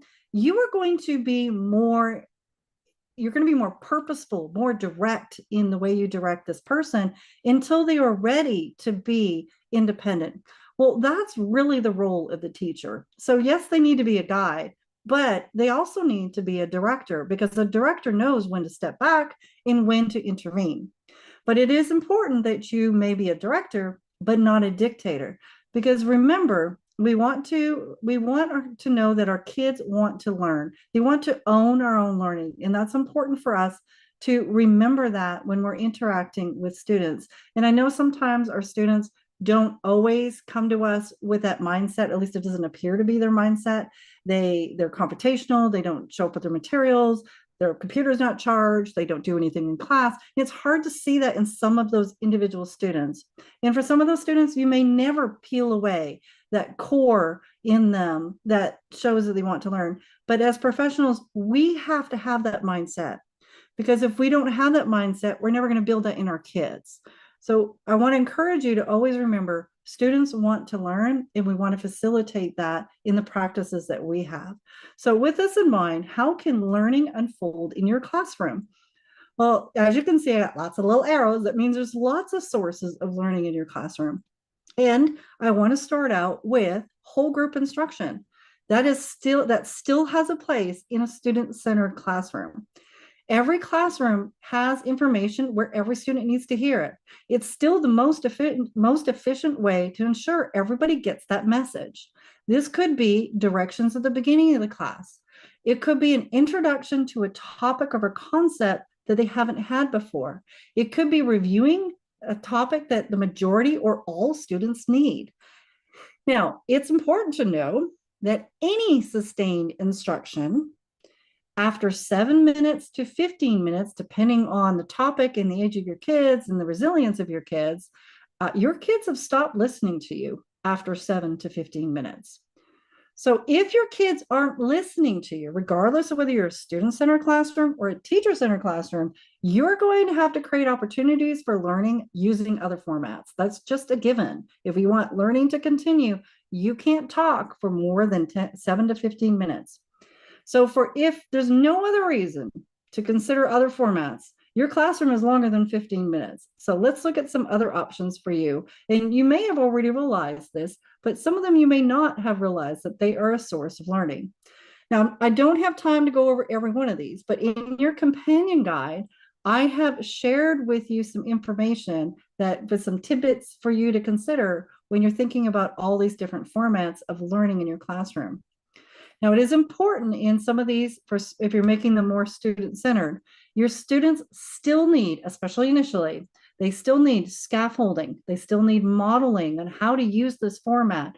They need instructions on how to internalize information, including things like self-talk, to be able to direct the reasoning and thinking.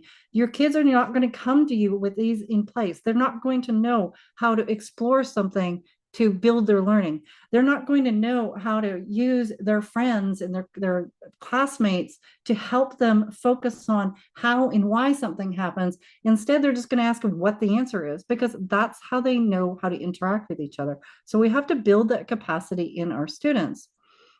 And with that being said, I want you to think about your best memory as a student. And what were you doing? In the chat, tell me, what was your best memory as your student and what were you doing? Odds are, oops, I missed one. Odds are you were working on building for your students an experience that is student-centered, and it was probably exploration or hands-on. There's something really magical about hands-on exploration. I want you to think about your happy moments of your students.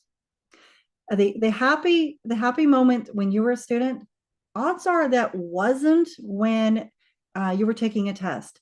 It wasn't when your teacher was writing notes on the board. It was probably during a period of exploration, and it was probably during a time when you were doing something hands-on. That is true for your students today. That hasn't changed. Now I want you to think about your happiest moments of a teacher. Guarantee it's not when you're walking around the room counting your steps during STAR test. It's probably also not trying to get your kids to walk in straight lines down the hallway. It's probably those same moments that you have, those magical moments that occur during hands-on and exploration. So if you need to reconnect with teaching, perhaps this might be it, adding opportunities for exploration. Now, exploration isn't just about having fun and making connections and fluffy stuff in your classroom. It's about creating those cognitive bridges in your classroom. It means that you're adding the abstract concepts to things like vocabulary. Vocabulary, even if you write the definition, often means nothing to your kids. It creates those concrete reference points during instruction. But it's important to know that not all hands-on activities lead to learning, and they're not going to all be engaging in a meaningful way. And we know that our time with our students really is short. For many of us, we have to have curriculum completely taught by mid-April. So if your activity doesn't build inquiry, thinking skills, conceptualize concepts, it doesn't make something that's abstract more concrete, then maybe that's an activity to skip. It may also be that you're like, this seems kind of fluffy. Do I skip it? I know the district made it for me, but maybe it's when somebody makes something, sometimes it's lost in the translation of what you're really supposed to get from this. And talking to your curriculum coaches can help you figure out, okay, what's the point of this? Why did our curriculum coach make this and share this? There might be something behind that that is worth investigating. So I'm going to take a peek at our chat to see, because it blew up there. Look at that. I'm not even sure where it started. Oh, best memory. Thank you. Thank you, Julie. I'm using that as my guide. Reading aloud to class at a class time. Oh, only myself and other students were ever allowed to do that. Okay. Participating in guided discussions with other students. Writing when we had free time, journaling. Okay, Stephanie's a writer. That's awesome. Steven says, I was doing flame test in chemistry. Oh my gosh. Yes. Blowing stuff up in class is always amazing. Games were embedded into learning. I'm a 70s child. Okay, I don't think that's a 70s thing. That is something that is still true today. I love all your comments. I don't have time to read them all because they just go, this just amazing, the conversations you guys are having. Again, I'm going to be looking at this chat later because I love the things that you guys are contributing. Okay, so I do want to take a moment to show some examples of the self-checking. Now, where am I? Oops, hold on. I'm just bouncing around. I got all excited about the chat. Okay. So now moving on to pillar number 4, which is self-checking. Okay, so self-checking has an important role, whether it's something, it's a worksheet, or whether it's exploration. And here's the reason why. If you're in a student-centered classroom and you actually have a student-centered classroom, you could potentially have students working in different places, at different paces, on different tasks. And to save your sanity, you're going to need to have self-checking. It also has a second benefit. So not only saving your sanity is definitely a benefit, but it also fosters students' confidence and self-reliance, and it reduces frustration. Now, it can take many forms, this self-checking, but it has to, in order for it to really be effective, I want to encourage specific feedback to go with it, because the self-checking with feedback together can prevent those misconceptions from cementing. It redirects thinking while learning is still unfolding, while it's still malleable. And as a teacher, we know one of the hardest things to undo are these misconceptions. It seems like once learning has taken a hold in a student's brain, it like latches on like glue, and it's so hard to undo when it's misaligned. It's like crazy glue. So we want to be able to catch those as they're unfolding. So self-checking with feedback really helps. Now, self-checking can be something that you make. One piece of advice that I would like to give you is, while it might be tempting, especially when you're pressed for time, and like, I want to serve my kids, so I want to post all the answers and I'm going to just upload it in Schoology, or I'm going to post it on the wall. My suggestion is not to do that, is to do it one at a time. So I want you to think about why, and put yourself in your 12-year-old version of you. You're 12, and you have done question number 1, and the teacher has posted the answers, and you may be at home, you might be in the classroom, and you're going to be like, okay, so I don't know if I got question number 1 right. I'm not going to go on to question number 2 unless I check this. So I open up the document or go to the wall where it's posted, and I'm like, oh, look, question number 2, 3, 4, 5, 6, and 7 is done. What is the 12-year-old version of you going to do? Well, we are going to copy the answers down for all of it, right? So if that's what you're going to do, your kids are going to do the same thing, and you can't penalize them for doing that. So instead, we're going to move away from that product-based learning and move in, so we celebrate into the process of learning, and we celebrate that. So what you can do, if you're really pressed for time, just stick Post-it notes on it. So kids are less likely just to copy all the answers down. They have to be, you're communicating that one at a time is important because you covered it. So your kids would have to be able to honor that. Your kids often take you as a cue, as what's important to you becomes important to them. You can put it in different folders. We literally put the questions in different folders. QR codes are also kind of cool. Even without phones, your kids can access their cameras and hold up the QR codes to the cameras on their Chromebooks. You can also use that conditional formatting right inside of a spreadsheet to check your answers, as you can see in the bottom left of your screen. If you teach math, secondary math in our district, we also have a really cool tool called Fluid Math where you can check your answers in there as well. So those are some examples where you can make some things. If you're a person that really likes to make things, let me show you an example that's not too complex. And that is inside of Google Forms. Google Forms has sections where you can section off your activities that you're building inside of Google Forms. And you saw the spreadsheet that coincided with this earlier. Let me show you how it was built. So my first question had an answer choice, and the correct answer was the first choice. And if they had it right, they're going to go to the second question. I'm not going to make them keep answering and doing a bunch of stuff when they already know it. The second answer choice is incorrect, and it's aligned to a very specific misconception. So I'm going to send the kids to section 4 that have this incorrect. The third choice also aligns with the same misconception. So they're also going to go to section 4. Why would I create two different things if it's the same misconception? I'm not. And then the third or the fourth choice is going to be a different set of misconceptions. So I'm going to send him off, or the students that pick this off, to a different set of re-instruction or remediation. Now you'll notice that I have sections put in place, and as I add content, I can add pictures. This is actually a video. It's hard to see in this format, but this is a video. I can bring in notes that my kids have incorporated from their lessons, so they're triggers and reminders. I can put links. I can send them out to animations. I can even link them to notes that may have done digitally. So you really can make this form very interactive, and it allows you to get very important data when you're done, but it also allows you to use that immediate feedback with your students. So you are redirecting them before that cemented learning comes in place.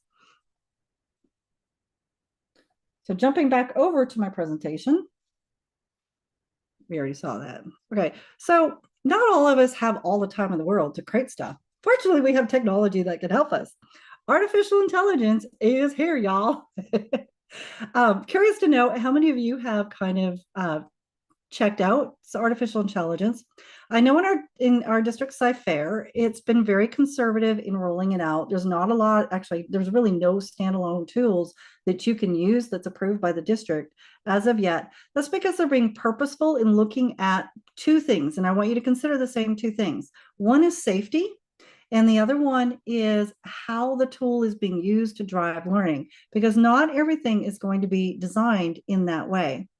So when you're creating your own tools and you're thinking of safety, these are the things that you're thinking, because if you're not part of this conversation as an educator, that means politicians and ed tech companies get to drive that conversation and the creation of the tool. So it's important for us to know this information so we can be part of that conversation. First of all, with safety, especially with AI, how is your student data being used and your data being used to shape that tool? If your student enters in personal information, how is that being stored? Is it being stored? And if a student enters something that's inappropriate, an inappropriate question, what safety measures are put in place to prevent that dialogue from continuing? And thirdly, if they don't have any moderation tools put in place, not all AI tools, even that are designated for K through 12, have boundaries put in place to moderate students. It is not possible for you to moderate all 30 kids' devices at the same time. Your kids' little tab switching is faster than you keep up with. Therefore, the onus has to be on the ed tech companies to moderate that for us and to help us manage that. If they don't, then we're not holding the ed tech companies accountable for that. Okay, so that's the safety part of that. And those are the things why our district is being kind of slow in rolling this out, because safety first. The other thing is how you're using technology, including AI. And the first thing is it has to amplify learning. Let me explain what that means. If you have a student with their hand up and you go help that hand up, but you have literally 5 other kids in your classroom with their hand up, learning is stopped for those 5 kids. But if you are using tools that help the kids get over the little humps, then you can really help the kids with the bigger issues so that all the kids in your class, learning doesn't stop when they get stuck. And that's where amplified learning really helps. It also helps when you are in small group instruction. And what are your kids doing? How are they getting supported outside that small group? What about the kids at home? You want to be able to use these tools to keep learning going when you're working with other kids. In addition to that immediate feedback that we've just talked about, immediate feedback has to include that feedback that prevents misconceptions. What kind of feedback do they use, and how is it actually helping the kids? Also, is it accurate? That's important too. And lastly, being adaptive. You saw us making a somewhat adaptive example inside of the Google Forms. So you can do that by hand, but if tools can do that for you, that makes them invaluable because it makes the learning experience aligned with your students' needs in the moment. And I see lots of information popping up in our chat. So give me a hot second to see we are in time. Okay, so we are, how are we doing time? Okay, so I have about 10 minutes. So let me take a quick peek at where we are. I'm not looking to get Skynetted. I am not sure, Maggie, what that means. Marcus says, AI is great technology. I just don't want it to become our demise. Oh my gosh, that is a sentiment I think everybody has right now. It's definitely a new world out there. Dana says, I use AI to draft emails, letters of recommendation, surveys. I don't put any student-specific information in AI. That's very smart, very good. Anita says, this is amazing information. Well, yeah, thank you. That's awesome. And Maggie is busy on this chat. Look at you go. That's actually a great idea to get asked to write recommendation letters a lot. Oh, actually, that's a great idea. And then Jennifer says, planning and using this. Well, it's cool. That's awesome. I'm glad I'm meeting your needs. Okay, so speaking of artificial intelligence, there are a few tools in our district where artificial intelligence is actually built into the tools. You may not have realized this. We actually, though we don't really use standalone AI tools, we have numerous tools where AI are built into it and you may not have realized it. So I'd like to showcase one of those examples, a very popular tool called Canva. And very recently, they released something called code generators. Anybody heard about that yet? It's super cool, by the way. So let me give you an example of why I explored this tool. I was writing curriculum and it seems like we're always behind when we're writing curriculum. And I was like, you know what would be super amazing is a game. And I'm like, I literally don't have 40 hours to create a game. This is not going to happen. For a good game, it takes about 40 hours to create it by hand. It really does. And I was like, you know what? I could probably get Canva to do it. So in Canva, I asked it to create a game designed for 2 to 3 players. And the kids would click a spinner and they would answer a question. But most importantly, I wanted it to give them immediate feedback and suggestions on how to improve. So as you can see with this, I'm talking faster than the GIF here. But eventually I click on the wrong answer and voila, I get the immediate feedback that I'm looking for. So here's how this transpired. I put my initial prompt in, and as you can see, that is lackluster at best. This was not a great first attempt. First of all, the little dots didn't move. Second of all, it's kind of boring. And so I had it update the prompt because that's what you can do when you're prompting. And so it had a better background. But the other thing is my kids could literally go through this entire game and not answer a question. That's a problem. So third iteration came up with this. So let me show you what this looks like in Canva. Okay, so in Canva, oh, wrong one. Popping over to Canva.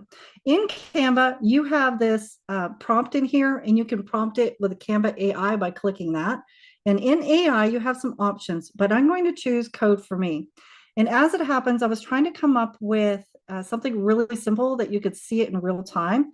So it's not a game. It's just something really simple that I want you to see. I wanted to create a dice that can roll for me. And so I click this, check this out. You can see that it's thinking hard, and then it's going to start generating code over here. And it is going to take a minute. So let me show you what I did over here while it's generating the code. So this was my original prompt that I put in there. There's my original prompt. Then it interprets that original prompt.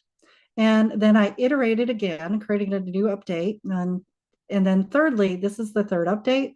And in the end, I get this. And this is the interactive game right on the Canva site. I can start it and it literally just begins. It's not a super complex thing, but I assure you, it took me less time to do this than it would have me to create something equivalent to it. It is important when you create anything with AI that you check its work. It's still in its infancy. So there's a lot of times where stuff does not produce what you think it should produce. So here's my dice that created from this prompt that I put in there. So I'm going to roll it. And that's pretty cool. And here's the thing that I can do with it now. I can actually use it in design. I can put it in a presentation, and I can put it off to the side, and I can put prompts to the left. So even though this is just a single dice that I can roll, it still allows me to be able to incorporate it into something to make it a little more interactive. Super cool, right?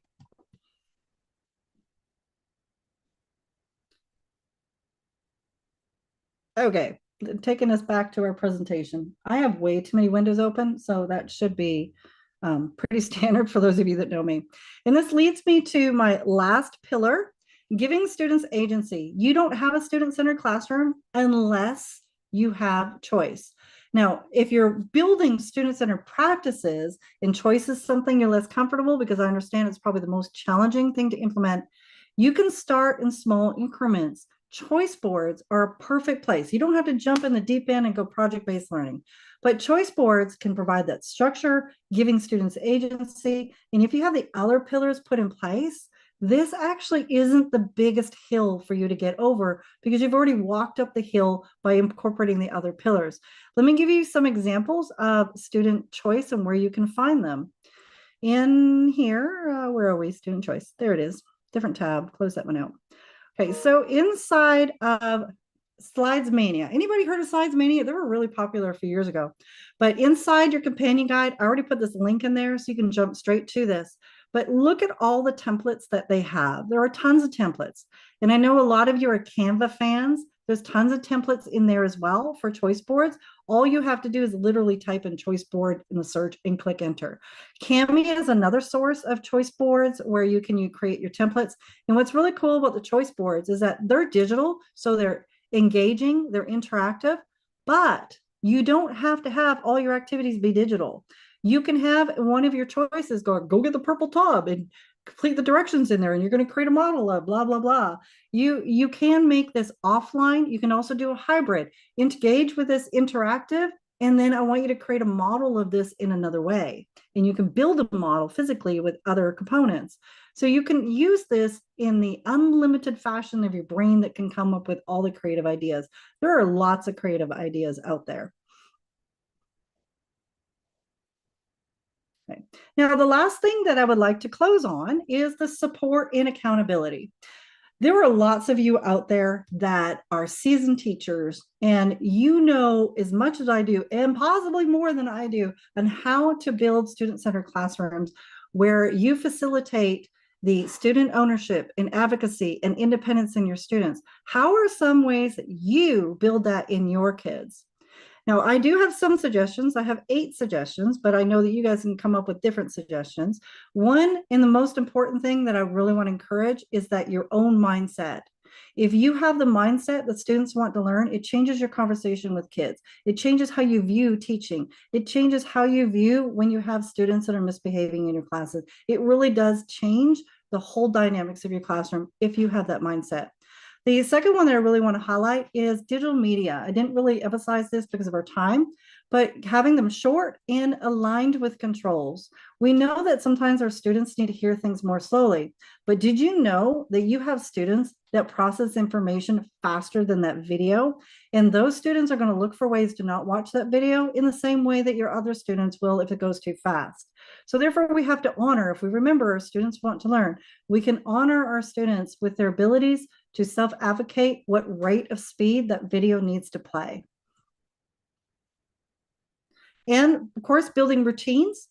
Here's a checklist. Checklists are really helpful for your students to know what to do next. It really gives that foundation to guide so you don't have hands going up. What do I do next? What do I do next?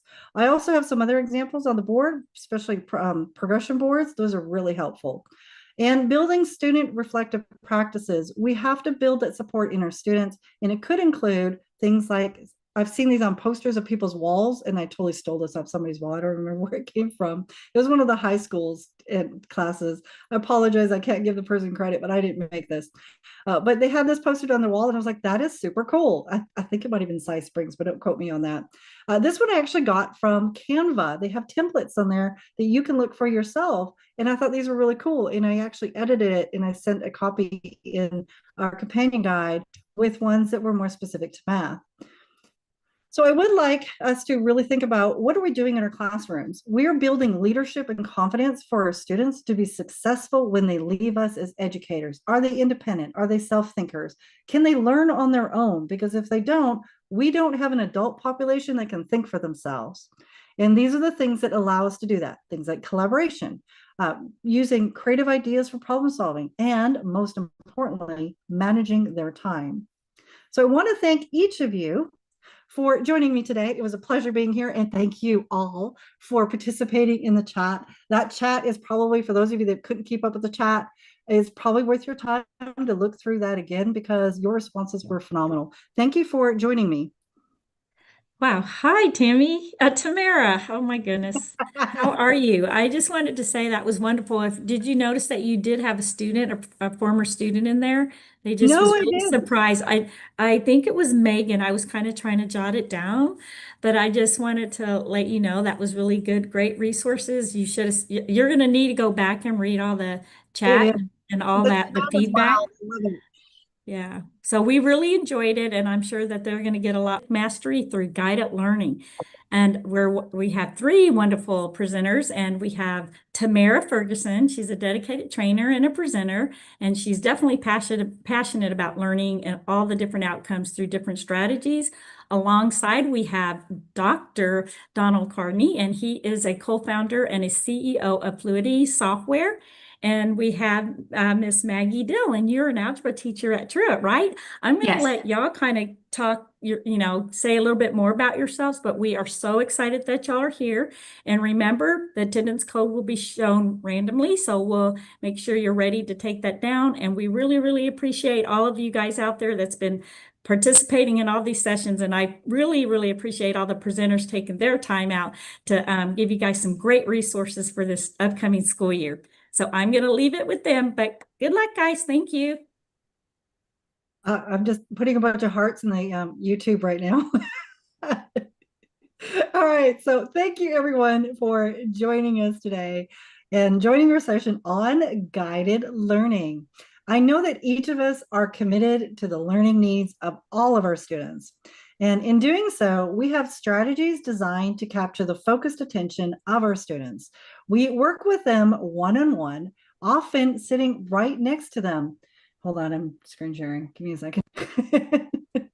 We remove distractions. We actually provide individualized tutoring, often off contract. We want to replicate this personalized target attention with all 25 to 30 of our kids.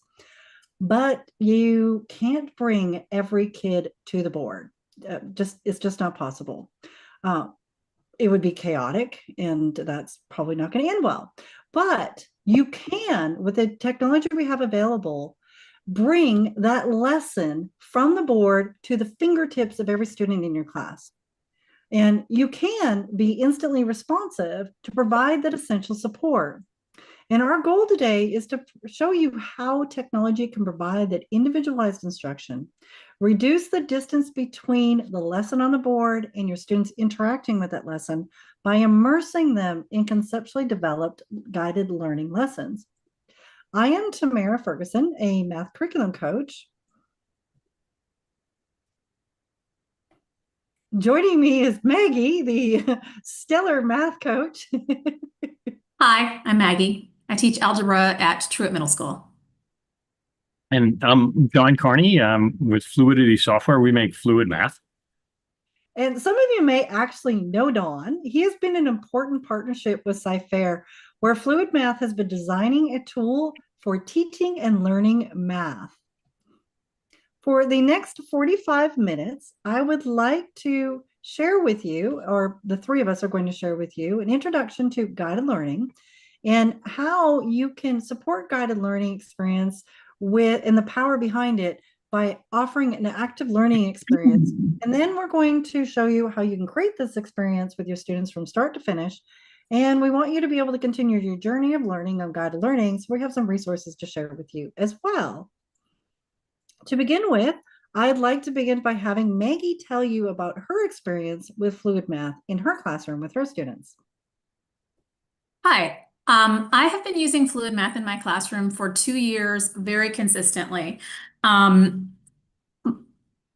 There's a lot of reasons why fluid math is really good for me. The first one is portability. I can't tell you how many times I've taken my teacher bag home with me, and it came back untouched.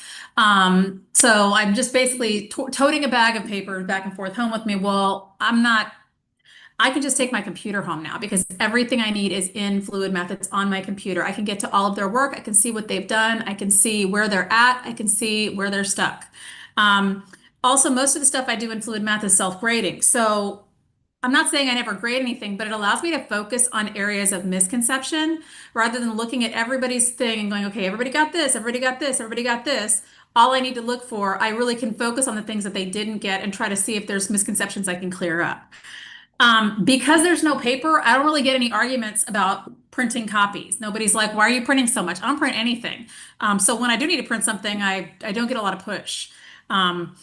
It's infinite paper. And this is a really good one because as a math teacher and probably science teachers as well, you know that if you give the child, if you give them a space this big to do their work in, no matter how much space they need, they're going to cram their work into that space. And if they run out of space, they're just going to stop showing their work. And since we want our kids to be able to do processes. I'm less concerned about them being able to get the correct answer than I'm about them doing the right process. If they're doing the right process, they're going to get the right answer in theory. And this is, I don't know, this can go either way, but I can get into their document and look at what they're doing.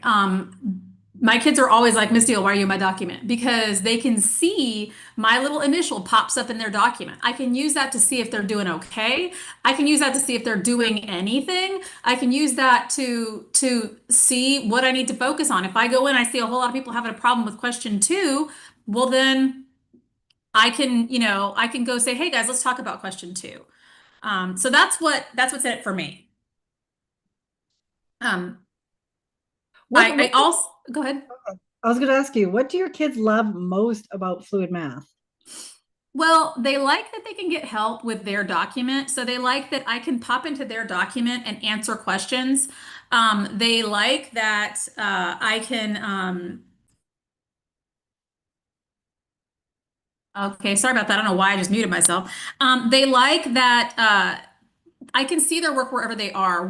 This was actually last year. I had a student in my 6th period class who I had been helping during 6th period. And a huge part of my 6th period class, they go to 7th period and they have athletics. And the athletes had study hall that day. And I was trying to close all the bajillion windows we wind up with open at the end of the day. And I saw her window and I saw her mouse moving. So I popped, just out of curiosity, I popped on the screen she was on and she was having a problem. And she saw me pop into her document. She saw my little bubble pop up and she said, Mrs. Deal, help me. And so I was in my room. She was in the gym. We literally could not have been further away from each other in the building. And I was helping her in my room. She was in the gym getting the help that she needed. So again, they like that I can get into their document all the time. Kids are like, Miss Deal, get in my document. I'm having a problem. I've had kids also ask me for help at home. So I'm in my classroom after school. They're at home. They're like, I'm kind of stuck. Let me get in your document and see what you need. The two things my kids like the most about it, and Don's going to talk about these a little bit later, are the equivalency and the checkboxes. So, we're focused on process. My kids are working through the process. If they get stuck, if they get the answer wrong, they can see right away where they've made a mistake because the color changes. And so they know if they're doing it right. Likewise, there's an answer box. If they put the answer in, it gives them a green check mark. They know they're doing it right because it said it was right. And they know if they got it wrong because it gives them a red X. So those are the things that my kids like the most about Fluid Math. That's really amazing. It sounds like it's learning without walls. How's that for a coin phrase? Love it. It's true. So Dawn, maybe you could show us what this guided learning experience looks like. Happy to do that. Very happy to do that. So yeah, what I'd like to show you is exactly as Tamara's pointed out, what does guided learning look like from a very practical perspective, right down to, how do you do it in Schoology, or, what does it look like in Schoology, all the way to what is it in Fluid Math, and maybe we can show you a quick example as well. So I have in front of us here the Schoology page. You're all very familiar with it. This is a course page. I'm going to click on one of the guided, you can see this right here. It's a guided learning document, a GLD. It's on slope intercept form. It's example 1. So I'm going to open this up. Before we get to it, though, the teacher has a little bit of a dashboard page. It's broken into two pieces. There's a teacher copy at the top of the page, and there are student copies at the bottom of the page. The student copy is really interesting because you as a teacher can jump into the live session that the students are working on as they're looking at the guided learning document and possibly participating in some activities in the guided learning document. You, the teacher, also have your own copy. Let me click into the teacher copy and show you what it looks like. Now, in guided learning documents in Fluid Math, there are really three uses for any one of the pages in the guided learning document. And as you know, with guided learning, you're in front of the classroom sometimes presenting concepts or ideas, and your students also engage in activities while the guided learning goes on as well. And that's sometimes how the learning happens. Let me show you the example here. We can see on the first page here, this is really just an informational slide. You might have multiple of these in your guided learning document. In this case, it's got the definition of the slope-intercept form of a line equation. On the second page, we have an activity. And again, as we pointed out, a very important part of guided learning is that the students engage in the learning. They engage in activities, they participate, and you can provide the students with activities right there within the guided learning document. So within the guided learning document already, we have an informational slide. You might be in front of the classroom presenting. We have an activity that the students will work on individually. And then we have a third type of use, which is really interesting. And this is an activity that the students can work on collaboratively. So this third page here, as you'll see in a moment, is going to be shared between multiple students. So why don't we take a look at this guided learning document in action? So we already know what the first slide is. That's me, the teacher, in front of the classroom with this informational slide explaining a topic. The second slide, I'm going to ask two of our students who are attending. We have Bob and we have Andrea. Tamara is going to be Bob, and Maggie is going to be Andrea. And Maggie, you probably want to, if you could unmute your microphone, Maggie, that would be amazing. I'm on it. Thank you. I'm on it. And what I'm going to do is I'm going to ask you to open the second page. And while they're opening their second pages and they're going to work on an activity, as the teacher on the Schoology side, I'm going to open up live views into their documents. So I'm going to click on Andrea's link here, and this is going to open up a live view into Andrea's document. I'm also going to click on Bob's document, and again, this is going to open up a live view into Bob's document. Let me make this visually better for you all. Pull the tab away, and we'll put this on that side here, and we'll take Andrea's tab out. Put it on the right-hand side here. And I'll dismiss this for the moment. So on the left-hand side, we have Bob, that's Tamara. And on the right-hand side, we have Andrea. And they're working on activity number 2. And again, they're working individually. But as the teacher, I can have a live view into what they're looking at and what they're doing on their pages. So Andrea, if I could ask you, and again, this is an individual, so the students might be quietly working away, but I'm going to ask Andrea to, tell us what you're thinking as you're working through this activity. Well, I don't know what M and B are because the first slide only said M is slope and B is y-intercept. So I'm gonna mess around with these sliders to see if I can figure out what M is and what B is. So this one says M is 2. So I'm gonna move my slider and okay, so it looks like it's changing how steep it is. And when it goes negative, it looks like it goes downhill. So I feel kind of silly now that I'm asking what slope is because it's like ski slopes. It's how steep it is. I like -2. All right, so now B, what is B? Looks like, let's play around with B. Okay, so when I play around with B, it looks like the line like shifts up and down. So B must be like shift. And it kind of matches where it's crossing the y or crossing the y, so that must be where it crosses y. So I have written myself an equation and I got this set up, I'm gonna try and write an equation. Okay, so my equation is y equals 2x plus 3. Let's see if that matches. So I'm gonna drag this on that is not it. I have messed up. Okay, so what did I do wrong? Let me see if I can make the red line match mine. Oh, that's right. When it points upside down, it's negative. Let me fix that. Show me love.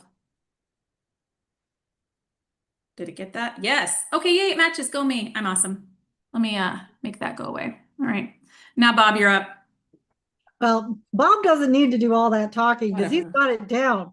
But what Bob's ready to do right now is he needs to be able to check his own answer. So I have an equation that I'm pretty confident. But what I can do is use my MathWrite tool that I have, and I can create this like giant U swooping gesture and literally just drop it in the graph or erase it, as the case may be. Let me try that again. I need to go faster when I do that. Notice that my line immediately turned green. That's because it acts like a self-checking. So yes, I did this. Woohoo, go Bob. Don't you think you're so cool? I am so cool. Andrea and Bob, you did such a great job. Thank you. That again was an example of students working within this guided learning document, but individually on their own. Let's go to the next page. And the next page is a collaborative document. And Andrea and Bob, what I'm going to ask you both to do is go to the third page and work on this document collaboratively. What you can see here on the screen is that we can watch both Bob and Andrea writing in the same workspace at the same time. They're sharing the same digital workspace, but on separate devices.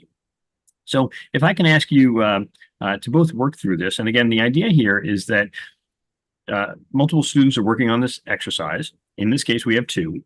The first student will work on the line equation or discover the line equation that goes through A and B with the help of the second student. And likewise, the second student will work on the line equation that goes through B and C with the help of the first students. And, sometimes these things work really well, especially if the students alternate in their use of the pen and talking to each other. So why don't we have the two students start working on this collaborative activity. And you'll see on my screen that both students on either side here are interacting with the same workspace at the same time. Okay, well, my name is Andrea, and that means that I am awesome, and I am going to go first. And I'm going to graph line A and B because, yeah, I'm going to graph line A and B because it starts with A. Anyway, whatever, I've said too much. So I'm going to start by drawing a line through A and that's a line. I draw a line through A and B. So, but that doesn't look like anything we just did. Everything else it didn't look like anything we just did. You got any ideas? Well, I see the dots on 2, and there's another dot on -1. Let's try. Then they're Y. They look like Y. Let's try Y equals 2. Okay, you go with that. Oh, sorry. I got to put it up in the thing. That is not it. Yep, That is not it. Okay. It doesn't even go the same direction. Well, maybe try 1. Maybe Y equals 1. Oh, I just messed that up. I made that very angry. Let's try Y equals 1. That's even worse. Well, you know what? Let's figure out how we can flip that line. Maybe instead of Y, it's X. let's try X equals 1. Okay, that's what's up. All right, there we go. All right, I'm going to put oh, nope, not that. Oh, no, it's very mad. X equals 1 in the box, and we'll cross our fingers. Oh, that's right. I'm smart. Okay, your turn. Let me, it's true. It's true. I'm a hard worker too. Let's see what you got. Okay, let's see if I can keep up with you. Of course, you give me the harder one. Nice. All right, so I'm going to also take Andrea's cue, and I'm going to draw a line on my graph where I connect the B and the C, and my line looks, it's sort of a line. Anyway, I can see that I have an intercept on here, so awesome. So I know that my B has to equal 1, so I know I'm going to have to do an X plus, oops, wrong one, right, math right, X plus 1 on there. So when I do X plus 1, but I have no idea how to come up with the M. You got anything, my partner, Andrea? Well, I am not, this is not a measurement unit, so I assume we're not doing Pythagorean theorem, but it does go up to and right 1, up to, right 2, up to, over 2. So yeah, maybe I'm going to write this 2 over 2. And that equals 1. So M is 1. Does. Yeah, let's try that. That means, yeah, go team. That means Y. Ooh, that Y was a G. Y equals X plus 1. Okay, let's throw it in. I can throw it in here. Fingers crossed. Yay! And you know what? I can also use the graph to check it. So let me use the swooping generator and clear all my messy ink. And boom, there it is. Woohoo, I'm so Yay, smart. go us. Awesome. Well, that was a great example of collaborative learning and collaborative problem solving. You guys did a great job. Um, so again, reiterating, these guided learning documents are really cool because you're staying in one workspace. The first page of the document was a informational slide. The second page was an activity, an individual activity. The third page was a group activity or a collaborative activity. Now, Fluid Math also maintains within Schoology some additional data that's useful for the teacher. Maggie, since you're a teacher and you use guided learning documents in your classroom, would you mind sharing how you utilize some of the data that's available? I would love to do that. So I'm going to show you a particular page in the this is kind of something that only the teacher sees. So that's very helpful. So I'm going to go into this document here, this assignment, slope intercept guided learning lesson annotated. Now, so the students, when they open up a guided learning lesson, they go right into the assignment. I have like an intermediate spot at a dashboard, and Don kind of showed us that earlier. Now, the one that he showed didn't have as much information. This one has a lot of really good information. First of all, I see all the students who have opened up the document. Now, if I had created a copy of this for me to display for the class or for me to go in and do with a small group, then you would see those copies there. But for now, I'm just looking at what the students have. So I can look at, first of all, I can see when created is when they actually opened the document and made their own copy. So I can see when they opened it. Like, for example, I have a lot of kids that open the document during first period and it's they have me fifth period and I've, maybe made a change. So I encourage kids not to do that. I can also see the last time they modified it. So if they're like, well, Mrs. Deal, I did it at home last night. I don't know why you thought I didn't do it. No, you did it during third period because I can see that right here. The last time you modified it was third period. So I can kind of collect some information about when they're working and what they're doing. I can also see how many times they've edited. So every time a student makes a change to that document, it creates an edit. I can see here, let me zoom in on this a little bit. I don't know if y'all are seeing that, but I can see right here that Andrea has edited hers 143 times. And one of the things that I usually do is I kind of look at how many edits they've made and look at kind of the average. I assume that everybody should be around the same number of edits. So if I look here, I've got John and Bob are 85. Don is at 10. And Andrea and Charlie are at about 140. So I feel that maybe... Oh yeah, Don, what are you doing? I'm in trouble. Let's figure that out. Let's see what's up with Don. Okay, so Don, let's see what Don's got going on. Okay, Don, let me zoom back out again. Don wrote his name. I'm really happy about that. Thank you. And then he didn't do anything else. So this is an opportunity for me, again, from where, like, let's say I'm sitting in the back of the room with a group of kids and I'm just kind of like, while they're working, I'm looking. I can see Don is having some kind of problem. Maybe Don is watching YouTube videos. Maybe Don doesn't know what to do. Okay, but this gives me an opportunity to go to Don and say, hey man, what's going on? Is your computer having a problem? Is YouTube causing a problem? How can I help you work on that? How can I help you get going on this assignment? So that's Don. Do better, Don. Now, likewise, I see Charlie and Andrea. They've got about the same number of edits. So I'm going to check Andrea's document and see how she's doing. And, as the person who has portrayed Andrea in previous things, I feel like Andrea's probably got it going on. Look at that. Andrea she got this one right. Go, Andrea. And she's done 3 out of the 4 assignments, problems on the last one, and she's doing great. So this gives me an opportunity to give Andrea some positive feedback, to give her some positive, some positive reinforcement and say, oh my gosh, Andrea, look at you go. You got this on lock. Keep doing what you're doing. I love how hard you're working. So it gives me an opportunity to give her that positive praise. Now let's check if I can give Charlie some positive praise because I like that. That feels good to me. Okay, well, Charlie has spent a good deal of time drawing this boat, which I'm impressed by. So I will perhaps praise him for that. When I look at the second and third pages though, second page, Charlie didn't do anything. And third page, everything is wrong. So this gives me an opportunity to go to Charlie and say, buddy, you are working really hard. I can see you're making a lot of edits, but it's not working out. How can I help you be successful? Let's talk about how did you get these answers? What can I do to help you? Some of these answers don't even make any sense, Charlie. 32, what's going on? So this allows me to give them that feedback. Now, another example of something that I could do with this is if I like, let's pretend that Charlie got this wrong, but let's pretend that Andrea got it wrong too. So let's say I've been looking through people's documents, kind of looking around, and I see a lot of people have gotten this wrong. Now, I want to point out to you, I don't have to run around everybody's desk and be like, hey, let me see your paper. What are you doing? Where's your work? What's going on? I don't have to do that. I can see everything right from where I'm at. I can then say, hey, Andrea, I noticed that you missed, a lot of people are missing this second question here. Would you be okay if I put yours up on the Promethean board and we went over it as a class? Because there are so many people that are having trouble with this one. Would you let me do that?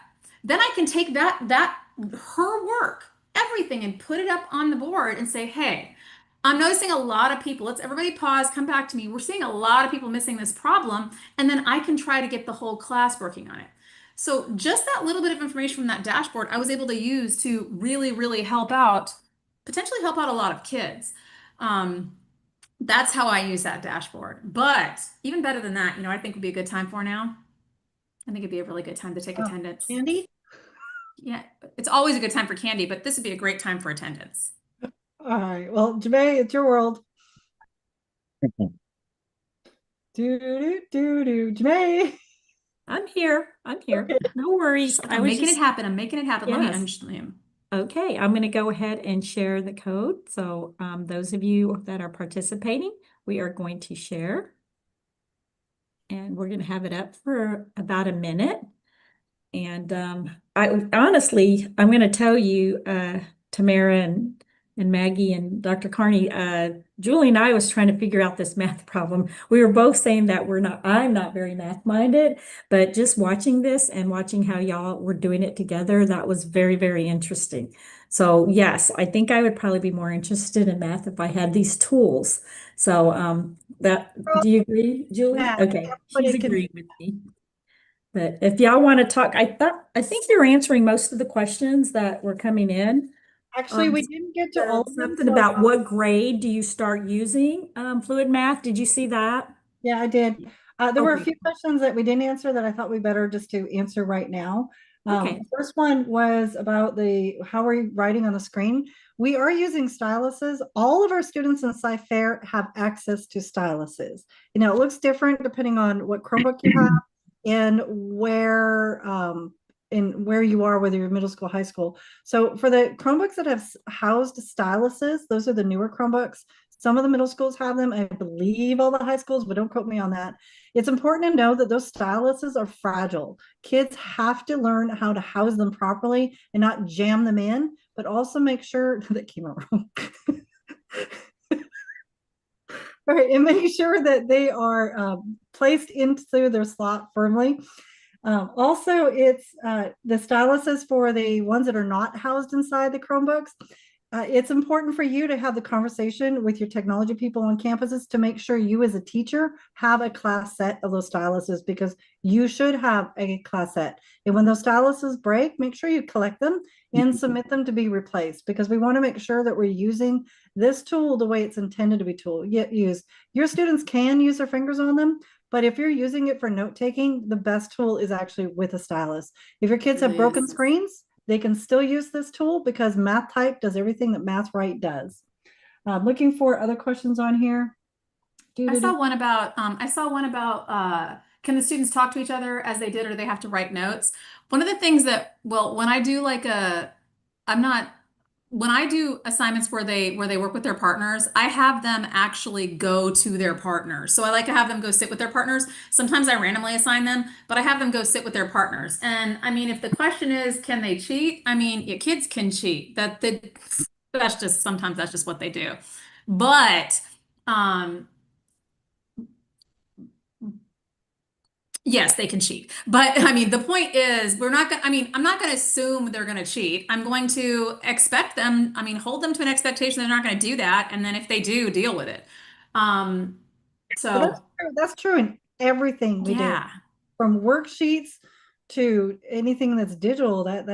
Kids are kids. They're going to do what kids do, and kids want to copy. That's what they do. They really do. Yeah, they do. I also saw a question up at the top by Matthew Mathmeotics, love your handle, by the way. When you create all the lessons, or does Fluid Math already have stuff?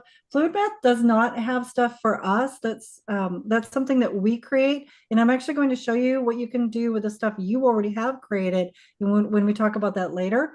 But the district does have stuff depending on what grade level you teach from 6 through 8. There's a lot of resources already created for you in Fluid Math, and you can choose to use them or not.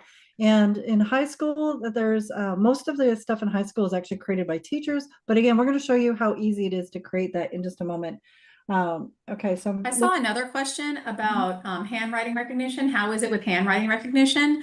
Actually, interestingly enough, I had a lot of kids, as my kids use Fluid Math, they're like, Mrs. Deal, it's like figuring out my handwriting. And I'm like, buddy, you're figuring out how to use Fluid Math. So the more they use it, it will interpret their handwriting, and it's actually pretty good at it. It takes a little getting used to, and sometimes they'll grumble about it, but I mean, they get used to it and then it's fine. So it will interpret their handwriting, and that's what it does with the math right that we were using, where we were turning it into algebra. Okay, so I think now's a really good time for us to pick up where we left off and showing how we can make, using Fluid Math, how we can make math more active in its learning. And of course, your kids have to do stuff when they're learning math. Well, here's some stuff that they might have to do. Go, Don. Thanks, Tamara. So as Tamara just pointed out, part of the learning process is the students being active, doing activities, participating in the lesson. It's not always necessary that the teacher be looking over the shoulder, because built into Fluid Math are some really interesting functionalities that help the student as they're working through problems. I'm going to show you one really interesting bit of functionality here. It's called the highlighting of equivalence functionality. What this will do is it'll test for things on the page that are equivalent to each other. And it does that through color coding or highlighting. Let me show you an example. So I can write a couple of numbers on the page here. I'll write 2 and I'll write 3. Okay, those are not equivalent to each other, so they're highlighted different colors. And 4 is also not equivalent to 3 or 2, so yet again, it's highlighted in a different color. 6 over 3 is equivalent to 2, so now it's highlighted the same color as 2. And 4 over 2 is equivalent to 2, so again, it's highlighted the same color. Pretty cool, especially at the lower grade levels. We might use this for looking at things like equivalent fractions and decimals and numbers and percentages and so forth. But this is also very, very powerful as we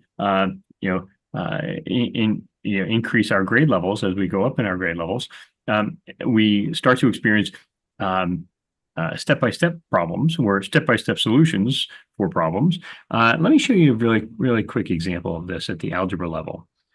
Let's take a look at this algebraic expression, 2x plus 3y equals 4.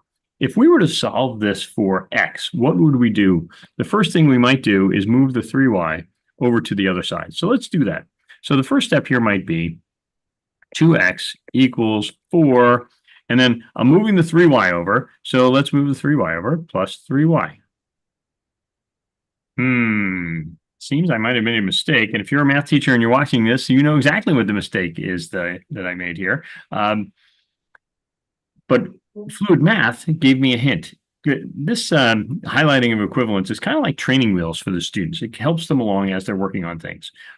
So the thing that we know about step-by-step solutions is that every step in a step-by-step solution is algebraically equivalent to any other step in a step-by-step solution.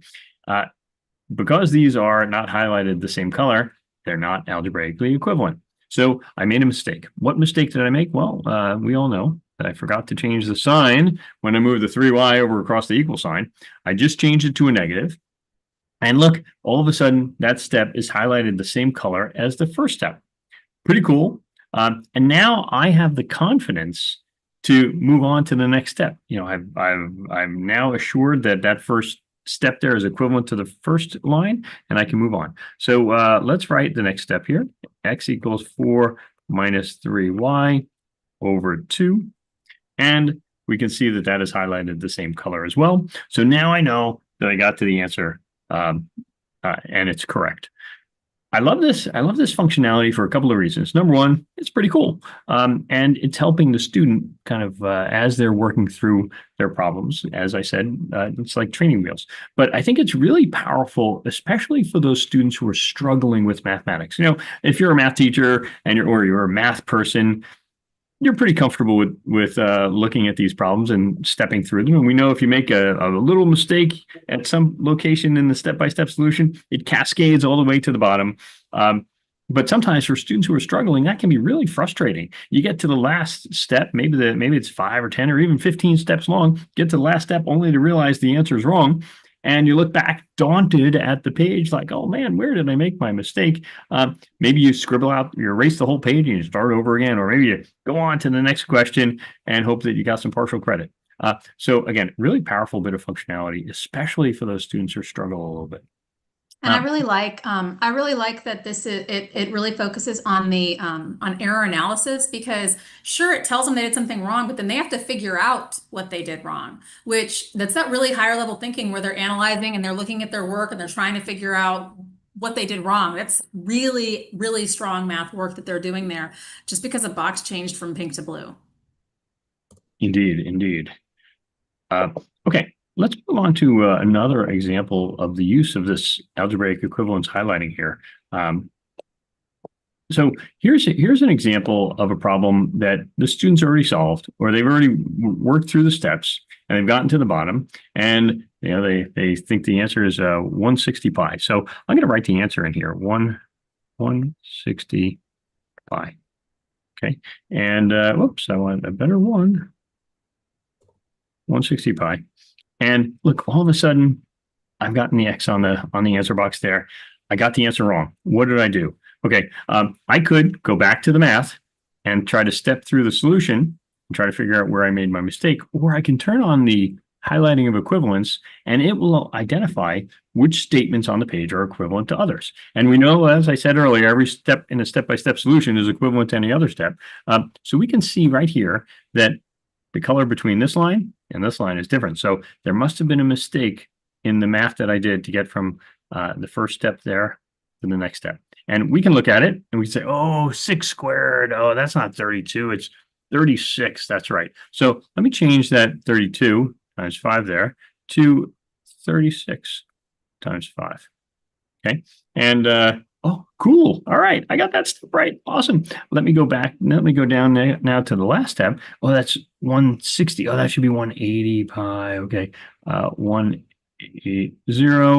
And oh, cool. That's colored the same too. Awesome. I got the answer right. I hope. Let me check it in the answer box, and I'll change my 160 pi to 180 pi. And if I got that right, then I am so excited about that.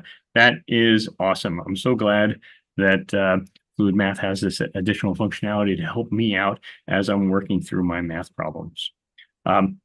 So Fluid Math also has the ability to incorporate other interactive bits of functionality. It's got some built into itself, but you can also bring some other interactive functionalities into the Fluid Math workspace. Tamara, would you mind showing us some of those bits of functionality? I would absolutely love to. So let me highlight Awesome. that. Awesome. Part of your rich learning experience needs to include conceptualization in interactive learning activities. And there are lots and lots of tools out there that can aid you in this. What's really important is that you can actually pull all of these really powerful tools into one workspace and use them within Fluid Math. You can actually jump between tool to tool to tool in the same lesson without tab switching. And that's really important because especially with younger students, but even older students, when you're bouncing from application to application to application, your kids get lost, they get confused, they get frustrated, and then they end up going where they want to go. Also, I want you to notice that in my workspace, I don't have any tabs right now. That's because I can put Fluid Math into the full screen. So when I'm pulling in all of these different applications from different sources and I put it in full screen, I am less likely to navigate away from this activity because I have to make that conscious decision to do so. So if you look up here, I have 3 dots. And when I take it out of full screen, When I'm sitting on this, it is so tempting for me to click on another tab and bounce away. But when I click on the three dots, go to the full screen, now the only thing encompassing my full attention of the screen is the whatever I put inside this lesson. So I can actually take all of these things right here that you see on the screen, from GeoGebra to PhET and so on, and put them in my activities. So I like to highlight some examples of using this. Some of those tools are actually built right inside of Fluid Math. And if you teach sixth grade, this one's for you. We use integer tiles to really model what becomes algebra tiles later and those more sophisticated problem solving. So in this case right here, I have 3 plus -2, and I can use my integer tiles, and they work just like the physical integer tiles, but they have an added component that Dawn showed you earlier with the highlighting equivalency. Now earlier, my screen was being funky and I couldn't have the highlight equivalency. Is it showing up on my screen right now? Absolutely, yes, ma'am. Yay! Okay, because I'm so glad that it was, because if you can't see what I'm trying to show you, it doesn't work. So as you can see on the screen, I have the model created down here that says 3 plus -2, and I have the model that is showing that what I've created is equivalent. So as a student, you're like, oh, I did it right, yay me. And now my next step is to be creating those 0 pairs. So I can actually pull them out and create those 0 pairs right here. And what I'd like you to really notice about these 0 pairs is that when I use the math right and I write 0 on my screen, notice that my 0 pairs are now highlighted as equivalent to the number 0 that I put on my page. This is important because when you have stuff and you're holding stuff, and it could be integer tiles, it's hard to imagine that the value of that is 0. So this really helps reinforce for our kids that the value of everything that is color coded in that teal color is 0. So I'm actually going to, just like I would with real ties, just put them off to the side. And the other thing I want you to notice is the highlighting equivalency between my one tile left and my expression, because a lot of our students don't realize that you can build this expression in different ways and still have the same equivalent value. It's kind of cool when you have that. And the next one I want to show is, of course, the leading into the algebra tiles. So if you teach 6th through 8th, algebra 1, and possibly even algebra 2, algebra tiles are an important part of helping your students conceptualize their math. And you have physical algebra tiles, and you have other applications of algebra tiles as well. But the value of this is, again, that equivalency tool. So I've created my model on my left, and I would assume that it's correct, but is it actually correct? Did I build the model correctly?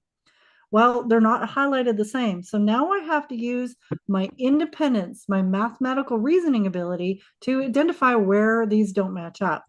And that ability to analyze your own work is an important skill that eventually, when we take these training wheels off, we begin to learn how to look for it.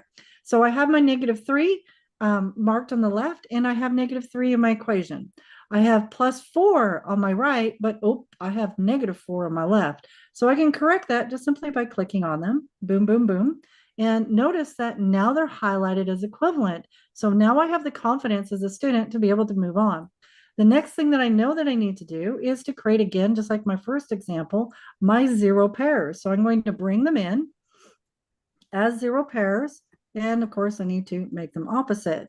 Now, whatever I do to one side, I want to do to the other. So I'm actually going to copy these, copy them, drag them over to the other side, and notice what I do to one side, I do to the other, and now it's highlighted as equivalent. My next step would be to actually model this numerically. So I'm going to mark off that I added or subtracted -4 to both sides. Notice that these show that the -4 and the -4 are showing that I did the same thing to both sides. So now what I'm going to do is, using my select tool, I'm actually going to remove all my 0 pairs, pull them out, and just pull them off to the side, just like I would with real tiles. Close my stuff back up, and I do have another 0 pair over here that I can remove. And again, I can write 0 on my page to really emphasize, but notice down on the bottom right, all my 0 pairs, whether they're tiles or units, are all going to be, no matter how many I have of them, the value of that is 0. And then of course I have one more over here, so I can do that as well. Did I do that right? I think that one just turned a different color, didn't it? Right. Okay, so we have our algebra tiles. the next thing I want to show you is a lot of people ask about putting spinners, either because they want to gamify a lesson or maybe they want to teach probability. Here's a spinner that's embedded from another application. Boom, that is so cool. Another example of embedding from another source is I want my students to really interact with an application. This is GeoGebra. I put GeoGebra right inside here. I can explore how I get pi and I can unravel it. So I'm actually interacting with GeoGebra inside of Fluid Math. Okay, then I have PhET. How many of you even knew PhET had math applications? It does. In this example, I can actually build an equation where I have X and Y on both sides. So I can really visually build it, but also see when it is balanced on both sides. So kind of cool. Here's an example where I have a Desmos calculator. Desmos is an important part of building our understanding with our students, in part not just because we can use it as a learning tool, but we also use it as an assessment tool, particularly in Algebra 1. But we also have embedded in here our YouTube video. So there's lots of places or lots of opportunities for us to embed in the same space. So as long as you can get an embed code or put it inside an iframe, you can put it inside of Fluid Math. That allows your students, again, to work in one workspace so you don't have them bouncing all over the place. Isn't that pretty cool? Okay, I have seen in the corner of my eye that chat has been going off. Is there anything that I need to answer in the chat? Somebody asked about higher level math.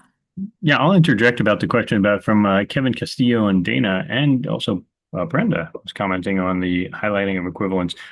It does apply, and I think this specifically Kevin and Dana were asking about higher level math, pre-calculus, calculus. It works great for trigonometric identities. I know Dana asked about that. And it also works at the higher level math as well, so for derivatives and integration and so forth. There are some specific settings that you might take into account as you get into the higher level math. And if you're interested in learning about some of those settings, there's a help document that you can go to, and the help document will provide you additional information. Or you can also reach out to Tamara or myself, and I know there are a couple of math coaches at Sci-Fair who deal specifically with higher level mathematics as well, and they're pretty familiar with it as well. Yay! Okay. Any other questions we need to answer before I go into the next thing? We get them all? I think so. Okay, then let's summarize what our experience has been so far.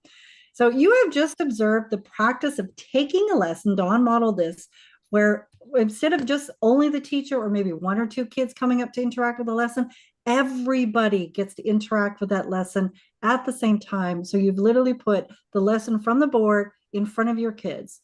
You can use multiple apps all incorporated into one workspace, which discourages the tab switching and kids getting lost or confused. Using this lesson format not only addresses the needs of the students, but it helps you prevent the misconceptions from unfolding during the lessons instead of waiting for an assessment to identify needs. And Maggie modeled that by jumping into documents as students were interacting with them in real time, which is really a powerful part of learning, is being able to support your kids. We also showed you that with the being able to, from the dashboard, open up your kids' documents, it gave you opportunities to share students' work by enhancing their student voice and celebrating ideas, which gives students an opportunity to describe what they were thinking. And that helps that lateral movement of information from student to student, which is also an important part of learning because they get to hear things in a different way from other students, because students see things differently from each other and from us as teachers. And lastly, which is very magical and an important update that we just had in Fluid Math, was not only in one document having individual pages, but setting specific pages to be collaborative across your class. That is amazing, where you can, instead of opening up a different application or a whole different document, you can literally make specific pages collaborative so that it's inside that one document and everything is all together. Again, everything is all in one workspace, which makes it really powerful. So we had a few questions in the chat about creating documents. So that's next on our list, is how do you create a guided learning lesson? And I want to really emphasize how easy that is. Let me show you how this occurs. Now, if you're in classes, there's a good chance that you have lessons all ready to go from previous years, and they're probably in a Google slide. They can be in PowerPoint. They might even just be a Word document. You can literally turn a Word document into a lesson if you wanted to.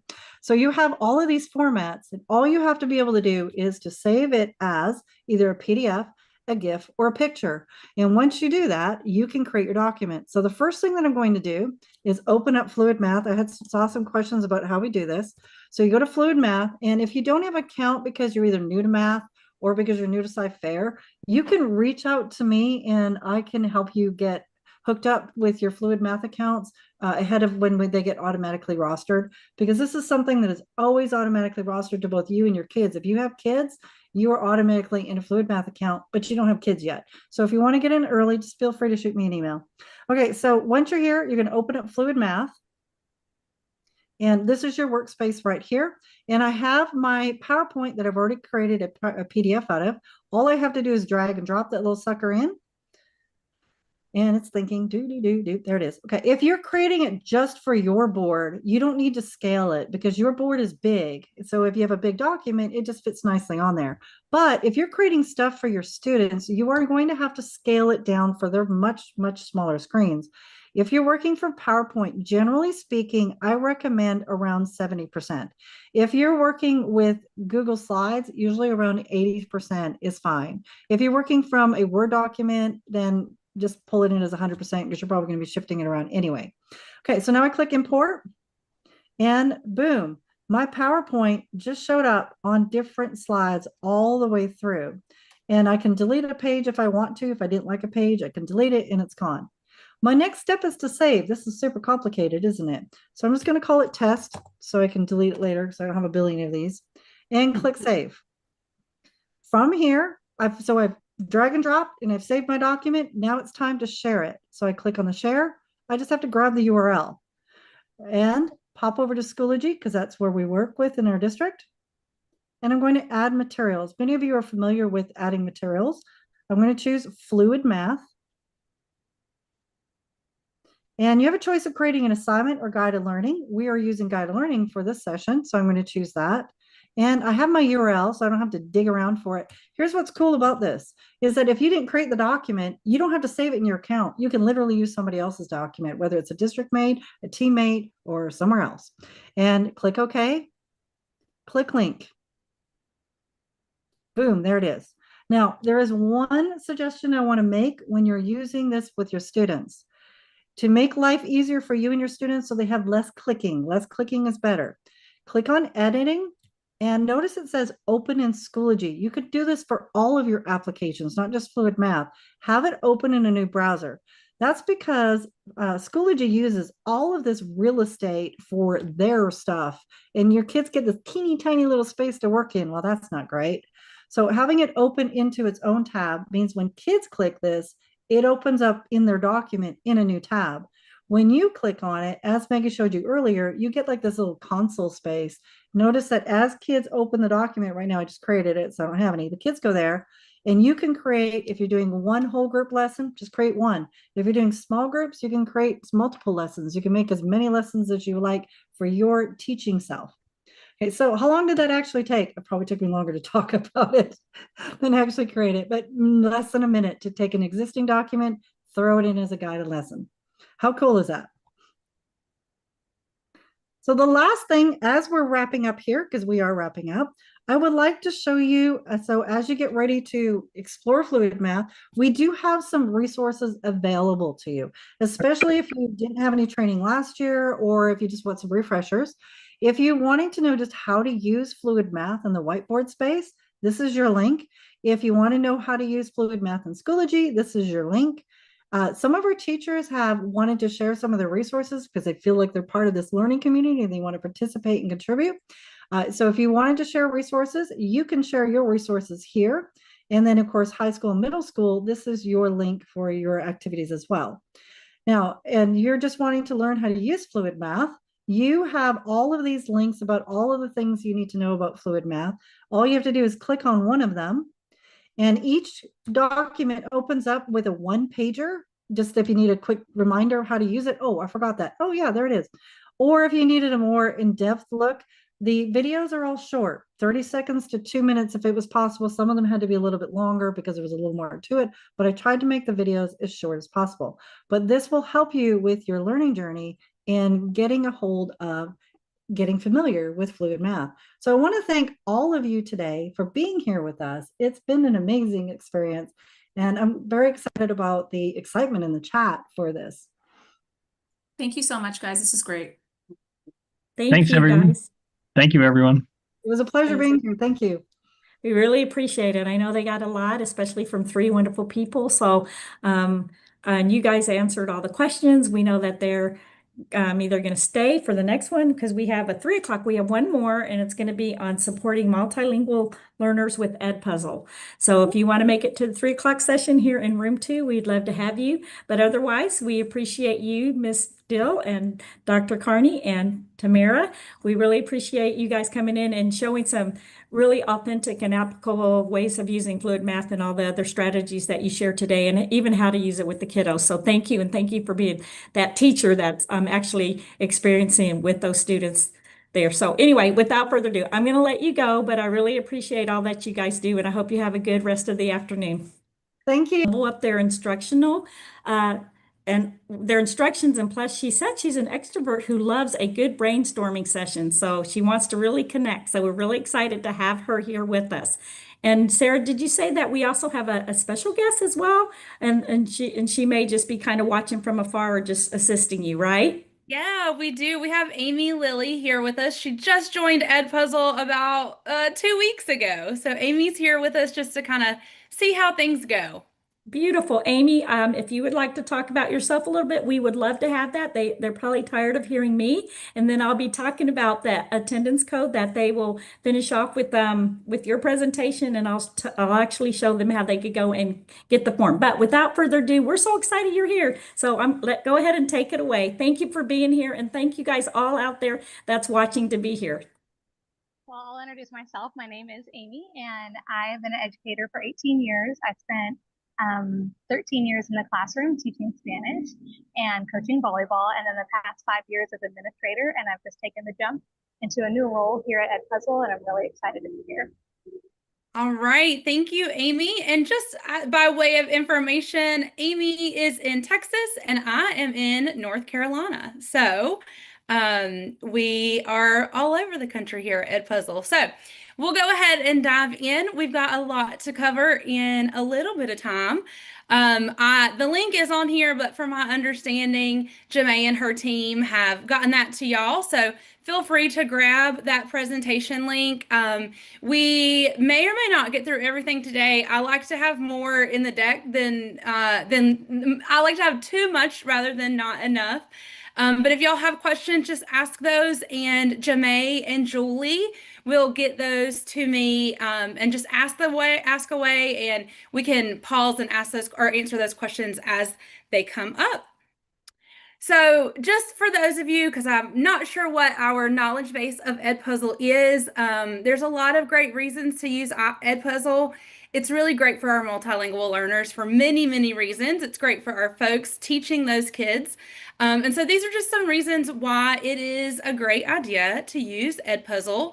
And we'll dive on in with the actual content of today. So the first thing I want to highlight for y'all is our Edpuzzle originals. They are all standards aligned, and if you have access to the slide deck, you can click on that standards aligned link there, and you can find the alignment for your state. These are professionally made by our curriculum team, and they have subtitles that are available in English, and some of them have subtitles available in Spanish. More of those subtitles and translations are coming soon. And I have a little bit later in the slide deck, I've got a link for y'all that shows which Edpuzzle originals have already been translated into Spanish and which ones, and you can see which ones those are. And we have 14 different languages on the radar for us, or on the roadmap for us to translate these originals. And one of the things I love about our translations is that it's not just a computer generated audio translation. It is the entire video, the text, the images, everything is translated. So just really meeting the needs of those learners in a more authentic way. They are linked here as well. These are specifically linked to y'all standards. And so if you click on each of those content areas, you can find those standards alignments there as well. And then later in the deck, I believe it's towards the end, is a link to our originals that have already been translated. So if you haven't checked those out before, you can find those in your Edpuzzle account. Over here to this left-hand side, you've got Edpuzzle Originals, and you guys absolutely have access to some of these are by paid or premium subscription. You can view any of the ones that are premium. You just can't assign them, but you absolutely have access to the holidays and major events, which is a great way to include the culture of your multilingual learners and bring in their culture into your classroom. These are really great. So you definitely have access to holidays and major events as well as social studies.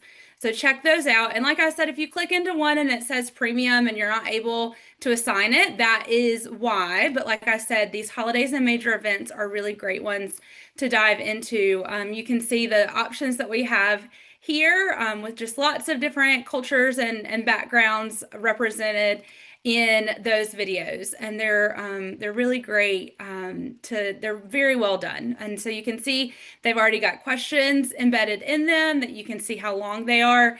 And like any other video in the platform, you can edit those videos. You can edit those questions to meet your needs and your students' needs a little bit more. It's easy to grab those and save those into your My Content, so you can either just click that over there to the right-hand side, or if you want to grab more than one of them at a time, you can click on those check boxes there to the left. And if you click copy, that will save in your My Content where you can go edit them or assign them later. Or if you're ready to assign them just as they are, once you've previewed them, because that's always best practice with video lessons, then you can just click assign there. Another option is if you know that you want your students to see these videos and you want to just assign it as one assignment instead of 3 separate ones, you can add those to a playlist and assign them that way. So Edpuzzle Originals, especially that heritage, those holidays and heritage packs are a really great way. Like I said, some of those are translated into Spanish and English at this point. How you will know if it has been translated yet without the list is if this right here is clickable, there'll be a drop down. And if I was a good presenter, I would have grabbed one that I knew was already translated, but we'll roll with that. But that's how you'll know if it's been translated or not, is if that is a drop down, and you'll see that it is clickable for those translations. So we'll have a little bit of work time here in just a second. And when we do that, I'll dive in and see if I can find a couple of examples that have been translated for you so you can see what those look like. All right. So that's a great way to support those multilingual learners. Just the translations, but also the closed captions also help. We know that that's a strategy that helps with those students as well. Always looking for audio support. We've really vamped up our audio support in the last few months and even the last couple years. So if you haven't dove into that with your MLLs, this is a great way to do it. So we've got a couple of different places that audio support is embedded in the platform.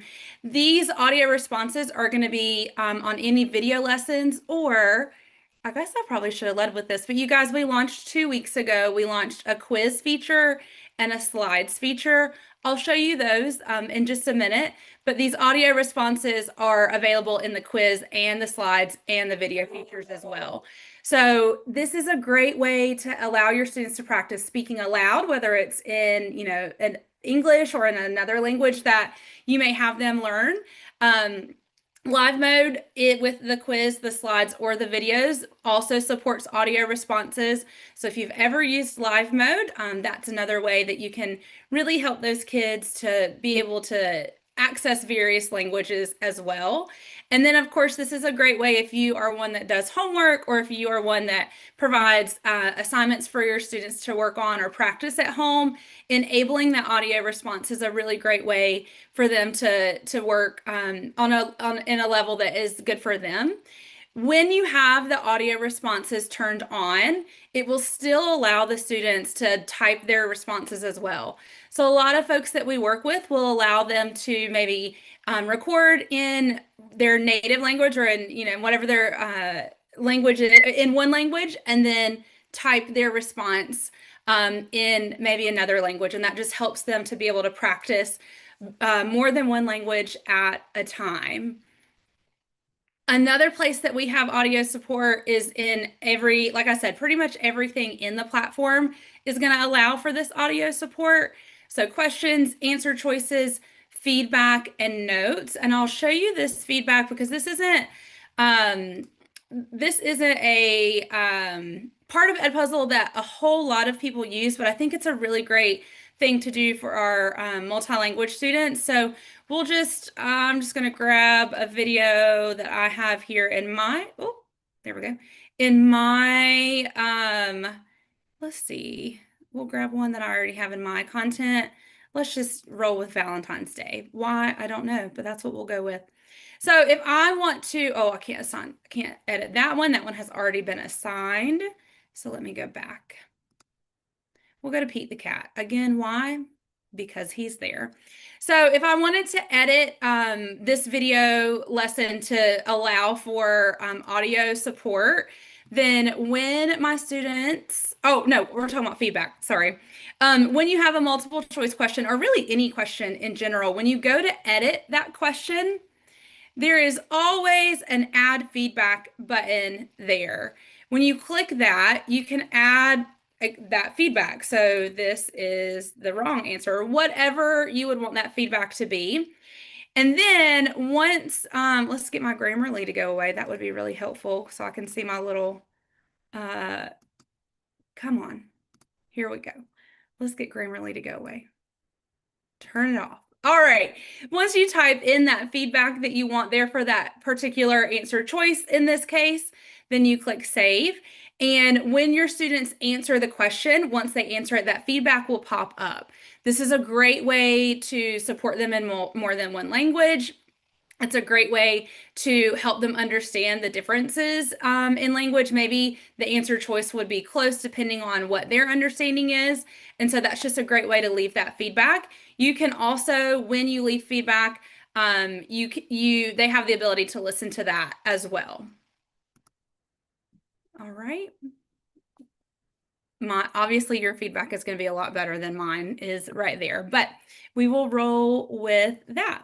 So that's another way, really just honing in on that audio support for your multilanguage learners is just going to be pivotal for their understanding and their learning. A voiceover is also an option with Edpuzzle's videos. So any video that is not a YouTube video, and the reason for that is if we do a voiceover in a YouTube video, it's considered copyright infringement, and you know what? We don't like that. So any video that is an Edpuzzle original, a video that you have screen recorded or that another teacher has screen recorded, or that has been uploaded to the platform, any of those videos you can put a voiceover in.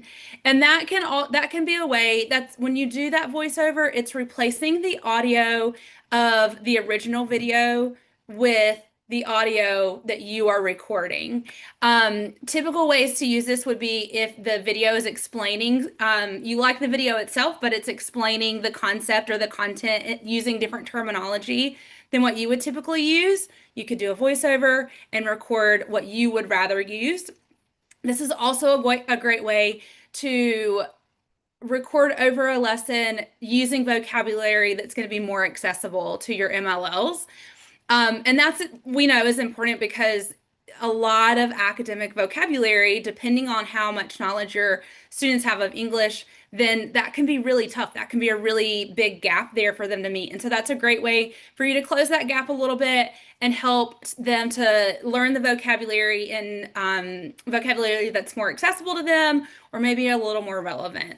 And then, of course, you can always replace the audio with different languages. So if you find a video that you love that's in, a language that is not what you're wanting, then this is a great way to replace that as well. And you can do as much or as little on those videos with a voiceover as you would like. So these are some ideas for audio support. Just it allows students, giving them the ability to respond audibly really helps that, they may know the content, but they may not know how to type or write that out in the language that you want them to. So it's a great way for them to practice both their native language as well as the language that you may be teaching. Great ways to make it fun and get to know them a little bit better and get to know your students in general a little better is to use an audio response as kind of like a Fun Friday activity or an icebreaker where they can just share a little bit about themselves and just use that as a way to kind of build that culture and community in your classroom. And then, of course, we'll talk about Edpuzzle student projects as well. But a student project is a great way to allow your students to create video assignments rather than just complete them. And we'll dive into that a little bit more. But these are some really great ways to use Edpuzzle's audio support for your multilingual learners. What I want us to do, actually, before I cut you free, I want to show you about the new features that we have in Edpuzzle. I'll do this really quickly because what I'm going to do next is give you some time to either go into videos that you've used in the past or find a video that you would find useful in your classroom in this coming semester or school year. And I want you to see how you can take the videos or the lessons that you already have and really amp them up to see if there are ways or opportunities in there for you to support those multilingual learners. So before I cut you free on that, if you are familiar with Edpuzzle, you know that we've been a video learning platform for a long time. As of a couple of weeks ago, we've introduced 2 new types of lessons that can be assigned in Edpuzzle, the quiz lesson and the slides lesson. So when you log into Edpuzzle, and if you're not already logged in, I encourage you to go ahead and do that now while I'm kind of explaining this because we are going to be spending time in the platform. My goal is that you leave this session with at least one lesson that you can use to further support your students. So you'll see there's the quiz button over here to the right, to the left-hand side. Also, if you click to the right side where it says add new, you can see that we have the quiz and the slides feature here.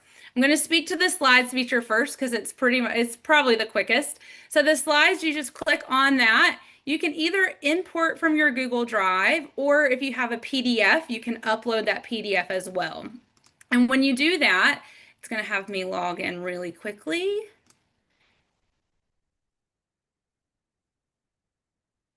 Any slides that you have saved in your drive will show up. Now, this one is just showing this one slide deck that I have here, but any that you have in your Google Drive will show up here. You click on the one that you want, you click select, and then it'll generate all of the slides in that deck. And it takes it just a minute, but once it generates all of those slides, then you're able to decide which of those slides you want to bring in. So if you want to bring all of them in, you absolutely can. If you want to pick and choose which slides you bring in, then you have the ability to do that as well. So you can see it's generated the 6 slides that I have in this slide deck. If I wanted to leave one out, I could. We'll take one of them out and then I can import them. And so it'll think for a minute and it'll import those slides. And so now I have this slide deck in Edpuzzle. If I wanted to add in questions, so, in my teaching experience, if I had a slide deck that I wanted my students to watch or to view or to learn from, get information from, I taught 5th grade, and it never failed that whenever I asked them about the content on that slide deck, some of them would look at me like they had no idea, and that's because they didn't read through it. They didn't, they click. Okay, I'm done, Miss Stapleton. So a way to make things a little more accountable and a little more engaging, you can add the questions in there. So the way you do this is you just click that add button. If you want to import slides from another slide deck, you can do that, or you can choose which type of question you have that you want to add. So if I wanted to add a multiple choice question, this is what this would look like. You can see anywhere that their microphone is there is the ability for you to record audio, which will just in turn further support those students. So let's see. Use audio, support students. All right, and then if I wanted to have some audio support there, I just click on that record button. and then I repeat, and then I record. What is one way you can use audio to support your students? I end it with that end button. I can listen to it back if I want to. I will spare y'all from that today. You can listen to that back if you want to, or you can just trash it and start over. It's up to you. But that's a great way that you can support your students with audio there. So these are not going to be the greatest of answer choices. Woo! Goodness gracious. And there is, whoop. So I just want to make sure that I have the one that is correct. I want to make sure I have that selected there. Once I have those questions typed in, I can also support each of the answer choices with audio. Audio support in questions. There is no way. All right, and so when my students get this question on their slide, then you can see this is exactly what this will look like. They will have the text as well as the audio. So you can support them in the same language in both of these, or you could support in various languages that way. So that you could see it just took a couple of extra seconds to do, but it'll make a really big impact on your students' learning. Another thing that is not necessarily specific to MLLs, but just to this update in general, both the slides feature and the quiz feature has the ability to turn on points. Now, Edpuzzle, if you have used it before, you know that it will auto grade your multiple choice questions for you. This is still true in the quiz feature and the slides feature. What this points part here is that now we have the ability to gamify learning a little bit. So if you wanted to select a time limit, you could, but as you can see at this point, the time limit is disabled for questions that have video or audio support in them. So they wouldn't have a time limit there, but you can turn on or off that points part. And as they are completing, it'll kind of pop up like they'll get 200 points for each right question, and it'll kind of show a leaderboard. We all know there is a time and a place for a little healthy competition. You guys have the ability to turn that off if you don't want the leaderboard to be part of that learning assignment. I have seen parts of my classroom where a little competition did really great things. I have seen parts of my classroom where a little competition did not, and a leaderboard was detrimental. So you guys have the ability to choose whether that is on or off.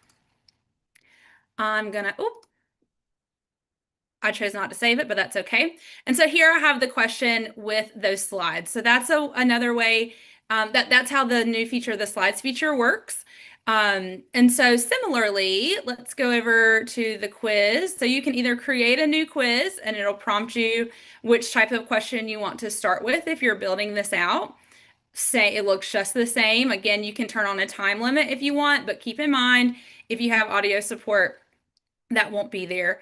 If you want to have the audio on the question without the text, you are able to do that. However, the answer choices have to have, oh, no, they don't. There they go. You can do just audio support. So in the last, on the slides example, you saw what it looked like with the text and the audio option.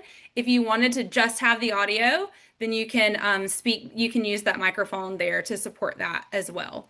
And again, same with that time limit and that those points on or off, that is completely up to you. All right.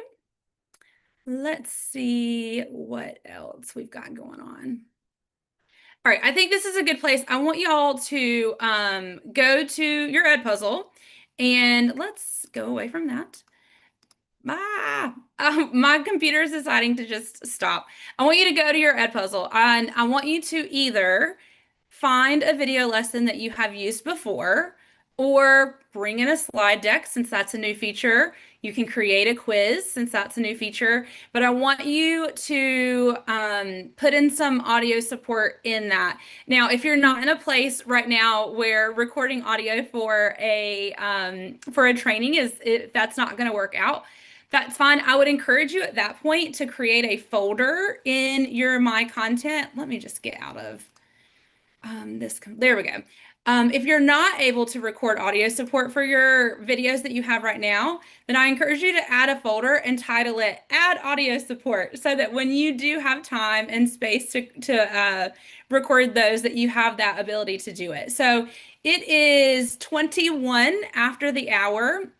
And given that we're only together for another 25, 30 minutes, I'm going to give you 5 minutes. 5 minutes. So in this 5 minutes, I want you to either find a video lesson that you've used before or a new one. Find a video lesson that you've used before, or create a quiz or bring in a slide deck and get those audio supports rocking and rolling for those students. Again, if you're not in a place that you can record your audio right now, create a folder in your My Content and title it Add Audio Support so that you know to go back to that. All right, so it's 22 after now. We'll at 26 after, I'll start talking again. Again, if you've got questions, add those in the chat. And Julie or Janae will let me know what those are. Otherwise, at 26 after, we'll keep it rolling.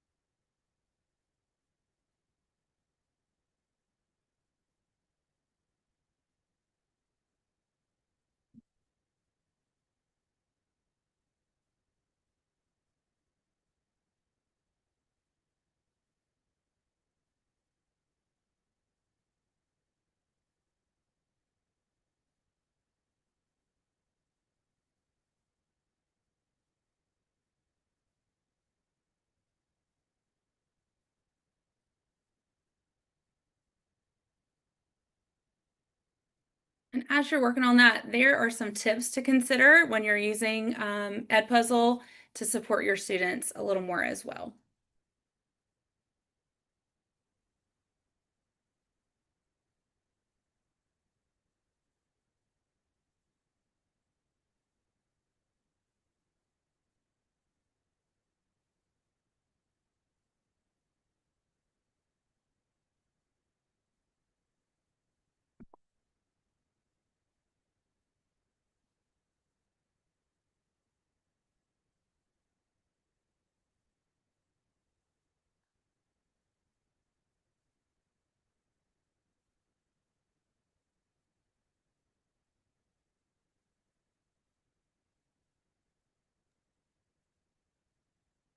Hi, Sarah. I know you're trying to give them that 5 minute create time. I wasn't sure, did you want to field the questions now, or you just really want them to concentrate? The questions now are fine too. Okay, I was just looking at some of the ones, for example, are there quizzes that have already been created, or do we have to create our own from scratch? There are some that have already been created, and let me show you where to find those. So over to the left-hand side where it says quizzes, new. Right now, you'll see that there's only ELA and social studies. Our team is building more out. And from my understanding, as teachers begin to build out, just like you can find teacher videos in the Discover page, in the near future, you'll be able to see those quizzes. But for now, the ones that are already created are on that left-hand side where it says quizzes, new, and you can peruse those. Perfect. And thank Gloria for putting that in the chat about they have the pre-made ones by teachers and also creating their own. That was great. Let me see. There's another one that said, is there an option to allow students to respond orally? Yes, so that's the audio response. So when you're looking at building that content, we'll just find one that already has some questions in it. When I go into the question, then I can, like this one does not have that option right now, so I can edit it. And then I just toggle on allow audio responses. So that will allow them to respond audibly, and I can do that with open-ended. And then multiple choice, of course, it'll just read it to them. But yes, open-ended responses, they have the ability to respond with audio response. Okay. Okay, perfect. I believe that's. I'm just reading a couple things. Was there another question, Julie? I, I believe that Edpuzzle lets you run it as a class feature, pushing the question out to the kids and allowing time for discussion. Yes. So, So that is Edpuzzle's live mode, and that works with all content formats. So video, quiz, and slides. Live mode, we may attempt to do a live mode in today's session, but sometimes that gets a little tricky when I'm not able to see or get immediate feedback from the teachers. So if we have a little bit of time, we'll try it. We'll see how it goes with this. But for those of you, in case we don't, once you have assigned an Edpuzzle assignment to your students, so it's already been assigned, then when you go to click into that assignment, so like these right here have been assigned to mine, and this is in my Google Classroom, but it works with any LMS or just a traditional Edpuzzle. Once it has been assigned and you click into that, you'll see this button here that says live mode. The way live mode works is that like it says here, you'll project the video on the screen where all the students can see it. Some people use it with small group. That's a great way to use it. So just as long as the students that are working with you or that you're wanting to complete this, you project that on the screen. They participate on their own devices. So they all watch the video together. When it gets to a question, it pauses on the teacher's screen and it prompts them to answer the questions on their screen. And then once they do answer it, then it'll pop up you'll click next, it'll pop up the question, and then you're able to click, I believe it says show answers, and you'll be able to see the answers that the students put, but it doesn't have their names tied to it. So just know though, if you've allowed audio response, it'll show up, and obviously when you push play, that will be an identifying factor, right, of whoever's voice it is. However, if you have them type their answer, and it won't automatically play. So if there are some who choose to do the audio response, you just can choose whether you do play it or you don't play it in that moment. But it's a great way to see, for you, to see where your students' understanding of that concept is. But also, and if you need to like review that part of the video again, you can do that. But it's also like that person said, it's a great way to encourage classroom discussion. And just have that community conversation. And then the best part about it is on the back end, you're still getting that individualized data that's not showing on the live mode, but you're still getting, you know exactly who said what, who put what answers. So you're still getting that grade and that data on the back end. Live mode is probably one of my favorite ways to use Edpuzzle. And with the quiz feature and the slides feature, you can go live with both of those as well. Great question. thank you, Sarah. And I think one more real quick is Yeah. there were a couple questions regarding that they were trying to upload something from their G drive and it wouldn't allow them. But then somebody else put in there that they need to make sure they have their Google credentials in there once they try to access it. So I don't know if that worked, but I just wanted you to be aware of it. I appreciate that. Yes. And as we're learning these new features, that's a good thing for me to keep in mind when I'm doing these trainings. Yes, one thing you have to do is make sure that you have your Google sign in, like your Gmail in your profile. So when you click on your name in the top right hand corner, you click on that profile picture, you click on your name, and if you scroll down, you need to have your Google connected here. So you can see my demo account is connected. Which whenever I bring in a slide, I have to make sure that I sign into my demo account of my drive. Otherwise, it won't let me bring it in just from my regular Edpuzzle account. So that is something to keep in mind. That was a really good catch, and whoever solved it on their own, good job.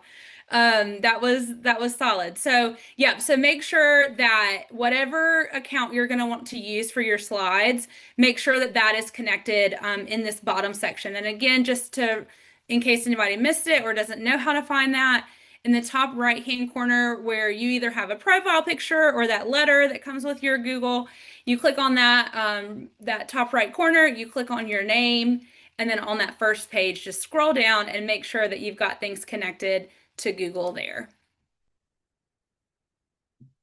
Perfect. May I ask one more question? Absolutely, yes. It came in, it was like, can we also insert a picture in the question? Yes, you absolutely can. The way you do that when you are editing a question, if my mouse would click for me, when you are editing a question,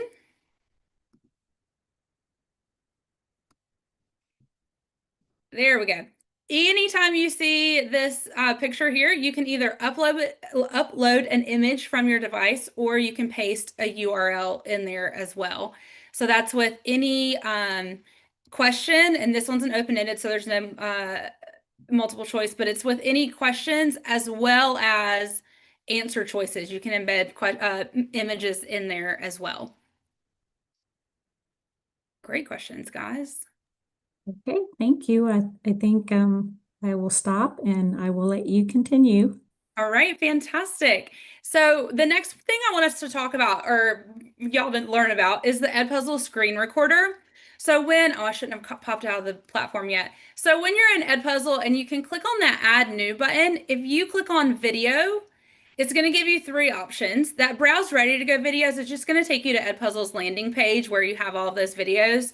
You can upload a video, so if you already have one saved to your device, or you can make a screen recording. And when you click Make a Screen Recording, if you don't already have our Edpuzzle Chrome extension, then it's going to pop up a little message box that's like, hey, you don't have that, here's the link. So you'll just have to have that before you use it for the first time. But when you do click it, you do have the link, it'll pop up and it'll look like this. You can record the tab, the desktop, or just the camera. And then if you do the desktop, you'll also have the ability to use a whiteboard feature, right? So you can mark on the screen. You can have just a whiteboard, and that can be your recording. But this is a really good way to kind of point out things that are important in the lesson or in the content that you're showing, really bringing to attention the things that are important for your students, especially if it's a text-heavy lesson. That's a great way to do that. Also, it's always great for your students to see and hear you in your instruction, even if you're not the one delivering it right then and there. So doing a screen recording with a slide deck or with something that you want them to see, maybe a science experiment, those are really great ways to support those learners as well. Because if we're doing a science experiment, for example, things could maybe get a little fast paced for them if they're also trying to process the language. And so maybe you record it ahead of time, assign it to them, allow them to watch it. You can use the screen recorder to point out specific things. You can also embed questions in those if you would like. So if you're just assigning it for them to have ahead of time, maybe you don't want to add questions, and that's fine. But they can also, in any video, they can choose to slow those videos down. All Edpuzzle videos the students have the ability to slow the video down. There is a new feature in our video lessons where you can toggle on or off if you want your students to speed up a video. But I think for the case of our students that we're kind of focusing on for today, I think a slow down would probably be better for them. But they always have that ability to do that. So the screen recording is just a great way to really personalize your support for those learners, for all learners, but also think of ways that you can record a video that will either help them prior to the actual assignment, or so that they can have to go back and watch again after maybe you've taught your mini lesson or something like that. All right, so that's our screen recorder. And let me make sure I didn't miss anything with that. You can still edit a video if you've used it if you've recorded with our screen recorder. You can still edit it just like you can any of your other videos. This is a great way for you. These are a couple of ideas for you to use that screen recorder. I think it's pretty self-sufficient. I think, we've kind of covered. I'm not going to make you practice that right now, but just keep that in mind as a tool that you do have to support those learners. Like I said, you've got the whiteboard, so you can, write things out for them. Just lots of different ways to support our MLLs with that tool in Edpuzzle. Student projects is a really big one, and I'm looking at the time. Jimay, I think we have about 10-15 minutes, correct? That's correct, yes. Great. Fantastic. So Edpuzzle student projects, if you are brand new to Edpuzzle, then this may not be where you first want to jump in, or maybe you're like me, and I would when I learned a new tool or learned about a new tool in my classroom, I'd be like, all right, you guys, I'm going to try this out today. I have no idea if it's going to work. If it doesn't, we'll keep it moving. If it does, great, we've got a new tool. But if you are not like, whoa, Sarah, I'm not trying to dive in the deep end, that's okay. Just listen, take in what this is, and maybe it'll be something that you can include in your instruction. But what an Edpuzzle student project is where you are assigning a lesson or you are assigning a project for your students to then either find, record, or create their own video. And then they can include, or they then have the ability to embed questions or notes into those as well. So this is just a good way to kind of flip the script. An example that I've used in general ed that there's so many examples that you can use with a student project, but one example that I've used before and seen great success with is whenever I was teaching fourth grade, one of the standards was to compare and contrast a literary resource to a media resource. So we read Charlie and the Chocolate Factory, and then their student project was to find a scene from one of, they called it the old Charlie and the Chocolate Factory, the 70s one. At that point, there was only that one, and whatever that newer one, I think it was Wonka. Anyway, they got to decide which video or which movie they wanted to pull from. They had to find a scene, a video clip from one of those movies, and then they had to add in different places that it was the same or that it was different than the book version. That was a really great way to meet that criteria of comparing and contrasting. It was just a little different than a Venn diagram. While they are doing that, when they're embedding the questions or the notes, and if you're not familiar with what a note is in a video lesson in Edpuzzle, it's just basically like a virtual sticky note, right? It's not something that requires an answer, but it's a good way to get information to whoever's viewing that video. And so when they were doing that, they have the ability to record audio on those questions and notes as well. So for your students that English may not be their first language, that's a great way to support them as well and to give them practice in speaking, as well as they can also type those things as well. It also is a great way to get in that higher order thinking skills in a way that is accessible to them. It's still going to be challenging for them, but in a way that's going to help them learn and grow. And it just is a little more authentic. We have not in the past, students have not been able to record their own video, but as of a couple of weeks ago, they now can. So they can either upload a video, if they have one on their device, they can now record, or they can select from YouTube. Now, don't have a heart attack. We are not sending them out into the YouTube universe. If you select the YouTube option, then it will prompt them to have a search bar within Edpuzzle. So they will still live in Edpuzzle. All of our filtering and all of our safety measures will still be in place. They'll just be able to search for videos that way. So it's a safer way than them, gallivanting out into the YouTube universe to find all the trouble that can be found there. They're still under our safety net of Edpuzzle. And of course, record video. When you do use a student project or when you assign a student project, other teachers in the district or even in Edpuzzle, they cannot see that. So it's safe. It only is something that you are able to view. And so, your students' work is not going to be out there for everyone to see. You can always make a copy of those student projects once they have turned those into you. You can make a copy of those and then assign it, but of course that's up to your discretion, always keeping in mind the importance of student privacy, and just keeping that kind of top of mind there. But a student project is a really fun way to introduce or to have them practice a skill. It gives them the audio practice. It gives them the comfortability to record themselves if you turn that on. And as you can see in that bottom right-hand corner, you as the teacher choose which of the ways they're able to bring in a video or record a video. So you can choose all three of them. You can choose two, however you want it to go.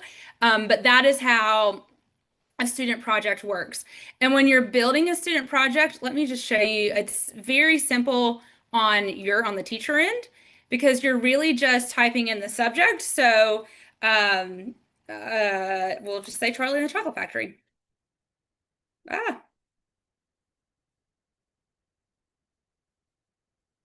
If I could spell, that would be even better. This is where you write whatever your standard is, maybe compare and contrast. And then any instruction. So I want the video to be less than 5 minutes long.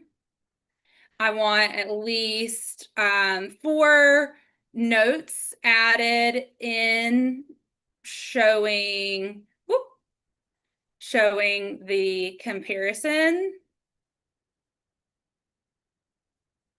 And I want them to reference the page number in the book.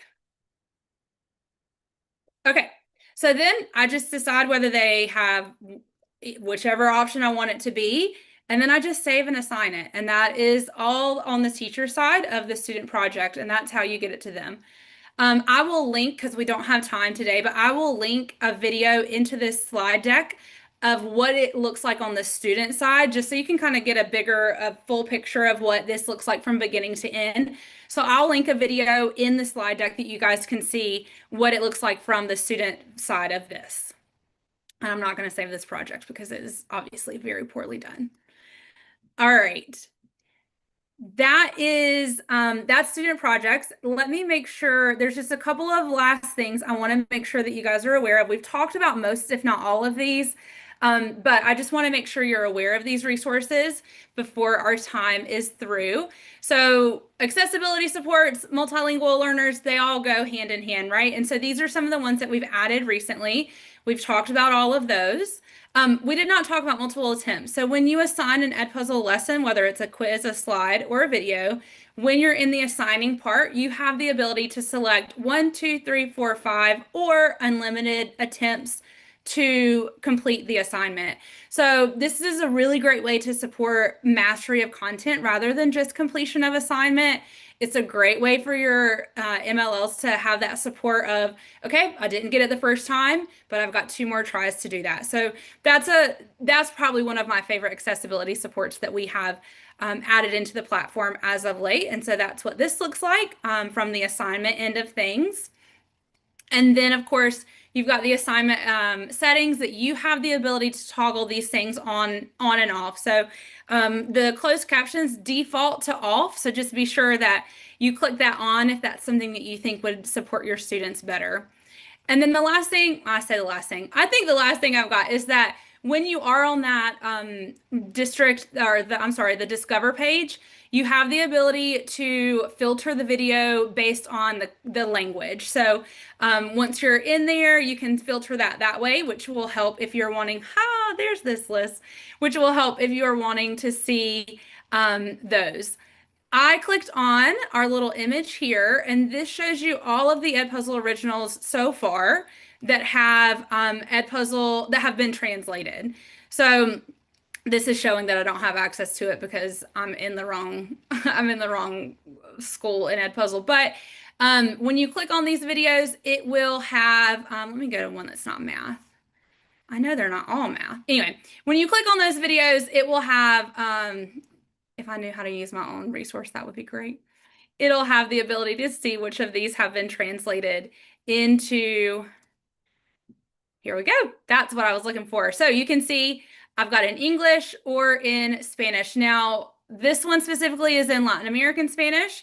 There are a couple other version or dialects that we are working on as well, but this is what that'll look like. And then as you can see, it's the entire video that has been translated, not just, a text. You can see the questions over there are in Spanish. Convenciones, donde la gente se reúne para that it's a real person who has translated that as well. And then of course you have the option for closed captions.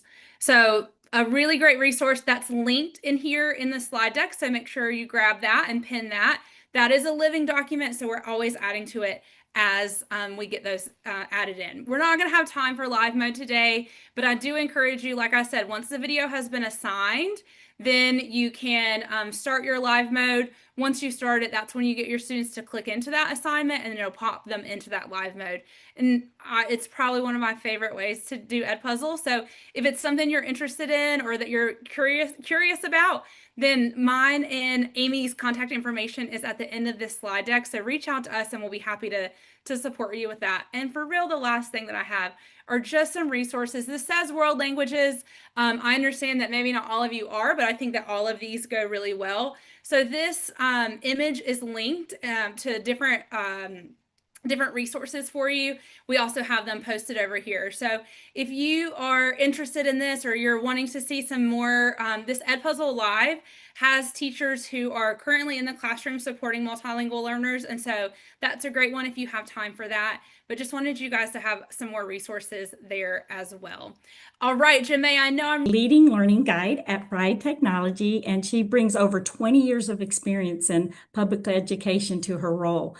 Her mission is to empower and engage educators and guide them in a meaningful and integrating technology and different teaching practices. So through her sessions, Lori hopes to inspire educators to seamlessly incorporate these tools with students. So we love that you're here, Lori, and I know you're going to kind of share some more things about yourself, but without further ado, we're glad you guys are all back, and we're going to go ahead and I'm going to hand it over to you, Lori. So we appreciate you being here and being part of our digital learning conference.